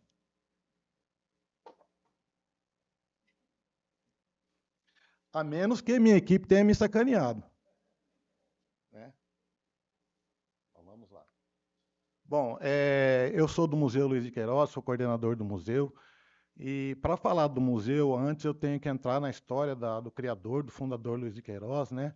E eu vou falar bem rapidamente os tópicos e depois eu vou me pedir a permissão para que vocês me deixem fazer uma dinâmica que eu faço com os alunos lá que a gente recebe em Piracicaba, tá bom? Deixa eu me familiarizar com isso aqui. Já foi, né? Então, peraí. Opa. Tá, são os tópicos, né? A introdução de quem foi Luiz de Queiroz, a história do Museu Luiz de Queiroz, as exposições permanentes e temporárias, o projeto de estudo que a gente tem lá, né, que é um projeto de estudo que são alunos do Programa Unificado de Bolsas, da USP, né, que é um estudo de catalogação, revisão e digitalização do acervo.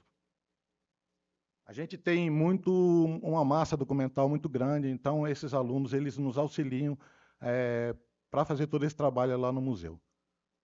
E a digitalização do acervo também. E o projeto de visitas monitoradas, que também são alunos do PUB. Monitoria e estágio. Então, a gente tem que começar a entender, né, quem foi Luiz de Queiroz. E eu não vou me alongar muito no tema Luiz de Queiroz, porque é longa a história do Luiz de Queiroz. É maravilhoso o dia que vocês forem lá no museu, vocês estão convidados já. Vocês podem entender quem foi esse homem. Ele está na exposição Pioneiros e Empreendedores, que é uma exposição do professor Jacques Markovitch, né? Acho que está na FEA, se não me engano. E o ano que vem a Exalc completa 125 anos e a gente vai entrar em contato para que leve essa exposição para comemorar os 125 anos da Exalc, tá? Então, Luiz de Queiroz, né, ele foi filho de barões do café, estudou na França e na Suíça, permaneceu lá por 16 anos, viveu lá pleno desenvolvimento industrial, então ele veio com a cabeça fervilhando, né, para tentar, quando ele voltou para o Brasil, a implantar as coisas que ele tinha começado lá e estudado lá na Europa. Ele inovou na agricultura, né, algodão, e construiu uma usina, né, uma hidrelétrica de telefonia, levou telefone para Piracicaba, fundou uma fábrica de tecidos, né, chamada Santa Francisca, iluminou gratuitamente a praça de Piracicaba. Ele construiu um palacete com o excedente de energia, ele distribuía para o centro de Piracicaba para iluminar a praça central e a igreja de Piracicaba. Casado com a Ermelinda Ottoni, a Ermelinda era filha de Cristiano Ottoni, que era um senador do Império, né? Ele também era um historiador, enfim, ele tinha várias graduações, né? Era um sujeito assim, muito interessante. Eles idealizaram juntos a construção da Exalc, né? E o Luiz de Queiroz ele faleceu 2 anos antes de ver a escola pronta, faleceu aqui em São Paulo, inclusive. Ele se afastou 2 anos antes de ver a escola pronta. E a Ermelinda na verdade, quem levou a ideia de Luiz Queiroz à frente, né? Aí eu estava até conversando com o professor Jorge, né? E inclusive tem parentes, né, exalquianos. E a Ermelinda, numa época onde a mulher ela não tinha voz ativa, ela era uma pessoa assim, fora do seu tempo, né? Inclusive nas palestras do professor Jacques Markovitch, ele fala muito mais da Ermelinda do que do Luiz de Queiroz. Então, a escola foi inaugurada em 1901, 2 anos antes da sua morte. E antes disso, quando ele, antes de falecer, ele retornou a São Paulo e ele trabalhava numa divulgação de ciência, numa revista de divulgação de ciência agrícola. Então, aí, ó, a gente não tem uma foto de Luiz de Queiroz, a gente tem uma única foto dele na usina, assim, muito longe, muito ruim. Então, a gente trabalhou lá no museu com inteligência artificial para tentar deixar o Luiz de Queiroz um pouquinho mais novo, sei lá. E vocês vão entender por quê. Porque essa é a Ermelinda. Então, só um minutinho. Pit stop da água. Então, a Ermelinda, o Luiz Queiroz morreu com 49 anos, um dia antes de completar 50 anos. E a Ermelinda é quem tocou todo esse processo de criação da escola. E ela morreu com 80 anos.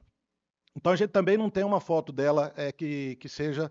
eles não gostavam de tirar fotos, eles eram primos, casaram numa época em que os casamentos eram arranjados, mas a história nos conta que eles realmente casaram por amor. Eles não tiveram filhos também. Mas aí também, com a ajuda da inteligência artificial, a gente conseguiu deixar a Ermelinda um pouquinho mais nova. Por que disso? Porque as pessoas chegam lá, principalmente as crianças, e pergunta, é a avó do Luiz de Queiroz? Não, é a esposa de Luiz de Queiroz, mas ela morreu 40 anos depois, né? Então, a gente tentou fazer um trabalho assim, para poder apresentar um pouco ela mais jovem, né? Então, agora a gente entra um pouco na história da criação do Museu Luiz de Queiroz. Ele foi fundado em 1984, com a finalidade de cuidar dos quadros de formatura das turmas. Desde 1901 até 1971, os quadros eles eram verdadeiras obras de arte. Eles eram entalhados em madeira, tinha vários desenhos, óleo sobre tela, assim, tinha os paraninfos, era muito bonito, com fotografias, né, até 1971.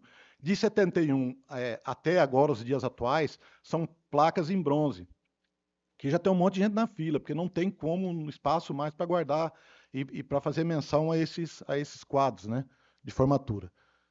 Recebeu objetos históricos dos departamentos, e aqui, quando eu falo em departamentos, a gente depois vai entrar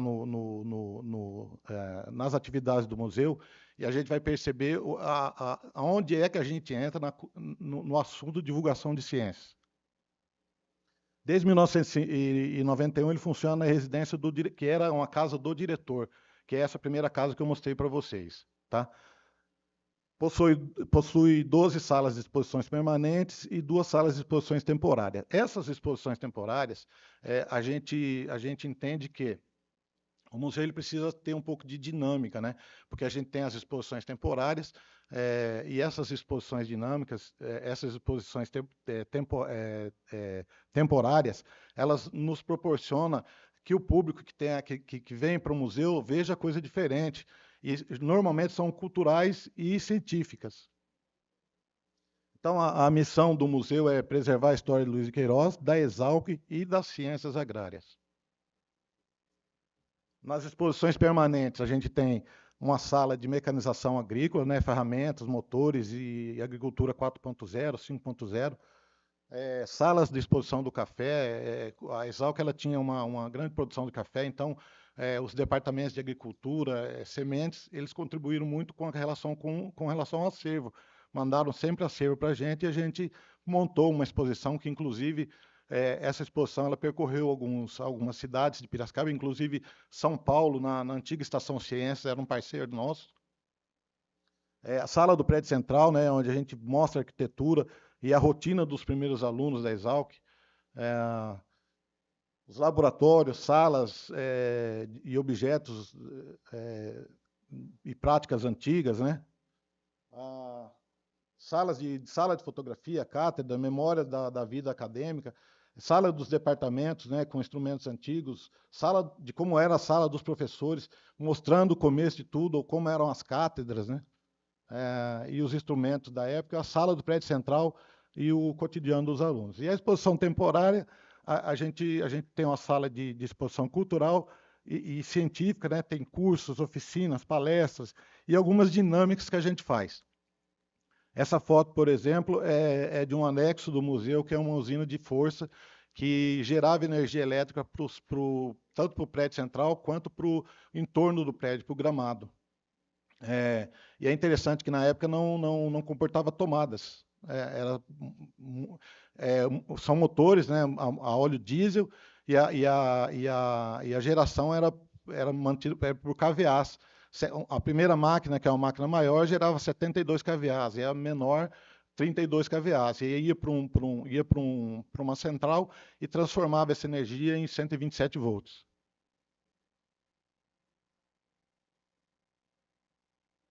Essa foto aqui eu posso perceber que eu não deveria ter casado com uma mulher que é cozinheira. Bom, a gente tem alguns projetos, né? Projeto de visita monitorada, que nós recebemos alunos, né? E mostramos com esses alunos do PUB, né? Que eu mencionei no começo para vocês. Tem um grande acervo de todos eles voltados para as ciências agrárias, porque a Exalc tem 7 cursos, todos os cursos, né? Economia, administração, gestão ambiental, todos eles voltados para as ciências agrárias. E o carro-chefe, obviamente, é o curso de agronomia.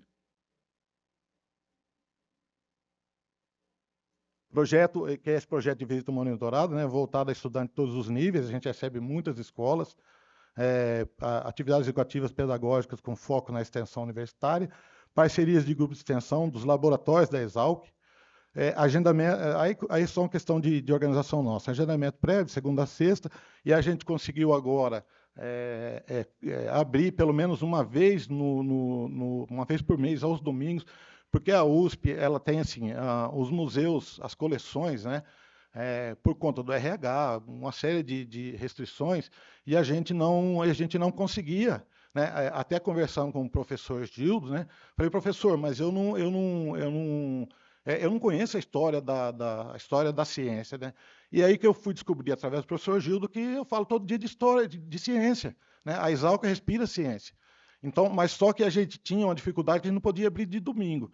Aí eu fiquei questionando e fiquei brigando com a diretoria, brigando com a RH, porque a gente é igual você montar um restaurante, daí você fecha a porta do almoço. Não tem sentido, né? Onde a gente vai? Então, esse é um dos problemas, professor, que a gente estava discutindo, né? Bom, a gente não é só chegar aqui e falar, está tudo certo, não, tem coisas que precisam ser melhoradas. Então, esse é um dos propósitos da minha fala também. Agora a gente está conseguindo, glória, o espaço disponível para atividades, eventos e aulas. Nós estamos também recebendo professores para dar aula no museu, que legal. Bom, monitoria do estágio do museu, programa permanente de visitas, monitores guiam visitantes. Isso é só para mais um tópicozinho aí. E projeto de estudo e catalogação. Esse projeto também é aquele projeto que eu iniciei falando do PUB, né? Que a gente tem um aluno para fazer. Quando você recebe o recebimento a Exalc, ela com seus 125 anos, muita coisa ficou dentro dos departamentos. Então a gente tem que, de uma forma organizada, receber todo esse material.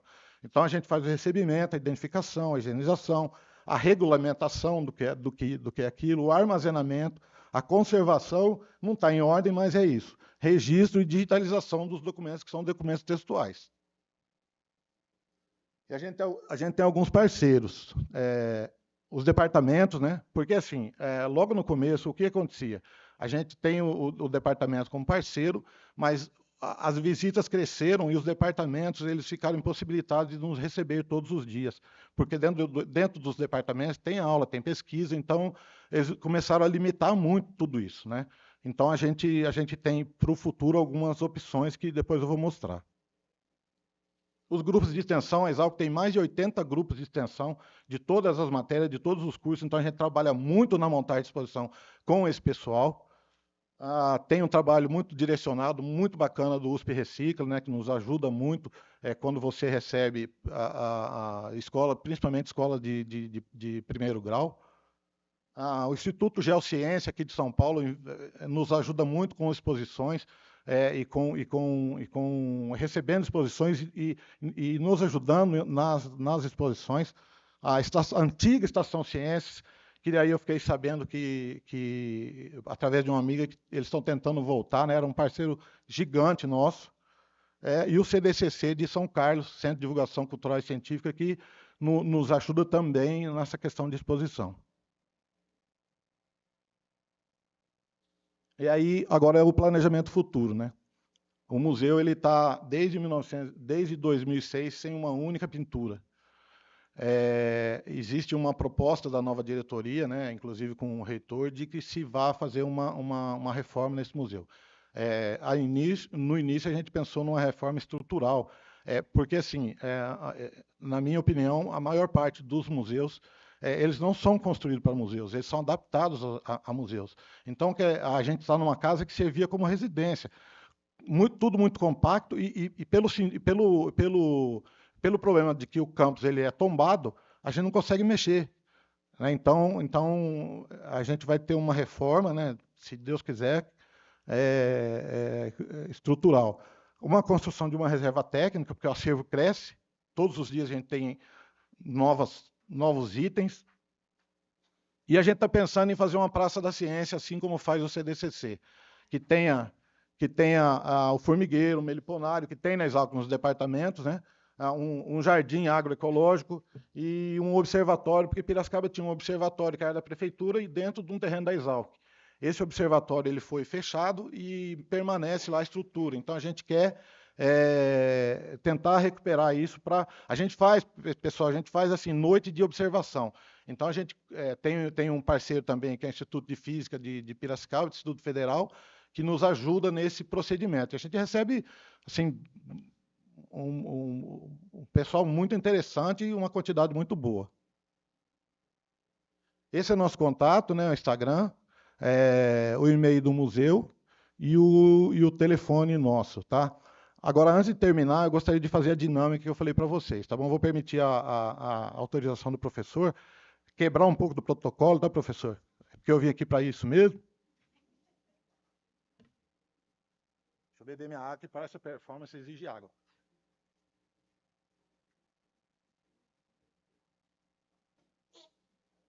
Bom, como eu prometi para vocês, vou abrir a caixinha.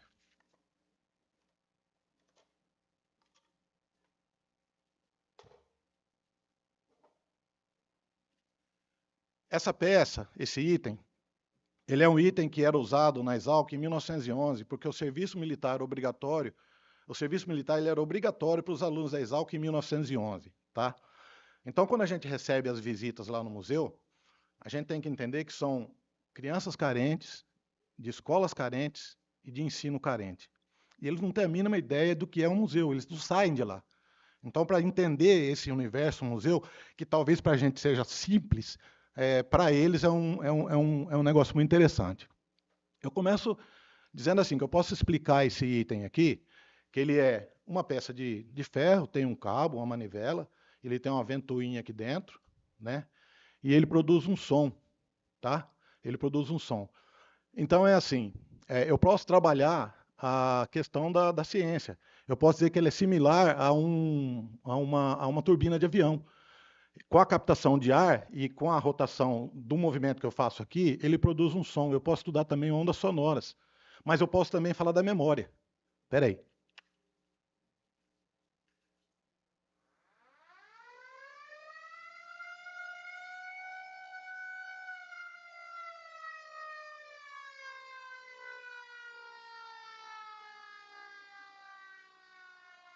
E cada vez que eu movimento mais rápido, mais alto é o som das ondas sonoras, tá? Aí, é assim. Vou fazer algumas perguntas.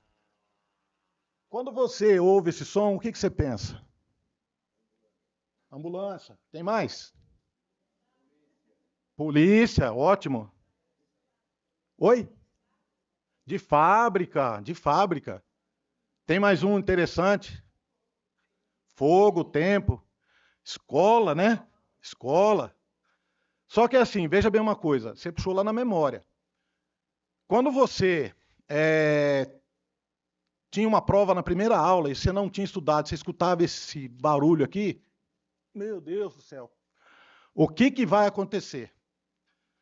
Só que quando dava o intervalo, que você já tinha feito a prova e dava esse sinal aqui, o que você lembrava? Opa, está na hora do lanche, vou comer meu sanduíche. Então era um momento de alegria. Então, o mesmo som que você puxou na memória te deu duas sensações diferentes. Correto? Então tá. Então, beleza. Então, é um som que você lembra de várias coisas, maior parte boa. Você pode ouvir esse som, dizer que a polícia é um estado de atenção, corpo de bombeiros. Na Segunda Guerra Mundial era um sinal de que as pessoas tinham que se prevenir por conta de, né? Tudo isso aí. Aí o que acontece? A Paula, cadê a Paula do Catavento? A Paula falou que a Valdísia, né? Ela tem várias determinações para o museu. Então, uma dessas determinações, Paula, é que lá na década de 80, 90, ela disse que o museu era uma instituição sem fins lucrativos, que cuida da integridade, que cuida da relação entre o homem e o objeto. Correto? A Valdísia tinha toda a razão. Porque num único barulho dele, num único som, a gente provocou várias emoções. Então, o museu, ele obrigatoriamente, ele é um lugar que tem que ser agradável, é um lugar que tem que divulgar, é um lugar que tem que fazer comunicação do seu acervo. Certo? Ele tem que fazer comunicação do seu acervo. Então, eu agradeço muito quando tem essas escolas lá. E esses dias, por incrível que pareça, não. Uma escola carente e uma menina me falou assim, esse som também, professor, ele pode ser estudado, a gente estudar onda sonora de uma escola carente, gente. Vocês não têm ideia do que é. Aí eu parei e falei, eu já posso ir embora agora, tá? Já posso ir embora, ouvir meu rock and roll, tomar minha cerveja, que agora minha missão já está cumprida. Né, porque a gente conseguiu levar para essa criança o que ela nunca mais vai esquecer. E em uma oportunidade que ela tiver de conhecer um museu, ela já vai com esse pensamento, tá? Com esse pensamento aqui. Pessoal, é isso. Muito obrigado. Agradeço novamente ao professor, viu, professor? Espero ter correspondido ao propósito de ter vindo aqui hoje. Obrigado. Pessoal, depois quem quiser testar, está aqui, tá?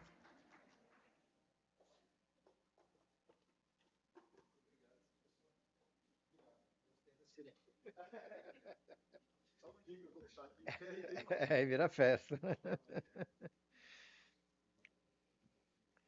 Bom, vamos dar continuidade, chamando agora a professora doutora Suzane Fernandes. Deixa eu falar brevemente dela aqui. A professora Suzane Fernandes é graduada em História pela Pontifícia Universidade Católica de São Paulo, possui mestrado em Arqueologia e doutorado em História Social e pós-doutorado em Política, Gestão e Saúde pela Universidade de São Paulo. É pesquisadora científica nível 5 do Instituto Butantan, atua desde 2004. Foi diretora do Museu Histórico entre 2005 e 2010, do Núcleo de Documentação entre 2010 e 2019, do Museu de Saúde Pública Emílio Ribas, 2018 e 2019. Também esteve à frente da criação e da direção do Centro de Memória e do Setor de Pesquisa sobre História Institucional do Butantan, entre 2019 e 2025, e a História da Saúde Pública. Preservando e difundindo os registros de suas atividades e transformações, por sua experiência em expografia e museus históricos, tendo participado da criação do Museu Municipal de Arqueologia de Monte Alto, em São Paulo, e da organização dos acervos do Museu de Arqueologia do Xingó, Sergipe. Em História da Ciência, ênfase em História Institucional, Arquivos Científicos, coordenação de projetos sobre gestão, acervos e patrimônio de saúde em equipamentos culturais com museus e centros de documentação. Atualmente investiga a conceituação de documentos provenientes da atividade científica e suas relações com a pesquisa, além de atuar na liderança como investigadora associada em projetos voltados para integrar o Instituto Butantan e outros Institutos de Saúde Pública, assim como na criação da rede de centros de museus da saúde em São Paulo, a qual é conselheira. Então, vamos lá, professora. Muito obrigado. Prazer em recebê-la.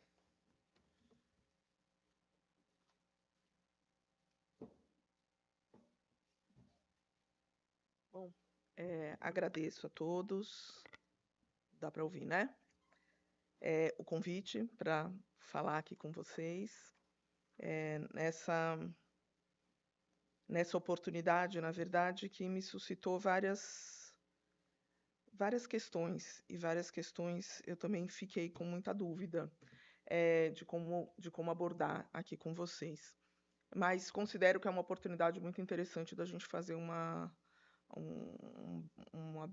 belo jogo aí reflexivo entre museus, história e divulgação científica.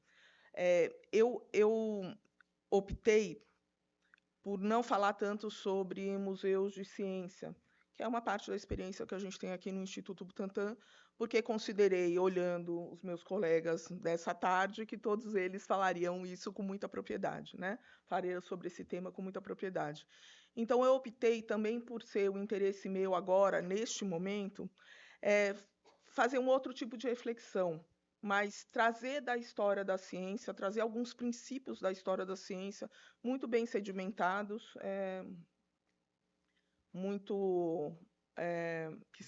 que forjam muito o que é a história da ciência hoje, e fazer uma reflexão sobre quanto essas declarações de história da ciência são usadas ou não dentro dos museus, em particular os museus aqui do Instituto Butantan. Então, vamos lá. Eu começo colocando aí uma frase que eu acho fundamental de um pesquisador, que é o Dominique Prestre, que fala o seguinte: não é mais localmente, apenas no espaço dos laboratórios, que os segredos dos saberes científicos e de sua avaliação é buscado, mas nas retomadas das traduções, grifo meu, que operam no conjunto do corpo social. E eu parto desse princípio para fazer essa apresentação aqui. Essa reflexão, então, que eu fiz, está muito voltada a essa questão, né? O que são esses conhecimentos científicos, esses saberes científicos, e de que forma eles são traduzidos dentro dos museus, ou podem ser traduzidos dentro dos museus, né? Como oportunidades. São camadas que a gente trabalha, e por isso que eu coloquei essa imagem aí, camadas que podem ser mais profundas ou menos profundas, mas, de qualquer forma, não deixam de ser camadas de abordagens em que a gente pode ou não se dedicar e ir a fundo, né? Dentro do nosso trabalho cotidiano, dentro dos museus. Né? Nesse sentido, eu pensei mesmo em colocar algumas declarações, alguns statements, que são muito voltados para 3 linhas centrais que eu consegui identificar entre história da ciência e o que a gente faz na área cultural do Instituto Butantan, né? Tem outras? Possivelmente sim, né? Mas eu selecionei essas 3 para a gente poder trabalhar e refletir aqui juntos. Né?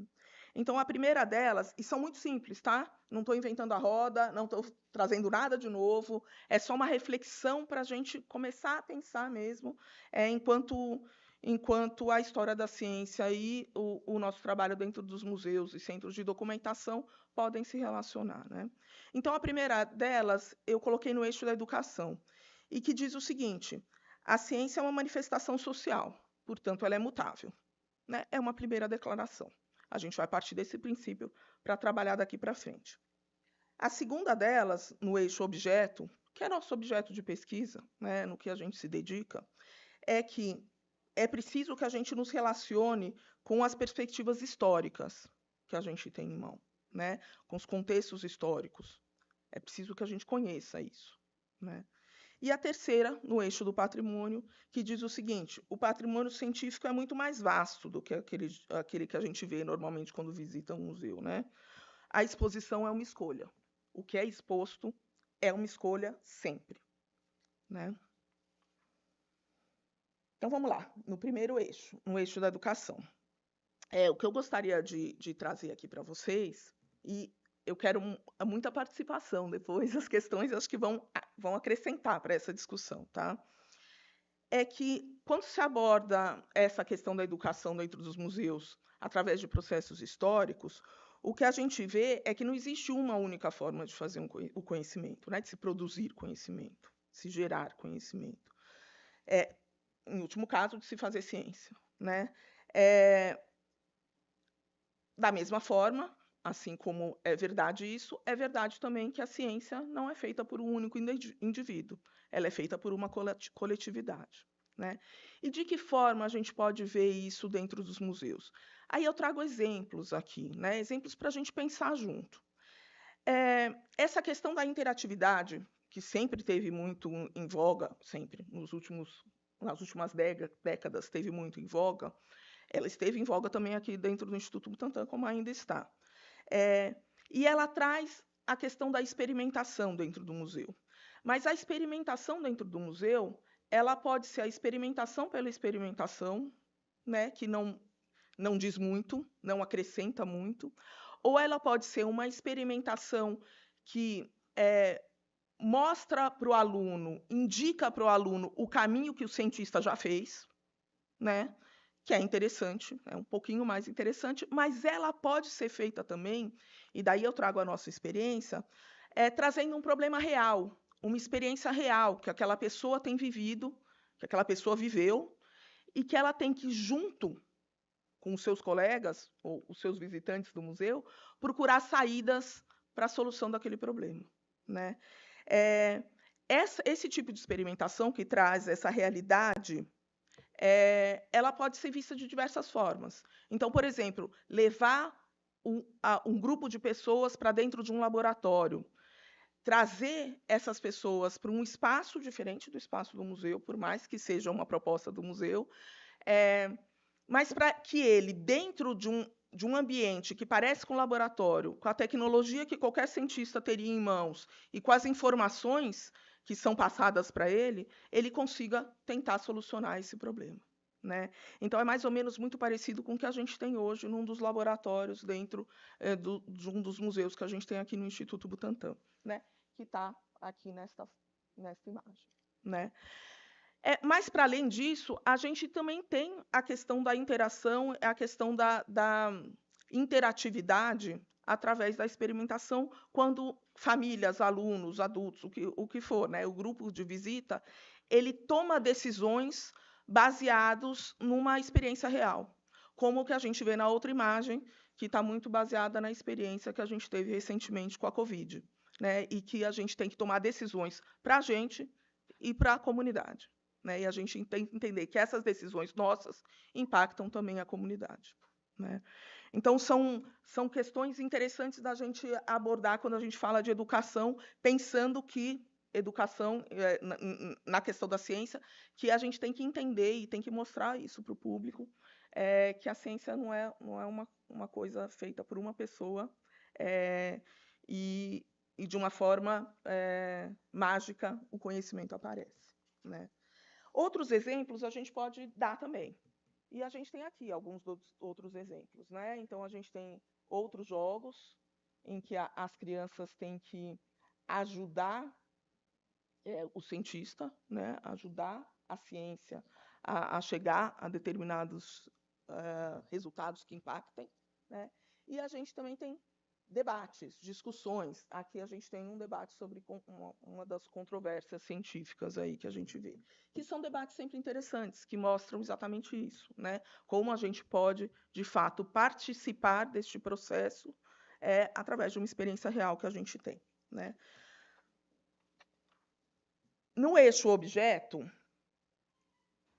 eu já trago aqui uma outra experiência, e é uma experiência tão fascinante quanto a primeira, né? Mas é entender que a gente tem contextos amplos de formação ou de criação dos nossos objetos de pesquisa, sejam eles órgãos, sejam eles acervos, seja eles o que for, né? Exposições, o que seja, né? E que as dimensões temporais e espaciais se apresentam através das suas características históricas, né? E esse é um ponto interessante para a gente pensar. Eu coloquei duas imagens aqui para a gente começar a pensar sobre isso.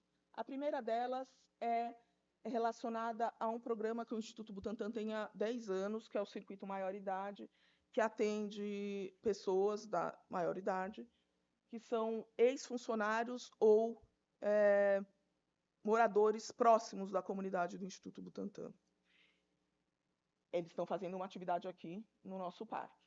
A segunda foto mostra um pouco uma atividade que é da percepção dos animais, né? Essas duas atividades elas estão relacionadas porque elas não são atividades que mostram questões que não foram tratadas no Butantan ao longo do tempo. Pelo contrário, elas foram tratadas pelo Butantan ao longo de toda a sua história, né? Trazer a comunidade para dentro do Instituto Butantan, apesar do Butantan ser uma instituição que foi criada longe do centro da cidade de São Paulo, mas esse sempre foi um objetivo, trazer a comunidade para dentro do Butantan. E um segundo ponto é desmistificar a questão dos animais venenosos, é mostrar para a comunidade a importância desses animais venenosos, com um objetivo muito claro, naquele momento, no início do século, mas com um objetivo claro também hoje, né? Hoje, muito mais ambiental, muito mais discutindo essa questão do impacto de se matar os animais que estão no seu meio ambiente, tal. Naquela época, muito mais voltado para a questão da produção do soro. Mas, não por acaso, essas duas atividades permanecem como atividades que são, de uma certa forma, centrais para a gente entender o quanto a história do Butantan está ligada às ações educativas que a gente faz, né? Sempre. Outros exemplos eu trouxe aqui também. Um dos exemplos é o caso do Museu Histórico, né? Esse é um museu histórico antes da pandemia. Este é um museu histórico depois da pandemia, né? Ele sofreu uma grande reforma, uma grande reformulação. Quando eu falo que a gente tem que se manter atento à história, à nossa história, aos processos históricos, né, e que a gente tem que entender essa questão como parte dos nossos princípios ao trabalhar com as questões dos museus, eu não digo que a gente não tem que fazer rupturas ou a gente tem que pensar em novas abordagens. Pelo contrário, eu estou dizendo que essas novas abordagens elas podem ter elementos de quebra com o passado, mas elementos de continuidade com o passado também. E o que a gente tem que entender é o que a gente ganhou com esses elementos que são contínuos ou que são rupturas, né? Valeu a pena? Né? A gente conseguiu atingir o nosso objetivo quando a gente pensou nesse formato expositivo? Né? O que a gente ganhou, de fato, com isso? Ou o que a gente perdeu com isso? Né? Então, essas são reflexões que a gente tem que fazer a todo momento.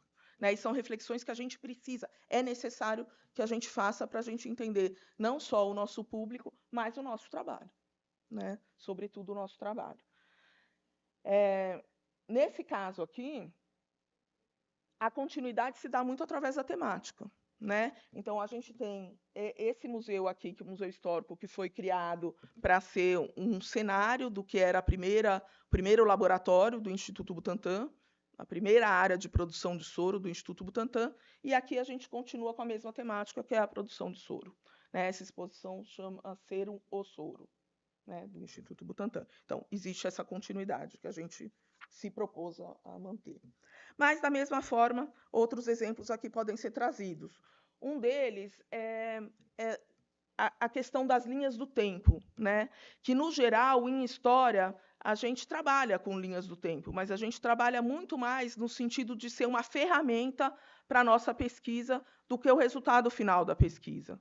É diferente do que acontece no museu, que normalmente usam as linhas do tempo para trazerem elementos contextuais que mostrem a trajetória daquela temática que está sendo trabalhada. No caso aqui, essa linha do tempo se fala sobre vacina e sobre, né, o decorrer da descoberta da vacina e do uso da vacinação e da imunologia.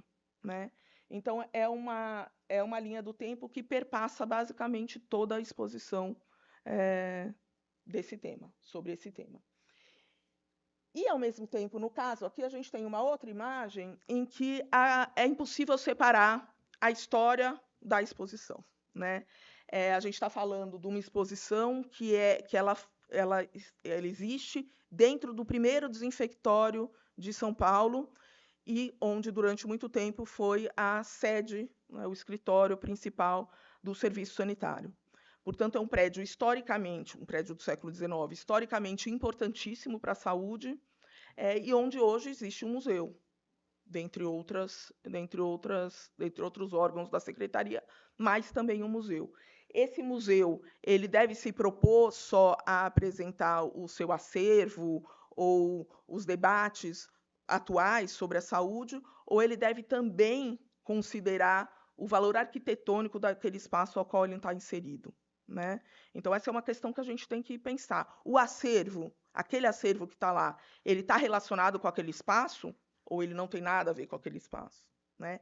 No caso aqui, a gente pode dizer que esse é o Museu de Saúde Pública Emílio Ribas. Ele passou por vários órgãos dentro da Secretaria de Saúde, vários diferentes órgãos. Hoje ele está dentro do Butantan, mas antes ele passou por vários órgãos. Esses órgãos, com certeza, determinaram o que é o acervo hoje, né? Nos diversos momentos em que ele esteve vinculado a outras áreas. Assim como, nos últimos 15 anos que ele está no Instituto Butantan, o Instituto Butantan também está determinando um pouco a trajetória desse espaço. Né? E é essa reflexão que a gente deve falar quando a gente pensa no eixo objeto, né? Quando a gente pensa no eixo do que a gente pesquisa. Né? O terceiro e último eixo é o eixo acervo. O eixo acervo talvez seja o eixo mais fácil da gente lidar aqui, mas muito parecido com os outros, ele mostra que coleções ou conjuntos de documentos, elas são escolhas individuais ou coletivas, sempre. Né? Ao mostrar que essas escolhas são feitas ao longo do tempo, né, e que, independente de serem coletivas ou individuais, a gente está mostrando para o público o quanto esse aspecto das escolhas, o quanto esse aspecto da individualidade ou da coletividade naquele momento, ele traz junto de si questões éticas, questões políticas, questões econômicas, né? Quer dizer, hoje a gente tem financiamentos em museus que são financiamentos entre público e privado.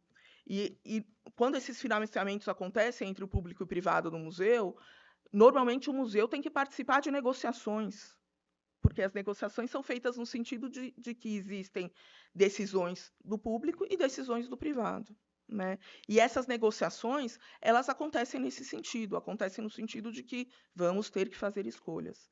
E algumas vezes são escolhas muito mais pautadas na ética, outras vezes são escolhas muito mais políticas mesmo, né? E isso é uma decisão que a gente tem que tomar e que a gente tem que mostrar para o público, que isso existe e que a gente tem que trabalhar dessa forma, né? O ato de criar coleções ou selecionar esses itens do acervo diz respeito ao significado ou o não significado que a gente dá a esse acervo, né? Então, essa parte também é importante a gente analisar junto, né? O que a gente está pensando em expor? Por que a gente está pensando em expor isso, né? De que forma isso representa o nosso órgão? De que forma isso representa o nosso museu? Então, eu trouxe aqui uma experiência que a gente teve, acho que foi o ano passado, sobre uma oficina de se construir um livro de memórias, né? Um livro de memórias para as crianças, né? E, na verdade, a gente tem aqui o Renan, que deve ter, sei lá, na foto deve ter por volta de uns 8 anos, e o Renan escolheu as suas memórias, né? E, como contraponto, eu ponho aqui uma das memórias que a gente tem do Instituto Butantan, impossível de se dissociar dela, que é uma foto do Vital Brasil, né? Recebendo um corpo de políticos numa das datas de inauguração do edifício central, que está aqui ao fundo, e dos 2 serpentários que foram inaugurados no mesmo período, né? Foram vários momentos de inauguração dessas 3 estruturas. Esse foi um desses momentos, né? E essa foto, ela não só é representativa do Instituto Butantan, como ela traz uma questão da gênese do Instituto Butantan que é importante, né? A presença do Vital Brasil, a presença de políticos na época, a elite participando desse processo, né? Não só os cientistas, mas uma elite política participando desse processo. O quanto essa elite política... Opa! Não, foi para fora. Também financiava... Agora não vai mais. Foi demais. O quanto essa elite política também financiava esse projeto científico, né? Então, todas essas discussões, elas são feitas com base em documentos de acervo como esse aqui, né? Mas a gente tem outras experiências também, né? A gente tem imagens, objetos, entrevistas, né? De pessoas do cotidiano do Instituto Butantan, como nesse caso aqui, né? São ex-funcionários do Instituto Butantan participando de uma festa, né? Então, a gente também tem esse registro do que era o Butantan para além daquela proposta oficial e oficiosa ali que a gente viu no Vital Brasil, né? Eu coloquei essa foto porque também faz parte do nosso acervo, um pouco esse acervo museológico que a gente tem tanto e que está exposto muitas vezes nos nossos museus, né? Para finalizar, eu gostaria de colocar mais algumas questões, né?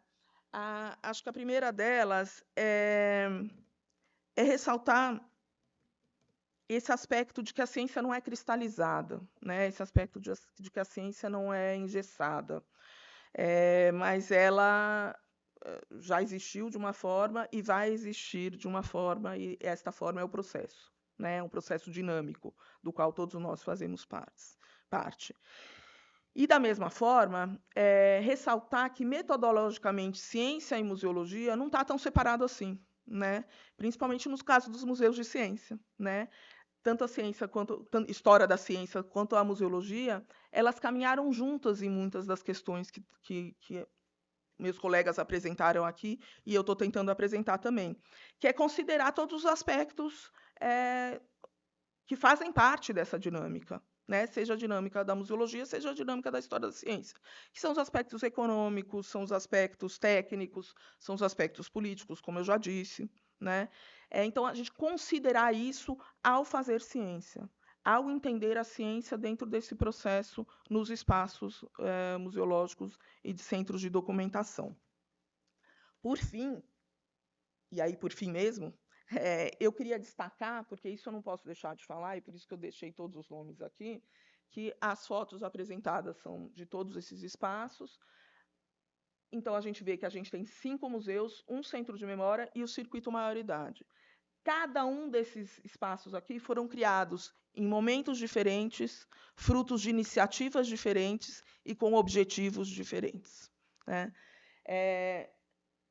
Não é à toa que o Museu Biológico é o primeiro museu do Instituto Butantan, né? Mas também não é à toa que o Museu da Vacina é o último museu que foi criado no Instituto Butantan durante a pandemia, né? Isso existe por um motivo, existe por uma lógica, e é uma lógica institucional, né? E essa lógica, ela faz parte do quanto essa instituição, esse órgão que foi criado neste momento por essa lógica, traz de informação para esse público, traz de educação para esse público, traz de acervo, traz de memória, né? Então, isso tudo está relacionado, né? E, falando muito claramente, assim, no caso do Museu de Saúde Pública Emílio Ribas, por exemplo, a gente tem uma situação que ele foi criado muito tempo antes de ser incorporado ao Instituto Butantan, mas, como eu disse, a lógica da incorporação dele ao Instituto Butantan determinou o que ele é hoje, né? Assim como todos os outros aqui, todos esses outros órgãos aqui. Eu queria agradecer, espero que essa reflexão ela não é válida sem um diálogo, sem uma conversa, e estou à disposição assim que vocês quiserem. Muito obrigada.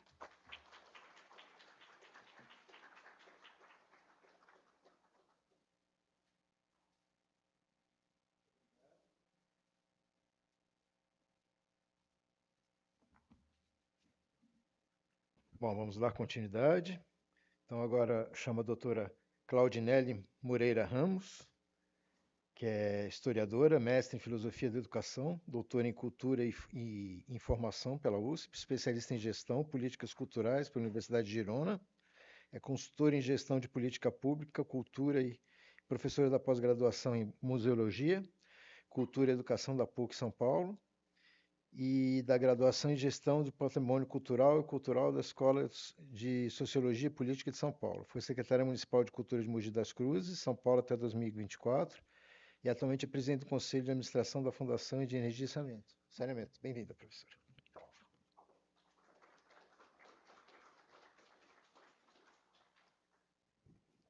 Muitíssimo obrigada mais uma vez pela oportunidade. É uma enorme responsabilidade falar depois de tantas ilustres falas e especialmente numa situação um bocadinho diferente daquelas que a gente viu até aqui, né? Eu venho da Fundação Energia e Saneamento. Enquanto colocam aqui a minha apresentação, eu vou aproveitar para agradecer também ao professor Gildo mais uma vez, né? A oportunidade de falar nesse evento é a oportunidade de trazer uma experiência de uma rede de museus ligada a um tema extremamente da ordem do dia, né? Venho da rede de museus de energia, ao mesmo tempo muito imbricado na história do desenvolvimento urbano e industrial de São Paulo, e que, ao contrário das experiências que a gente viu até aqui, não conta com mantenedor fixo, né? A Fundação Energia e Saneamento não é mantida pelo governo do Estado de São Paulo, também não é mantida pelas universidades públicas, então a gente traz uma experiência de uma instituição privada, sem fins lucrativos, que capta recursos a cada ano para poder manter a sua programação.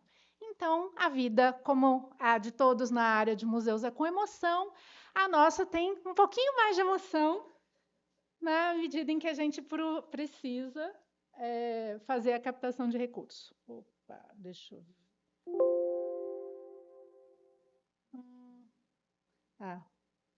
Agora foi. Então, esta é uma fundação que já existe há 27 anos. Ela foi criada quando as empresas de energia de São Paulo passaram pelo processo de desestatização ou de privatização. Eletropaulo, que já era uma empresa tributária da Light, né, centenária Light, com gás, que veio da City Gas Company, e CESP deram origem ao acervo dessa fundação, que durante muito tempo ficou bastante vinculada às empresas do setor. Durante os primeiros anos da sua existência, ela recebeu recursos dessas empresas, depois não mais, depois passou a captação de recursos. E no ano passado, né, quando a fundação já estava com 26 anos, nós iniciamos um processo de reestruturação. Um processo de reestruturação que visa deixar este patrimônio recebido mais visível e mais efetivo em termos de entrega social, né, para São Paulo, para o Brasil e para todo mundo que é interessado nessa temática. E aí, trabalhar com 3 eixos passou a ser o cerne de atuação dessa instituição, né, ela que vem de origem como uma fundação de patrimônio histórico ligada ao setor de energia, que mais tarde recebe também o setor de saneamento ambiental. Passou a trabalhar não só com a questão da história, da memória, né, no eixo cultural, mas cada vez mais com uma preocupação socioambiental e científico-tecnológica. Os Objetivos do Desenvolvimento Sustentável também fazem muito parte desse processo de pensar o impacto, a relevância da fundação no âmbito de todos os temas com os quais ela trabalha. É legal dizer que a gente está presente em 7 municípios do estado, né? Mas também um pouquinho diferente das experiências que a gente viu, embora especialmente no caso do interior a gente fale de algumas propriedades até de um tamanho relativamente considerável, nós falamos principalmente de edificações muito pequenininhas. Então, o desafio que a gente tem de trabalhar as nossas temáticas também é um pouco diferente quando a gente vai pensar que a gente tem que buscar o recurso, que a gente não está principalmente na capital, né? Uma das nossas unidades é na sede na capital, mas além disso a gente está presente em 6 municípios do interior do estado, e as nossas edificações não são monumentais. Dito isso, é muito importante também falar que o patrimônio que a Fundação abriga e que fica nessa edificação em Jundiaí, que é uma construção, uma antiga subestação de energia dos anos 20, é um patrimônio extremamente importante para entender a história da industrialização e da urbanização paulista e brasileira, né? A gente está falando de muita documentação arquivística, né? Tem documento textual, documento fotográfico, tem muita cartografia, mas também um acervo extremamente relevante das bibliotecas vindas do setor de energia e acervo museológico, que também conta um pouquinho da história da técnica e do trabalho no setor energético. Além disso, a gente tem os imóveis, né? Então, tudo isso junto compõe o caldo de acervo, que é o principal tesouro e o grande patrimônio da Fundação Energia e Saneamento. Aqui vocês veem algumas imagens das nossas unidades no interior. Então, na primeira coluninha, Brotas, a usina do Jacaré, no Rio Jacaré-Pepira. No centro, a gente vê 2 imagens da usina São Valentim, Santa Rita do Passa Quatro, e aqui, mais pertinho de mim, a usina do Corumbataí, que fica em Rio Claro, na confluência do Ribeirão Claro e do Rio Corumbataí. São usinas também de épocas muito diferentes, e aqui talvez um primeiro gancho para a gente falar um pouquinho do nosso tema, né, da discussão sobre a história da ciência em relação a toda essa preservação patrimonial, é pensar que nós estamos falando de um patrimônio histórico muito relevante, de momentos diferentes e de locais diferentes do território paulista. Então, a gente tem o final do século XIX, a gente tem o início do século XX, a gente tem o momento, por exemplo, no meio, da Segunda Guerra Mundial, do meio para o fim da Segunda Guerra Mundial, e tudo isso traz impactos de contexto muito importantes. Só para citar um exemplo rápido, porque eu também acho importante a gente deixar um espacinho para o debate, mas, enfim, a nossa usina de Brotas, a usina do Jacaré, teve toda a sua tubulação estruturada em grandes tubos de madeira, porque, na época, a importação de aço era inviável em função da Segunda Guerra Mundial. Então, a gente vai ter impactos técnicos e tecnológicos derivados da conjuntura maior, que só com a história da ciência a gente consegue delimitar devidamente para apresentar toda a riqueza e a diversidade do patrimônio com o qual a gente trabalha. Aqui mostrando as nossas unidades, onde nós temos hoje unidades do Museu da Energia, da rede Museu da Energia. Então, estamos em São Paulo, num casarão que pertenceu ao irmão do Santos Dumont, já citado aqui hoje, e que foi a garagem dos primeiros 2 automóveis que vieram para o Brasil, construído no final do 19 também. A gente tem a outra unidade num sobrado de 1847, no município histórico de Itu, no centro histórico de Itu, inclusive, um imóvel que tem taipa pombalina, uma das poucas edificações do Brasil Imperial, onde a gente conseguiu já identificar a taipa pombalina no nosso país, e a usina de Salesópolis, a 90 quilômetros do estado de São Paulo, da capital paulista, e onde a gente tem a nossa unidade pertinho da nascente do Rio Tietê.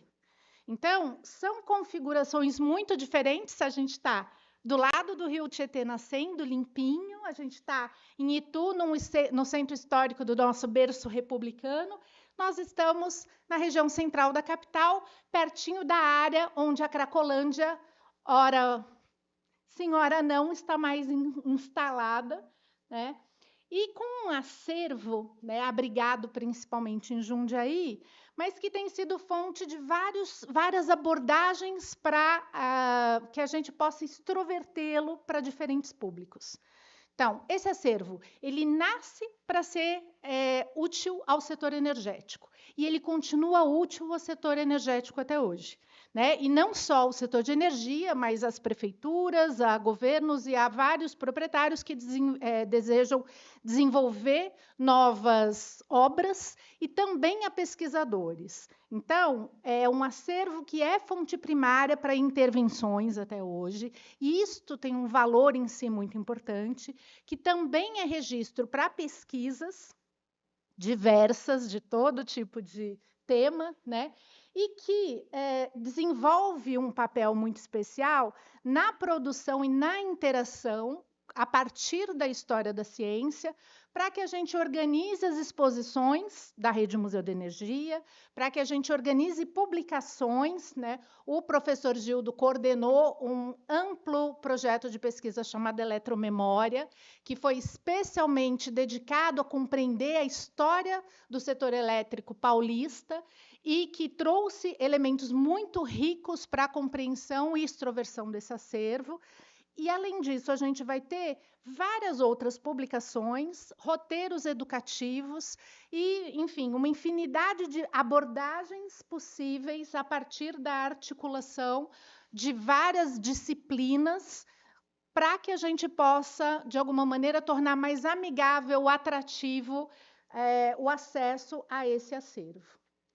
Também é importante dizer que, na prática, porque até aqui eu não falei nada muito diferente, guardadas as proporções de outras experiências que a gente já viu e que a gente vai ver na história dos museus contemporâneos.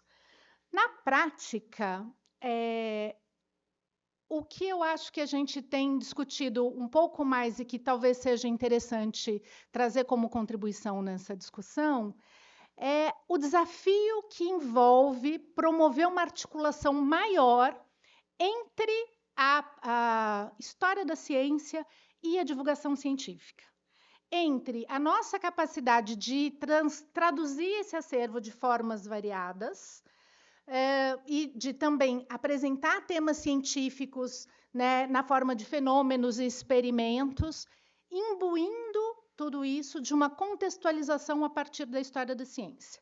Eu comentei de manhã na abertura, isso parece muito mais simples do que é na prática, e acho que a gente ainda tem que percorrer um caminho para tornar mais interessante este diálogo, mais rico e mais diverso esse diálogo, inclusive no sentido de, na contramão da educação formal, quebrar um pouquinho mais as fronteiras entre as disciplinas, de tentar, talvez, um pouco menos explicar direitinho o que aconteceu, quem foi quem, quando foi que aconteceu, e aguçar a curiosidade científica no nosso público, criança, jovem, adulto, idoso, né? De tentar promover interesse por conhecer mais, mergulhar mais, e também de motivar e sensibilizar algumas mudanças de práticas e de comportamentos.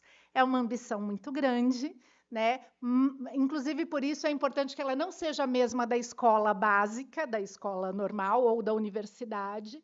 E aqui a gente tem algumas tentativas que vêm sendo feitas no sentido de adotar referências da arquitetura, da arqueologia, da educação patrimonial, das artes, da ciência e tecnologia, que a gente vê no nosso Museu da Energia de Itu, né? E é um trabalho muito interessante, porque ele é cativante para as crianças, ele é instigante para o público adulto, que vai conhecer, por exemplo, essa taipa pombalina nas paredes do Museu de Itu, né? Também envolve um esforço de acessibilidade importante e que cada vez mais é um desafio no campo dos museus, mas ainda sentimos que faltam algumas experiências que nos permitam tornar mais qualificada esta fruição, menos efêmera, e esse é um desafio sempre, né? E aí, um dos pontos que nos leva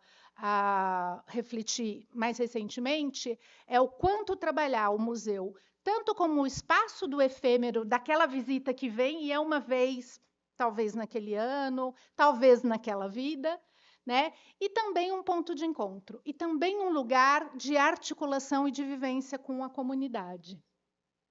Nesse sentido, e aí eu cito alguns exemplos do nosso Museu de São Paulo, né, aqui na região central, Campos Elíseos, a gente também tem experiências diversas desse encontro do acervo histórico com o acervo científico, e notem aqui, eu acho que já é mais interessante que vocês vão ver que a gente trabalha todos esses elementos que eu estou falando, cada qual na sua caixinha, né? Então, quando a gente está olhando para o acervo histórico, nós estamos ali contemplando objetos de época, em geral em vitrines ou em tablados, enfim, que mantêm um distanciamento necessário, porque são peças que não podem ser tocadas, são originais, né? E há uma mediação que apresenta o percurso, desenvolve um storytelling para que a gente possa compor mais ricamente, né, a vivência daquele visitante.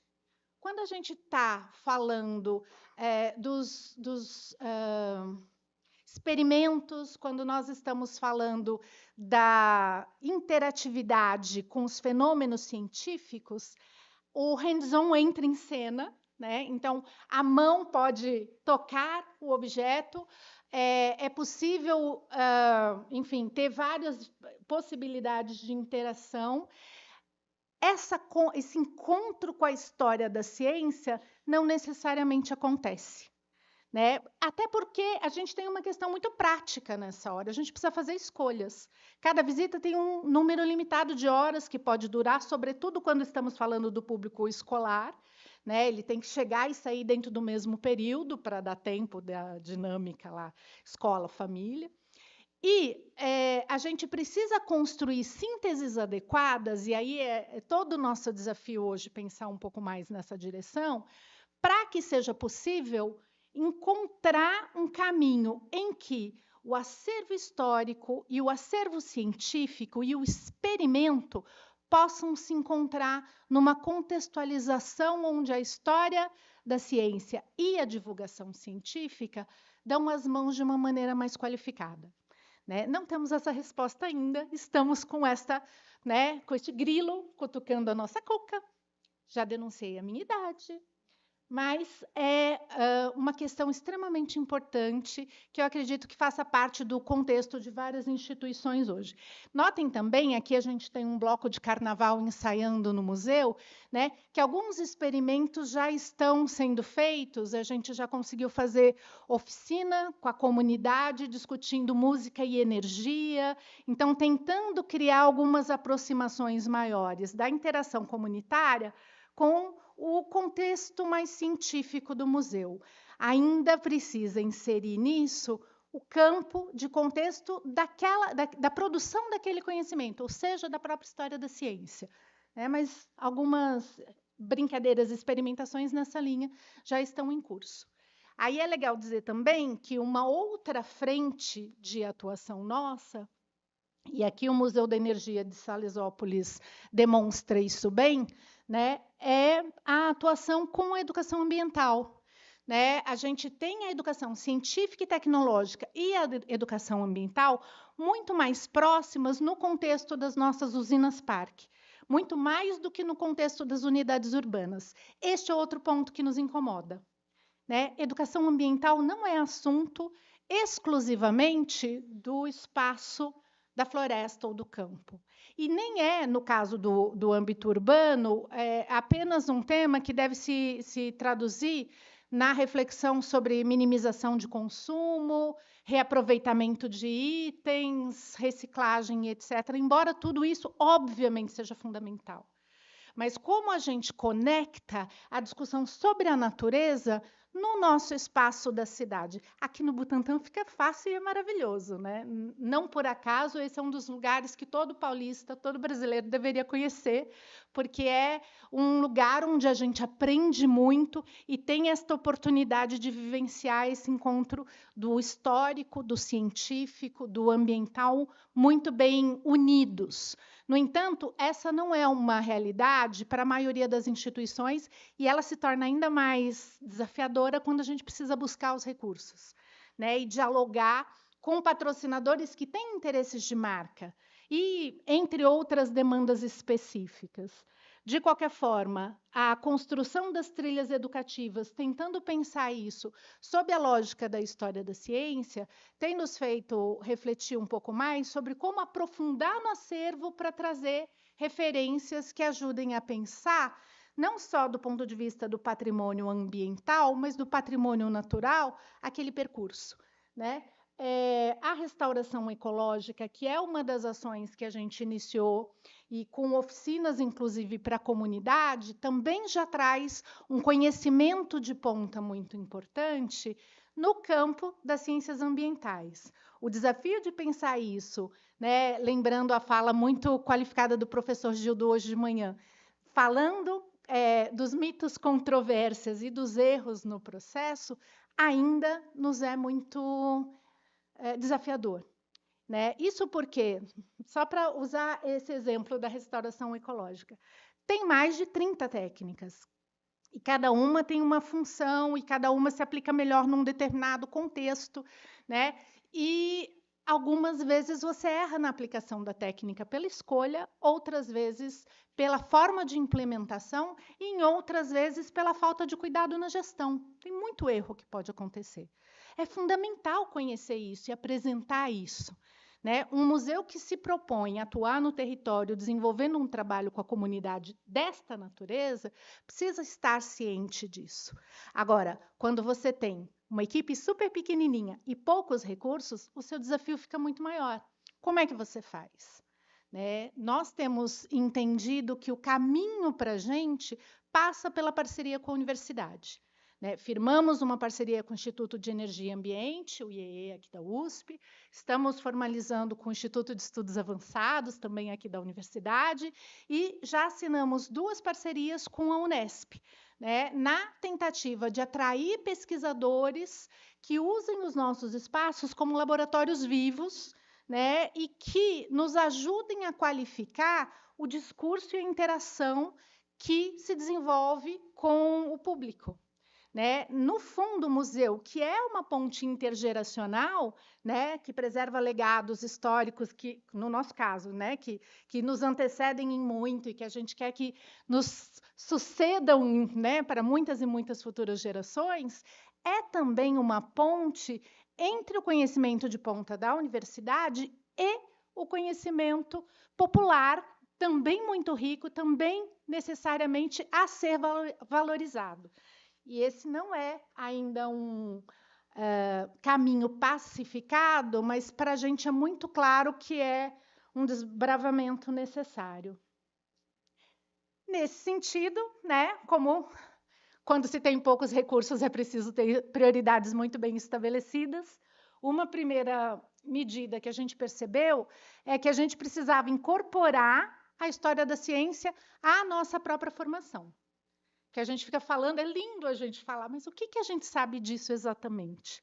Né? E aí fomos buscar Renato Diniz, que já esteve na história da Fundação, e toda a nossa equipe, estamos fazendo um curso com ele, que vai até o início de novembro, né? E híbrido, tem algumas aulas presenciais, várias outras virtuais, para qualificar no tema, né, do core, das bases para atuação na fundação, que é a história da energia, começando pelo setor elétrico. O professor Gildo é outro extremamente importante personagem da nossa história, né, que além de coordenação de projeto e participação no nosso conselho consultivo, é uma das referências que a gente tem para a construção da nossa reflexão sobre todo esse conteúdo. Entre os desafios ainda, e eu vou citar só mais dois além deste, que temos muitos, né? Vocês podem imaginar. A gente tem aqui o desafio de ampliar e qualificar cada vez mais o atendimento que a gente faz aos nossos pesquisadores, né? O serviço de apoio à pesquisa que conecta o pesquisador interessado a esse acervo arquivístico, bibliográfico, museológico, né, arquitetônico. Hoje conta com um atendimento em plataforma, tem atendimento presencial, mas é um desafio que eu acredito também seja partilhado por muitas outras instituições, essa crescente necessidade da digitalização, né, para ampliar muito o acesso, mas que precisa ser muito bem estruturada, e essa é também uma questão da história da ciência. Não podemos ignorar que é fundamental trazer para perto dessa discussão, especialmente nos museus de ciência, né, o historiador de ciência, e em todos os museus e para todos os acervos, os profissionais das ciências documentárias. Né? Mais do que nunca, arquivistas, bibliotecários, museólogos são decisivos para que a gente possa ser bem-sucedido, obviamente, além dos profissionais de tecnologia da informação, mas sem os profissionais das ciências documentárias, a gente não vai resolver bem questões que amanhã, daqui a 5, 10 anos, nós teremos que enfrentar novamente, porque nós perderemos bases de dados. Né? A questão da inteligência artificial, da preservação digital, da segurança da informação, são só algumas pistas de uma discussão que precisa ser ainda muito aprofundada. Esses profissionais, eu vou, né, insistir, são essenciais. Além disso, a gente precisa conectar mais esse esforço de pensar o acervo histórico, né, que ainda muito bem narrado em visitas guiadas muito queridas, muito qualificadas, mas ainda é desconectado da vivência, né, da experimentação, da mão na massa, né, que, por sua vez, não conta com uma contextualização mais clara de como surgiu esse experimento, ou como é que a gente poderia entender a aplicação prática dele. Achei incrível a fala da Suzana do desenvolvimento de desafios, né, uma ação meio gamificada para trabalhar com algumas das propostas, porque é um caminho que talvez para a gente faça sentido na conexão entre o histórico e o científico, e também, né, para pensar as ações socioambientais. A gente tem nessa imagem uma senhora que foi uma das moradoras do casarão Santos Dumont, na época em que, muito tempo depois de ter sido residência da família Santos Dumont, esse casarão foi ocupado pelo movimento sem teto. E mais de 400 pessoas moravam nessa casa. E houve todo um histórico de desocupação, houve todo um histórico de realocação dessas pessoas para que elas pudessem ter casa própria. O museu também conta essa história, né? Como a gente organiza isso melhor é um desafio que a gente tem se proposto a cada dia, né, a enfrentar. Por fim, e também, né, de novo, para escalonar as prioridades, além da formação interna, de pensar melhor as nossas mediações e de buscar conexões entre as partes, há uma preocupação de desenvolvimento de linhas de pesquisa. Nós estamos buscando o nosso credenciamento como uma instituição de ciência e tecnologia, né? E nós desenhamos com o nosso grupo de conselheiros, com uma série grande de apoiadores, 4 linhas de pesquisa. A primeira, que é aquela foto menor lá no canto, indica a linha de pesquisa Museu Inova. Envolve laboratório de tipografia, experimentoteca, ações como hackathon. A segunda é oficina Escola de Patrimônio, que é, de fato, pensar, a partir das necessidades de conservação e preservação das edificações e dos acervos, estratégias de inclusão social. E aí também, desculpa, uma parte que eu não posso deixar de fazer, pensar que o museu, assim como a área cultural no sentido mais amplo, é campo especialmente privilegiado para o surgimento e desenvolvimento de profissões do futuro. Muito se tem falado de IA e do impacto disso no mercado de trabalho e das profissões que vão acabar. E é certo que muitas vão, e eu vou dizer algo que não é muito popular. Muitas deveriam mesmo acabar, né? Tem trabalhos que a gente não deveria ter que fazer. Não é bonito dizer, mas é só você pensar se você gostaria de estar fazendo aquele trabalho, né, que você faria se não tivesse outra alternativa, mas que talvez você não gostasse tanto, que a gente, enfim, põe em outro sentido essa pergunta. Ponto é, independente dessa discussão, né, para não ser polêmica demais, a gente tem no espaço do museu a possibilidade de inserir uma série de frentes de trabalho que, mesmo que sejam passíveis de serem realizadas por uma máquina, por uma inteligência artificial, elas não precisam ser. Elas podem ser desenvolvidas de outras formas. E mais, elas podem ser desenvolvidas por pessoas de uma forma muito gratificante e em configurações de dinâmicas de trabalho muito diferentes. Então, este é um ponto que, para a gente, é particularmente estratégico, até para pensar cultura, né, como um vetor estratégico de desenvolvimento social e econômico. Por fim, Museu na Vizinhança é a nossa linha de pesquisa olhando para a atuação com o território, né? A ponta entre a universidade e o território requer saber chegar, saber conversar com as pessoas, envolvê-las para que a gente possa, junto, construir soluções. E valorizar muito o saber popular, que tem muitas riquezas, muitos conhecimentos ali que ainda não chegaram a serem sistematizados de forma científica e que podem melhorar muito a nossa vida como sociedade. E, por fim, é o patrimônio Tolkien, né, que é para pensar acho que isso é a minha sirene, né, professor? Que é para que a gente possa virtualizar, né, criar algumas NFTs e algumas outras estratégias. É uma ação muito relacionada à captação de recurso e à extroversão do acervo, inclusive em nível internacional, se valendo desse novo campo tecnológico, né, e construindo, enfim, outras alternativas para a sustentabilidade.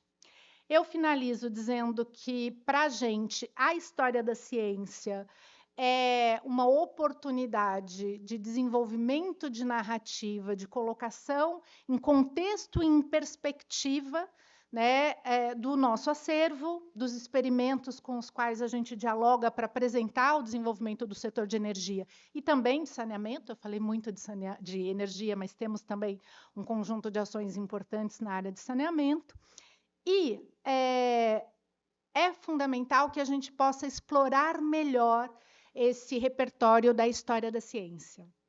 Para isso, a nossa aposta principal hoje é pela necessidade de envolver mais historiadoras e historiadores da ciência no nosso grupo de relacionamento, né? Seja como trabalhadores, assim que a gente captar suficiente recurso para tanto, seja como voluntários ou em projetos específicos. É uma maneira de criar uma linguagem específica dos museus. A gente aposta que mais uma aposta, que esse é um campo muito necessário e que a gente está falando de uma área de desenvolvimento social, humano e econômico também muito viável e muito necessária para o tipo de mundo onde a gente quer viver.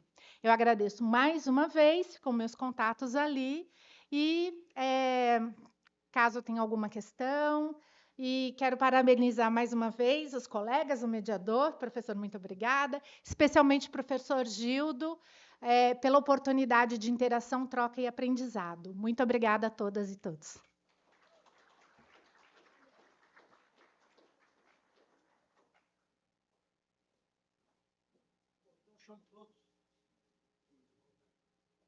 Voltarem aqui para as perguntas, né? Algumas cadeiras dentro do cima. Acho que pode, né? Vamos lá. Pode. Resolve aí, mais fácil. Tem que ficar ali.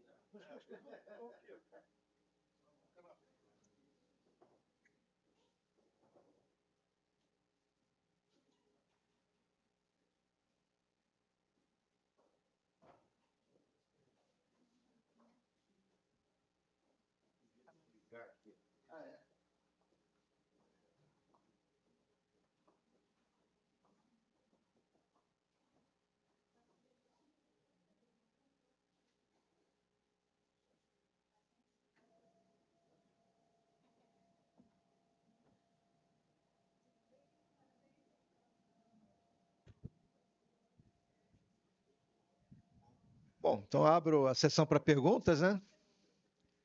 Por favor, direcione. Por favor, professor Gildo. Vamos lá. Eu queria justamente aproveitar da onde a Claudinelli terminou, porque eu tenho muitos alunos de História da Ciência fazendo mestrado, doutorado, e não tem onde trabalhar. Nos novos conteúdos. A ideia é que a gente lance um edital justamente para as pessoas se inscreverem, para participarem desse processo. Vai durar mais de 1 ano, 2 anos, e aí a gente vai ver cada espaço e cada colaborador como pode participar. E vai ser remunerado, enfim, é uma contratação efetiva justamente pensando nisso. A ideia é que a gente abra entre 10 a 15 vagas. A partir desse ano e já iniciando no final desse ano mesmo, em dezembro de 25. Então, concordo plenamente com a sua fala, professor. Eu também venho de uma área muito difícil, que é ser museóloga. São poucos museólogos que também estão dentro de equipes de museus. O que parecia ser óbvio acaba não sendo, infelizmente, mas deixo aqui aberta a porta para essa oportunidade para quem queira se inscrever também. Bom, viu que já tem uma ótima notícia aqui, né? Como eu indiquei na apresentação, nós estamos bastante atentos a essa questão. Para a gente é fundamental qualificar o quadro, tendo a oportunidade de contar com mais profissionais da história da ciência e ligados às várias disciplinas. Para a gente, esse é um trabalho muito interdisciplinar, né? E nós estamos em processo de captação de recursos, então, tão logo isso se organize melhor até o final do ano, a gente vai ter clareza do quanto a gente vai conseguir avançar em contratações, esperamos que bem, né? Aproveito para deixar aqui a informação de que estamos na pista, senhoras e senhores, donos de empresas que tributam na Lei Rouanet, né? Que têm a possibilidade de apoiar projetos na Lei Rouanet, e vai ser um prazer conversar a respeito. Bom, eu faço parte de uma rede de museus universitários e a gente tem discutido, né, com os reitoráveis muitas propostas. Talvez seja essa hora de levar essa proposta, professor Gildo, para esses reitoráveis, né, que acontece o ano que vem.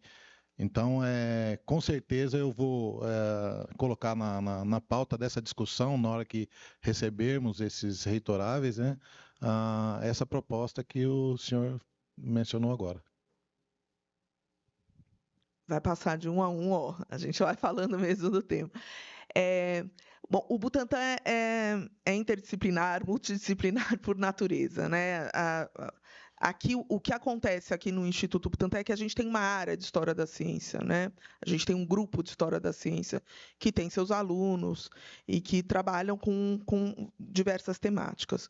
O que, de fato, a gente não tem, e daí é uma questão mesmo para a gente pensar, dentro dos museus, historiadores da ciência que trabalham com temáticas que façam esse link entre os museus e as temáticas de história da ciência, da historiografia mais atual, né? Isso, de fato, acho que é uma questão que a gente está discutindo isso a todo momento, a gente não descarta essas questões, né? Mas, por outro lado, a gente tem museus, espaços que são mais afeitos a essa relação, né? Tem mais facilidade de desenvolver essa relação. E esses espaços já manifestaram o interesse de ter historiadores da ciência nas suas equipes, né? Resta a gente estar atento a esse processo de seleção, resta a gente pensar nisso dentro dos processos de seleção dos nossos RHs, né? Porque normalmente a gente sempre pensa na educação como uma área mais afim, a gente sempre pensa, no caso do Butantan, na biologia como uma área mais afim. Mas, claro, como eu disse, mesmo que a gente não perceba, a história da ciência está presente também nos museus da instituição, né? A todo momento. E o que a gente precisa, de fato, é ter essa dinâmica um pouco mais institucionalizada, né? Acho que é mais nesse sentido. Bom, lá no museu a gente tem várias frentes de trabalho, todas meio que acabam convergindo para exposições, e a gente faz história da ciência, no sentido de que a gente está fazendo história e há temas de um professor ou de outro. Eu, por exemplo, faço História da Cartografia no Brasil e em São Paulo. E, para isso, o que a gente faz? Aprova bolsas de iniciação científica e pós-doc. O museu tem 2 bolsas de pós-doc, né, pagando exatamente o que paga a FAPESP. E são temas, vamos dizer, tem que ser temas aqui intimamente relacionados com o acervo e com alguma linha de pesquisa de algum dos docentes. Nós éramos muito poucos, eram 4 docentes só no museu, então tínhamos que dar conta de tudo, e foi uma maratona conseguir essa proeza, que foi inaugurar uma obra no Brasil antes da data prevista, que o museu ficou pronto no dia 6 de setembro de 2022.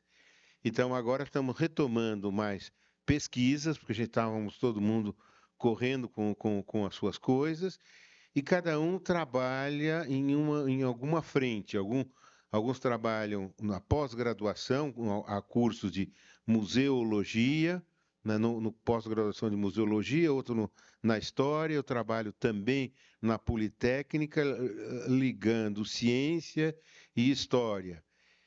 Então, aí as possibilidades seriam essas, né, de bolsas, juntar-se a algum projeto já existente. Então, o convite é olhar para o site do museu, para os próprios docentes, entrar no Lattes e verificar se há alguma interação, né? E aí se pode fazer a proposta. O museu está aberto a muitas propostas, né? De tal maneira que, por exemplo, organizamos 2 exposições, uma exposição temporária a cada 6 meses, e estamos com uma programação grande. Então, no momento em que haja sinergia, entra em contato e vamos ver que projeto podemos fazer juntos.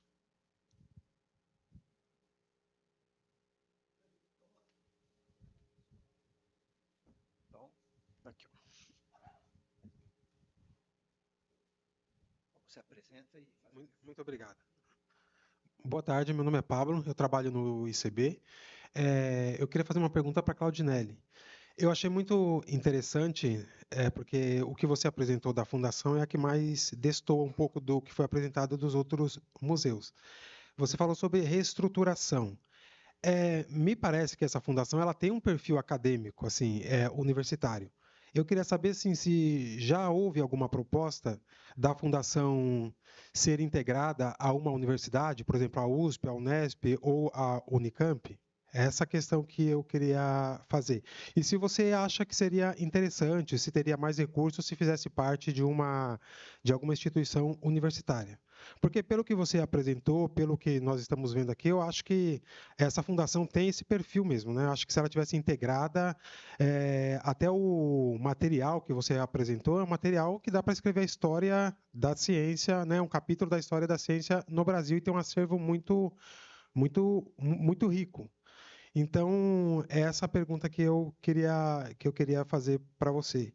Uma outra questão é sobre essa questão dos recursos, da captação. Você disse que todo ano é uma labuta.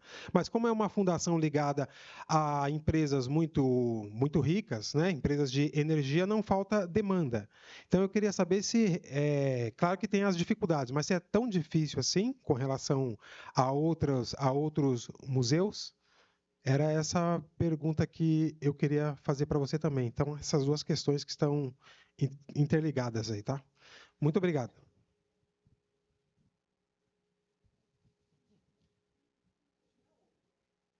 Vamos lá, senão falar naquele lá também. Obrigada. Muito obrigada. Achei ótimas as suas duas perguntas. Em relação à universidade, proposta de vinculação nunca houve.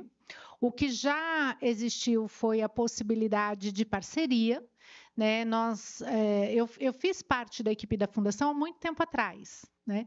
E depois saí, fui trabalhar em outros lugares. Na época em que eu fazia parte, nós tivemos uma parceria que foi quando conhecemos o professor Gildo, justamente para entendendo esse perfil mais acadêmico que a Fundação tem.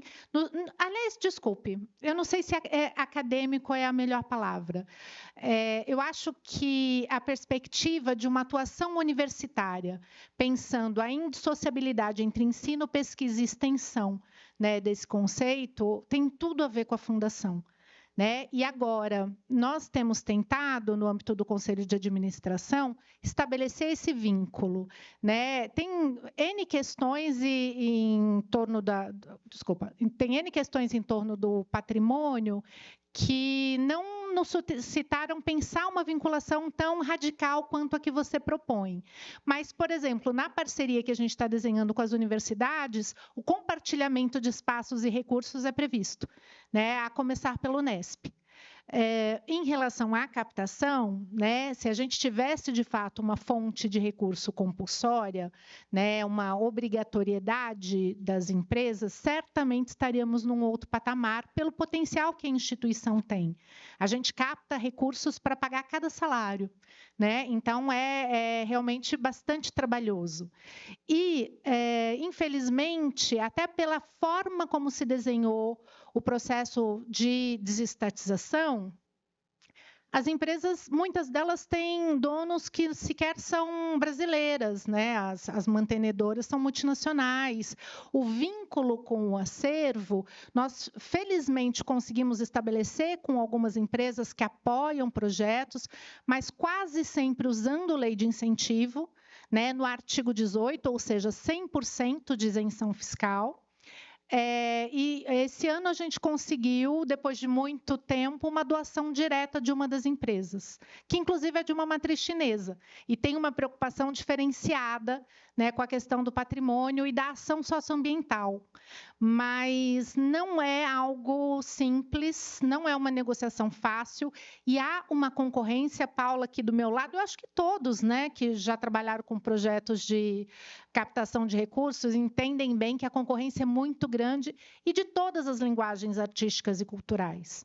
Então, não há distinção de projeto de patrimônio para projeto de, sei lá, teatro, e a visibilidade que se tem, sobretudo quando o trabalho que você propõe não é de milhões de visitantes, não é esse o nosso foco principal. Né? A gente está muito preocupado com uma transformação no território, com uma perspectiva educativa, e isso implica outros tipos de interesse e compromisso social. Né? É um desafio. Conversava antes com o professor David da necessidade de constituir uma cultura de responsabilidade social muito mais intensiva no Brasil. A gente ainda tem muito a avançar, e eu não falo só por causa da fundação, eu acho que isso faria bem para a sociedade como um todo. Obrigado. Mais perguntas? Vamos lá.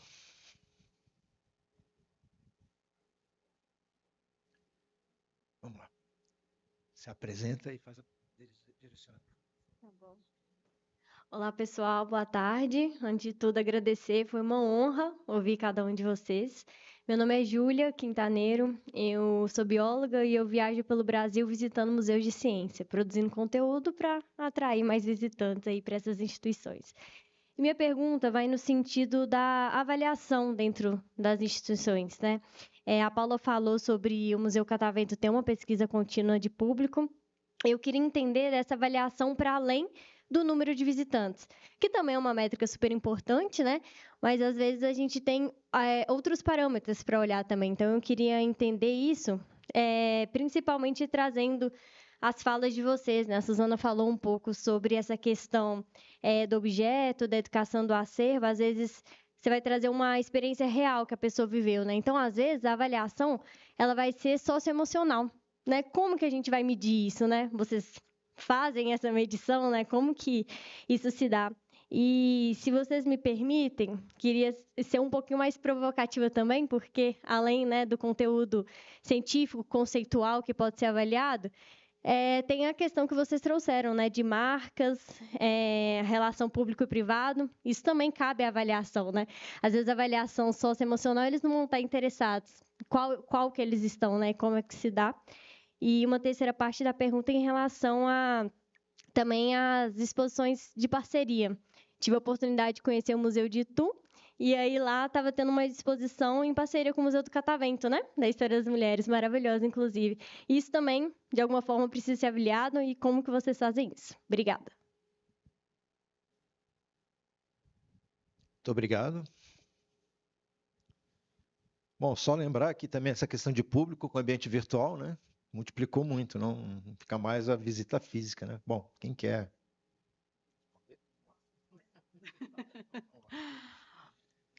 Obrigada pelas perguntas.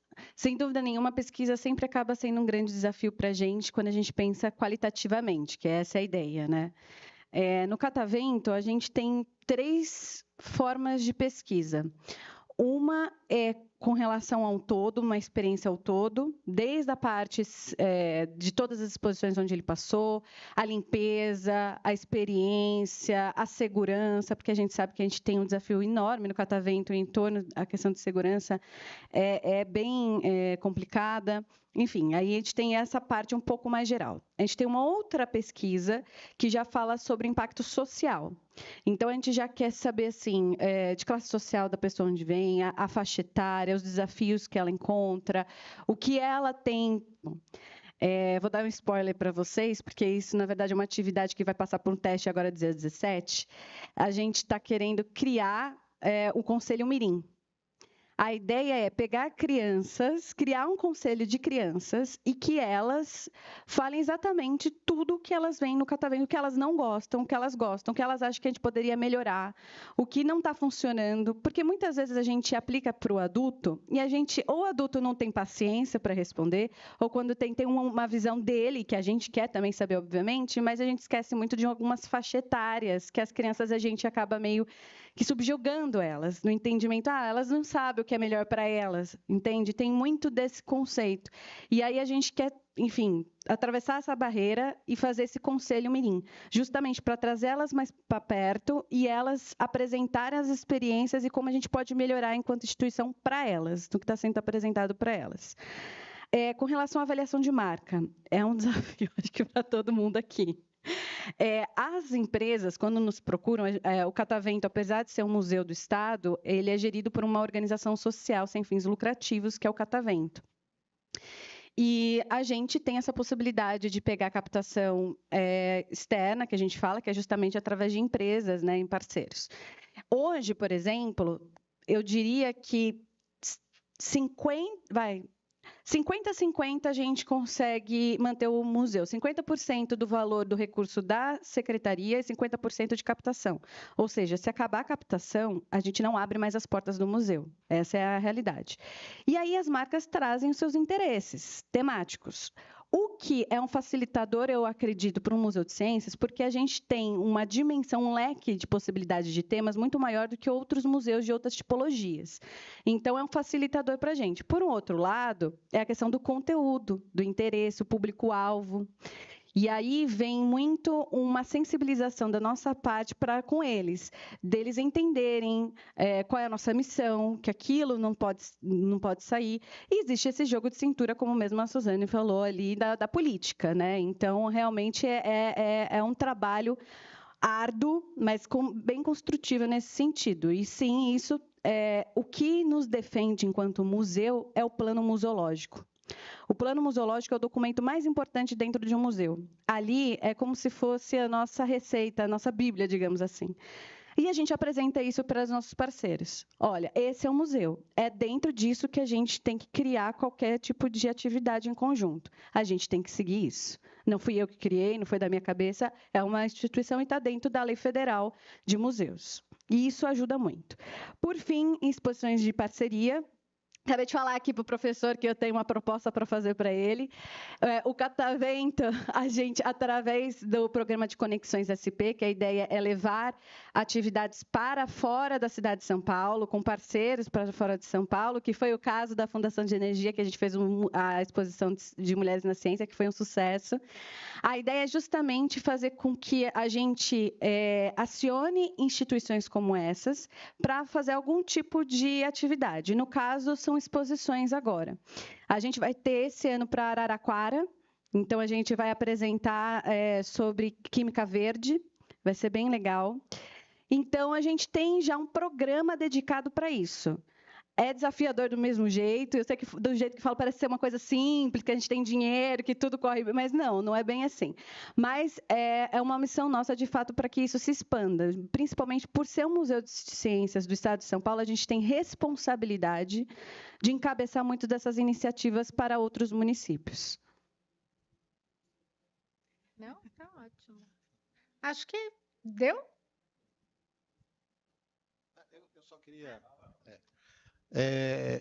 No Museu Luiz de Queiroz, nós temos um cadastro, né, de visitantes e na entrada o professor responsável pelo recebimento ou pelo transporte desses alunos, ele preenche ali e a gente consegue determinar quantas pessoas, evidentemente, tá lá. Fora isso, a gente tem também as nossas páginas, nossa página social, de rede social, que também dá um parâmetro para a gente, né?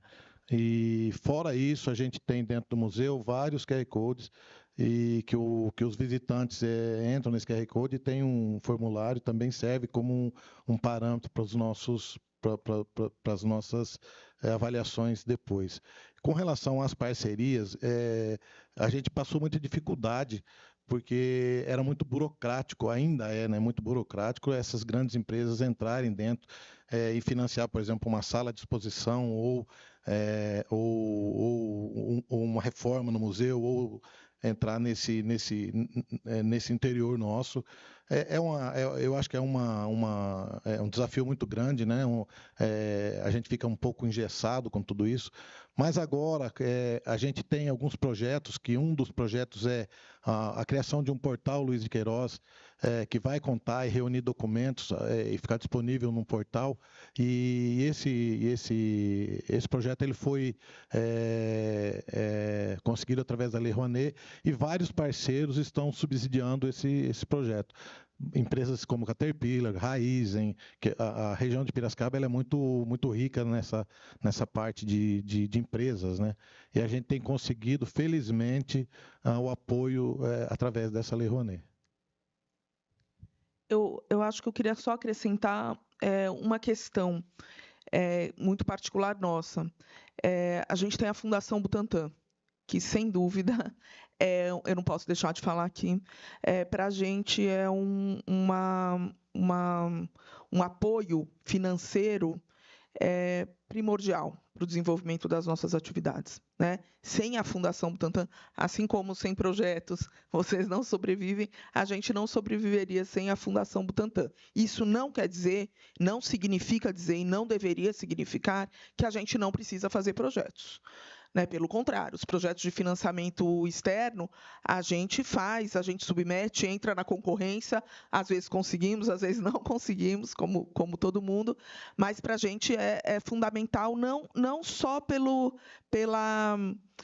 necessidade de nos organizarmos para desenvolver aquele projeto, para pensarmos no que a gente quer, como é que a gente vai chegar lá, mas para termos uma certa independência também, né? Uma certa independência financeira que é importante, que é fundamental no trabalho de todos nós, de todos os museus, centros de memória. Então, essa é uma questão importante para a gente. Com relação à pesquisa, a gente precisa avançar muito. Assim, eu estou sendo muito sincera, da nossa parte, a gente precisa avançar muito. A gente ainda batalha e bate a cabeça para entender quantos visitantes vêm ao Butantã e visitam os museus. Porque a gente tem um sistema de venda de ingresso que é um ingresso para todos os museus. E daí a pessoa pode comprar um ingresso e visitar o museu de microbiologia, mas ela não vai no museu histórico, não vai no museu biológico, e a gente não sabe. Até há pouco tempo a gente não sabia onde ela ia, ou se ela ficava só no parque, né? Ela visitou só o parque do Instituto e tudo bem, né? Então, para a gente, essa é a questão tanto da contagem de público quanto da avaliação é uma questão para a gente. Ultimamente, quase todos os museus têm feito, acho que todos, têm feito avaliações de suas atividades. Então, avaliações muito voltadas para aquelas atividades pontuais. O que também é uma coisa interessante, porque eu sempre falei muito isso. Não adianta a gente fazer aquela atividade uma vez, fazer uma avaliação e nunca mais fazer, né? A gente precisa fazer aquela atividade 10 vezes, avaliações 10 vezes, para a gente entender o que significou aquela atividade para o nosso público, né? E normalmente a gente não faz isso, né? Normalmente a gente está sempre criando coisas novas, o que é muito interessante, criativamente falando, mas que dificulta a nossa compreensão do que a gente está desenvolvendo, né? Então, temos uma série de desafios aí. Gostei da sua fala, acho que depois vou falar com você também. Obrigada pela pergunta.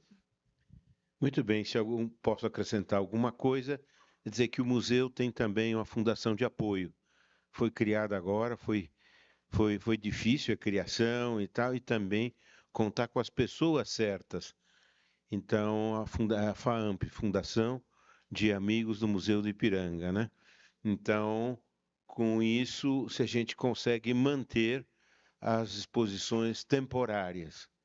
A USP o que faz é cobrir as despesas básicas das pessoas e funcionários, que são muitos, e manter são 7 casarões ali no Ipiranga com um acervo.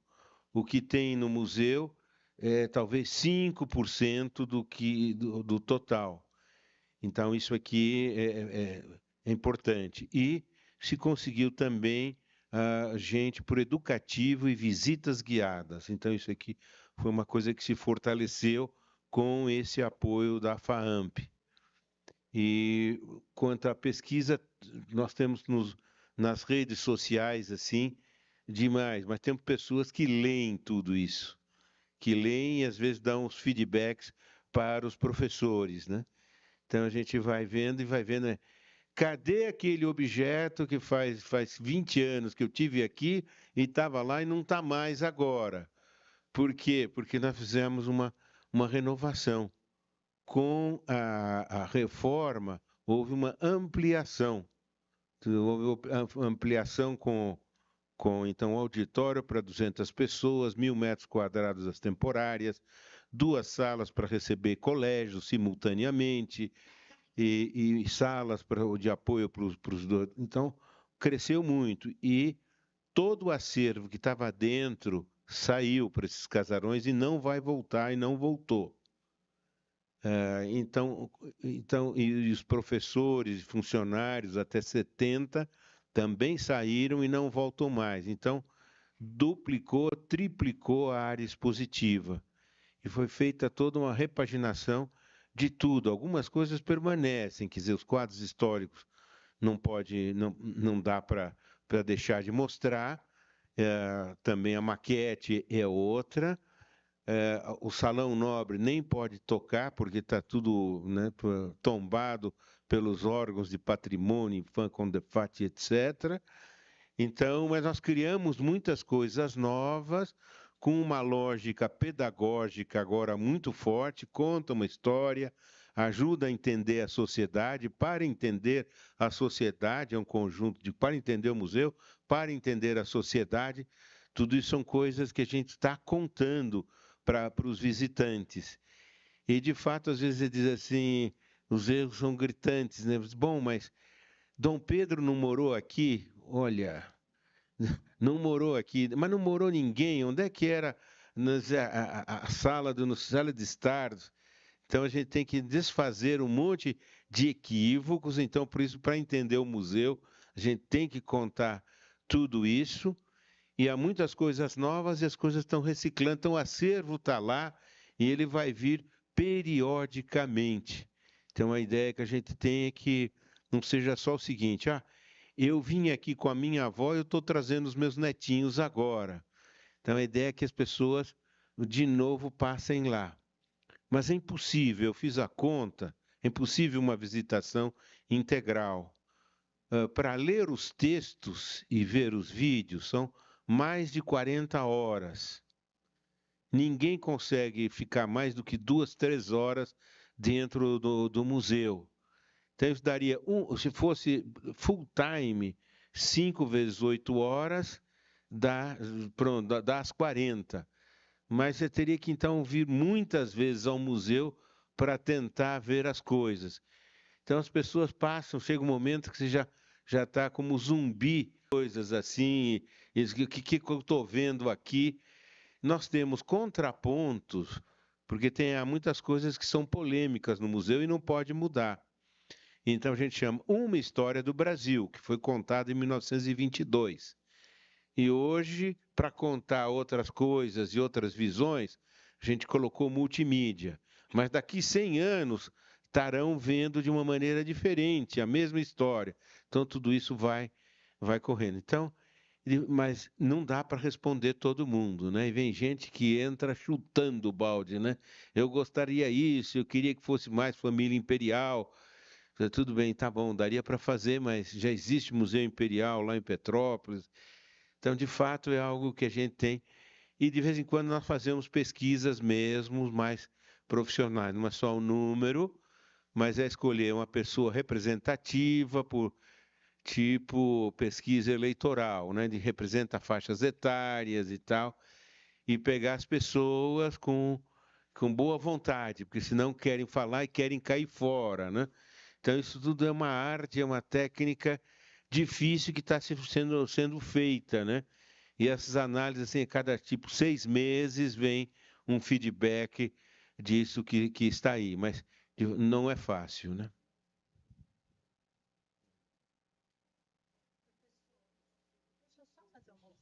Claro. Tá, não, é rapidinho. Júlia, primeiro eu preciso dizer que, olha, que maravilha, viu? Aproveite e visite muitos museus, faça muita visita, porque acho incrível.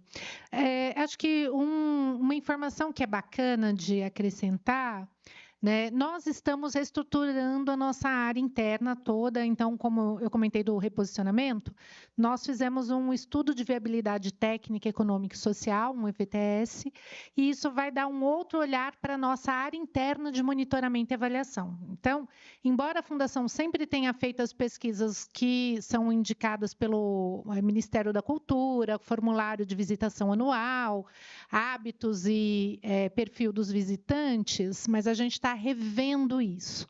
Agora, o que eu acho que é interessante de considerar nesse campo da avaliação é que hoje é cada vez maior a tendência de que os museus tenham relatórios anuais que apresentam uma quantidade significativa de dados, tanto quantitativos como qualitativos, né? E aí, no caso de São Paulo, tanto os museus universitários quanto os museus que são geridos em parceria com organizações sociais, como museus, que é o caso da Rede Museus de Energia da Fundação, lançam esses relatórios anuais. Eu acho que vale muito a pena. As demandas de governança, de compliance, têm aumentado também no nosso campo, e aí acho que em breve haverá material suficiente para um estudo muito interessante. Bom, eu tenho uma pergunta, que é espinhosa. Nós tivemos 2 tragédias, aí uma pegou fogo aqui no Butantã, outra foi o Museu Nacional. Queria saber se vocês conseguiram equacionar essa questão que passa pelo financiamento também.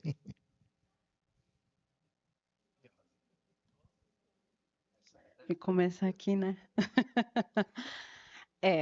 Não, isso é bem... Primeiro que é uma coisa bem traumática para a área museológica de uma forma geral, né? A gente teve também do Museu da Língua, enfim. Exato, mais um. E aí vai, né? E aí vai, infelizmente, Lá no Catavento, por exemplo, a gente tem um monitoramento justamente da parte de infraestrutura. Ainda mais quando a gente trata ainda de um bem tombado, de um prédio tombado, a gente sabe que os desafios e as responsabilidades dobram, né? E os custos disso é tudo muito alto. Então, a gente tem um monitoramento o tempo todo com relação a essa parte, principalmente elétrica, porque muitos dos casos foram a parte elétrica, né? No caso do Museu Nacional, foi um ar-condicionado, né? E no Museu da Língua foi uma parte cenográfica, enfim, né? Também por conta da luz. Então, isso infelizmente, a gente aprendeu e aprendeu rápido com essas tragédias. Mas, apesar desse monitoramento e de ter pessoas capacitadas para monitorar isso internamente, isso a gente entendeu que tem que ser um monitoramento e uma responsabilidade contínua e conjunta. Em que sentido? Quando a gente, por exemplo, recepciona os novos integrantes colaboradores na instituição, a primeira coisa que a gente faz é uma formação com eles, de explicar o que é o Museu Catavento, o que é o S, como que é a nossa gestão e etc. Um dos pontos que a gente fala é sobre essa questão de segurança do prédio e da parte de acervos, mas também trazendo esses cases, enfim, que realmente trouxeram muitos problemas para os museus de uma forma geral. E aí a gente fala... Assim, a gente dá até um choque de realidade. Qualquer cheiro de queimado, qualquer faísca, qualquer coisa, não precisa nem você ver o fogo em si, mas qualquer sinal de insegurança dentro do espaço físico, em qualquer escala, obviamente, mas a gente está falando aqui já de uma questão de infraestrutura, acione imediatamente o bombeiro. Aqui está o número dele, o ramal dele é esse é o seu. Então, isso, na verdade, acaba sendo uma responsabilidade conjunta de todos. O museu é muito grande, é como o Museu Paulista, né? Então, é difícil a gente estar o tempo todo em todos os lugares. Então, a gente entendeu que tem que ser uma formação constante com os nossos colaboradores para ter essa visão e essa sensibilidade com relação à preservação do espaço, do acervo, e principalmente nesse olhar mais de infraestrutura e ficar sempre alerta, atento. Enfim... É uma das possibilidades que a gente tem, né? Estratégias, é isso. Nós temos o auto de vistoria do Corpo de Bombeiros nas unidades, as medidas legais previstas, né? Tentamos trabalhar essa questão da preservação patrimonial e da segurança contra incêndio e outras intempéries associada à preservação patrimonial, porque os nossos edifícios são tombados pelo órgão de preservação estadual, municipal, ou eles são patrimônio da nossa, né, core, da fundação. Então, há uma preocupação de conciliar essas ações, envolvendo também capacitação interna, enfim. Esse pacote, eu acho que hoje ele é obrigação, é o mínimo que todo mundo tem que fazer, é um recurso que precisou ser equacionado como uma obrigatoriedade, e é um risco que a gente está sempre tentando mitigar, né? Que a gente não fica, às vezes, apavorado quando houve algum incidente. Eu não vou falar que não fique, porque não é verdade. Mas há uma tentativa de garantir que os cuidados adequados sejam tomados para evitar um risco maior. Eu acho que a gente já vai precisar avançar na discussão do que fazer com excesso de chuva, excesso de vento, né? Nós sofremos, no caso das nossas unidades, não com o fogo, principalmente no interior, não com o fogo de dentro para fora, mas com o fogo da mata, né? Ou da plantação próxima em direção a gente. E aqui não tem jeito, é uma ação que vai ter que ser trabalhada não só individualmente, mas num plano territorial, né? A gente já esteve com a Defesa Civil, já estivemos com o Corpo de Bombeiros para discutir, né, as providências, mas cada vez mais vai ser preciso atuar em consórcio, vai ter que juntar a vizinhança, essa não é uma ação para resolver mais sozinho. Professor, quando eu ouço esse tipo de questionamento, me arrepia o pelo. Sinceridade. Porque, assim, todos os casarões da Exalc e obviamente, do museu também, ele possui a fiação de pano, recoberta com pano. Quer dizer, possivelmente no Rio de Janeiro tenha acontecido, não posso afirmar, mas isso, quando acontece uma tragédia dessa, a gente fica muito apreensivo e com dor no coração, porque ali se perdeu a memória, né? Ali se perdeu muita memória e nós somos os guardiões da memória, né? Principalmente para que essa memória não caia no esquecimento. Então, a gente tem uma formação de brigada, né, contra incêndios, mas que funciona de dia. E à noite não temos esse tipo de... apesar de ter câmeras, né, na Exalc toda, mas até você acionar, isso já se perdeu demais. E a gente tem uma massa documental muito grande, e inclusive imagens que, não, apesar de estarem já digitalizadas, mas você perde, né, nessa questão de itens, né? Já fizemos um projeto, inclusive, dessa parte elétrica, né? E seria uma das prioridades, mas a gente ainda vive na questão da luta muito grande com as autoridades, com o poder público, né? No caso, o poder público, os diretores da Exalc e responsáveis, para que isso não venha a acontecer.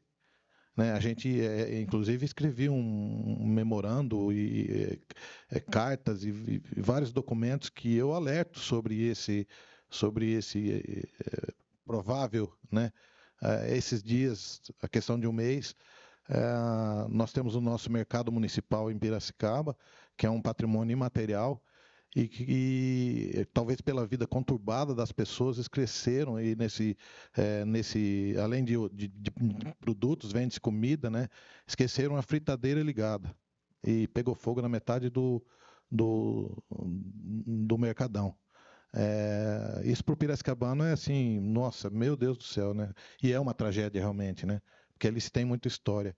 Mas, enfim, a gente ainda precisa avançar muito nesse campo. Infelizmente, eu digo isso com muita dor no coração, infelizmente a gente acaba aprendendo com essas tragédias que acontecem.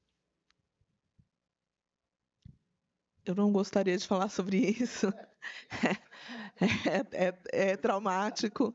Não, eu nem tenho muita condição de falar sobre isso, porque a coleção que pegou fogo, a coleção de animais, basicamente a coleção de serpentes, ela não estava ligada ao cultural, ela não é ligada ao cultural ainda. Então, Eu sei dos resultados dessa investigação e das causas do incêndio muito o que todos nós sabemos, né? Eu não estava dentro de o que aconteceu e não participei disso diretamente. Mas eu posso falar com certeza, isso sim, que o Butantan aprendeu muitas lições nesse processo. E a gente está muito melhor agora do que estava naquele momento, né? Isso com certeza. Então, sim, temos o corpo de bombeiro interno, que é chamado, enfim, em todo momento ele é acionado, às vezes sem a necessidade, mas ele é acionado, como no mesmo caso que acontece. Temos um corpo de funcionários que, sim, está muito mais ciente das suas responsabilidades com relação a apagar a luz, olhar o ar-condicionado, verificar se está tudo bem.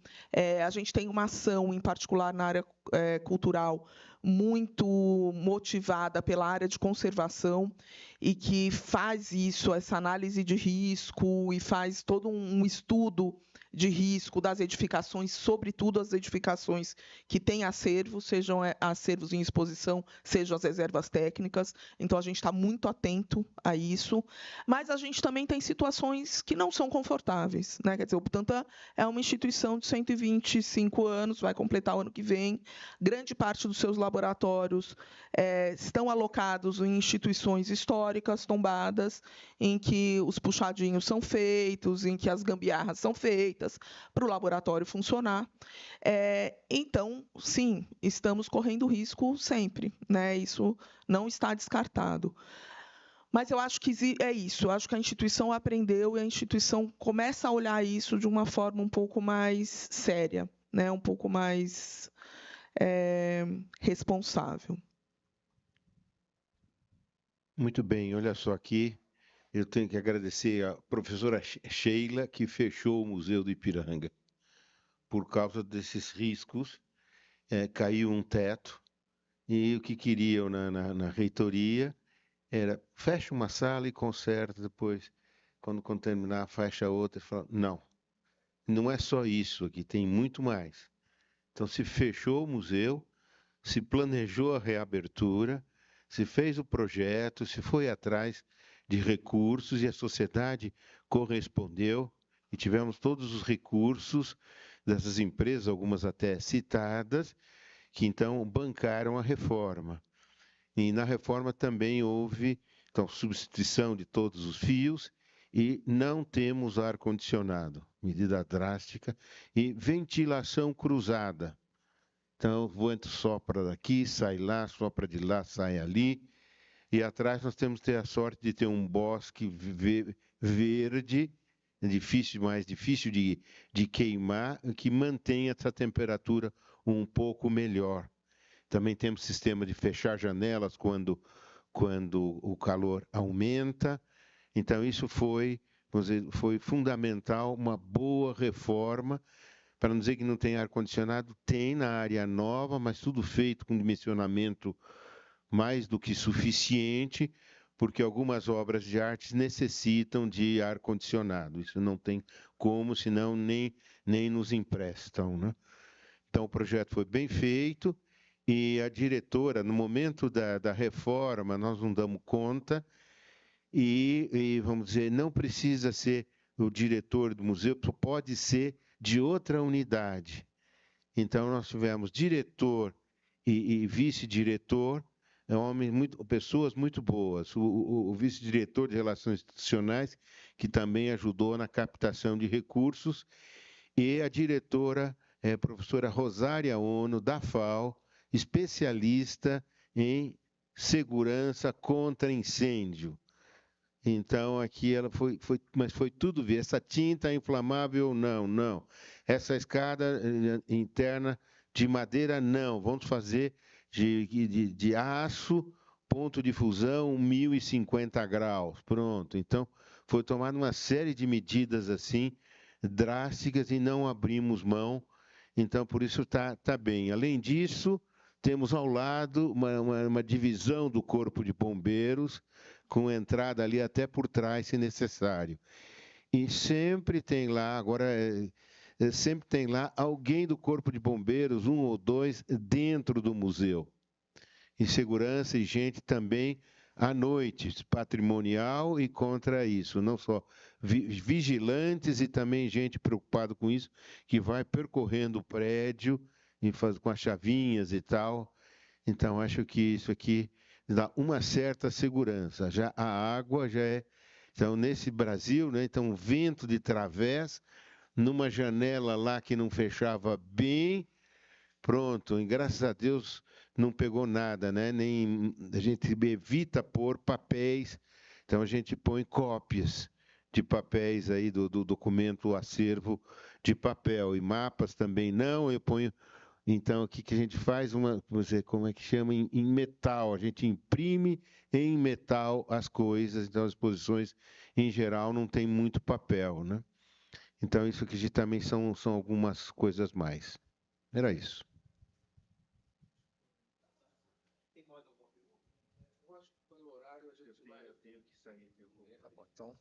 Então, ó, tem mais umas perguntas, acho que pode vir perguntar pessoalmente, né, gente? Pode passar no e-mail, tá bom? Bom, de toda maneira, vamos dizer, oficialmente vamos encerrar agora e agradecer novamente todos que estiveram aqui e a presença do público que aguentou até essa hora também, né? Então, obrigado e amanhã tem mais. Bom?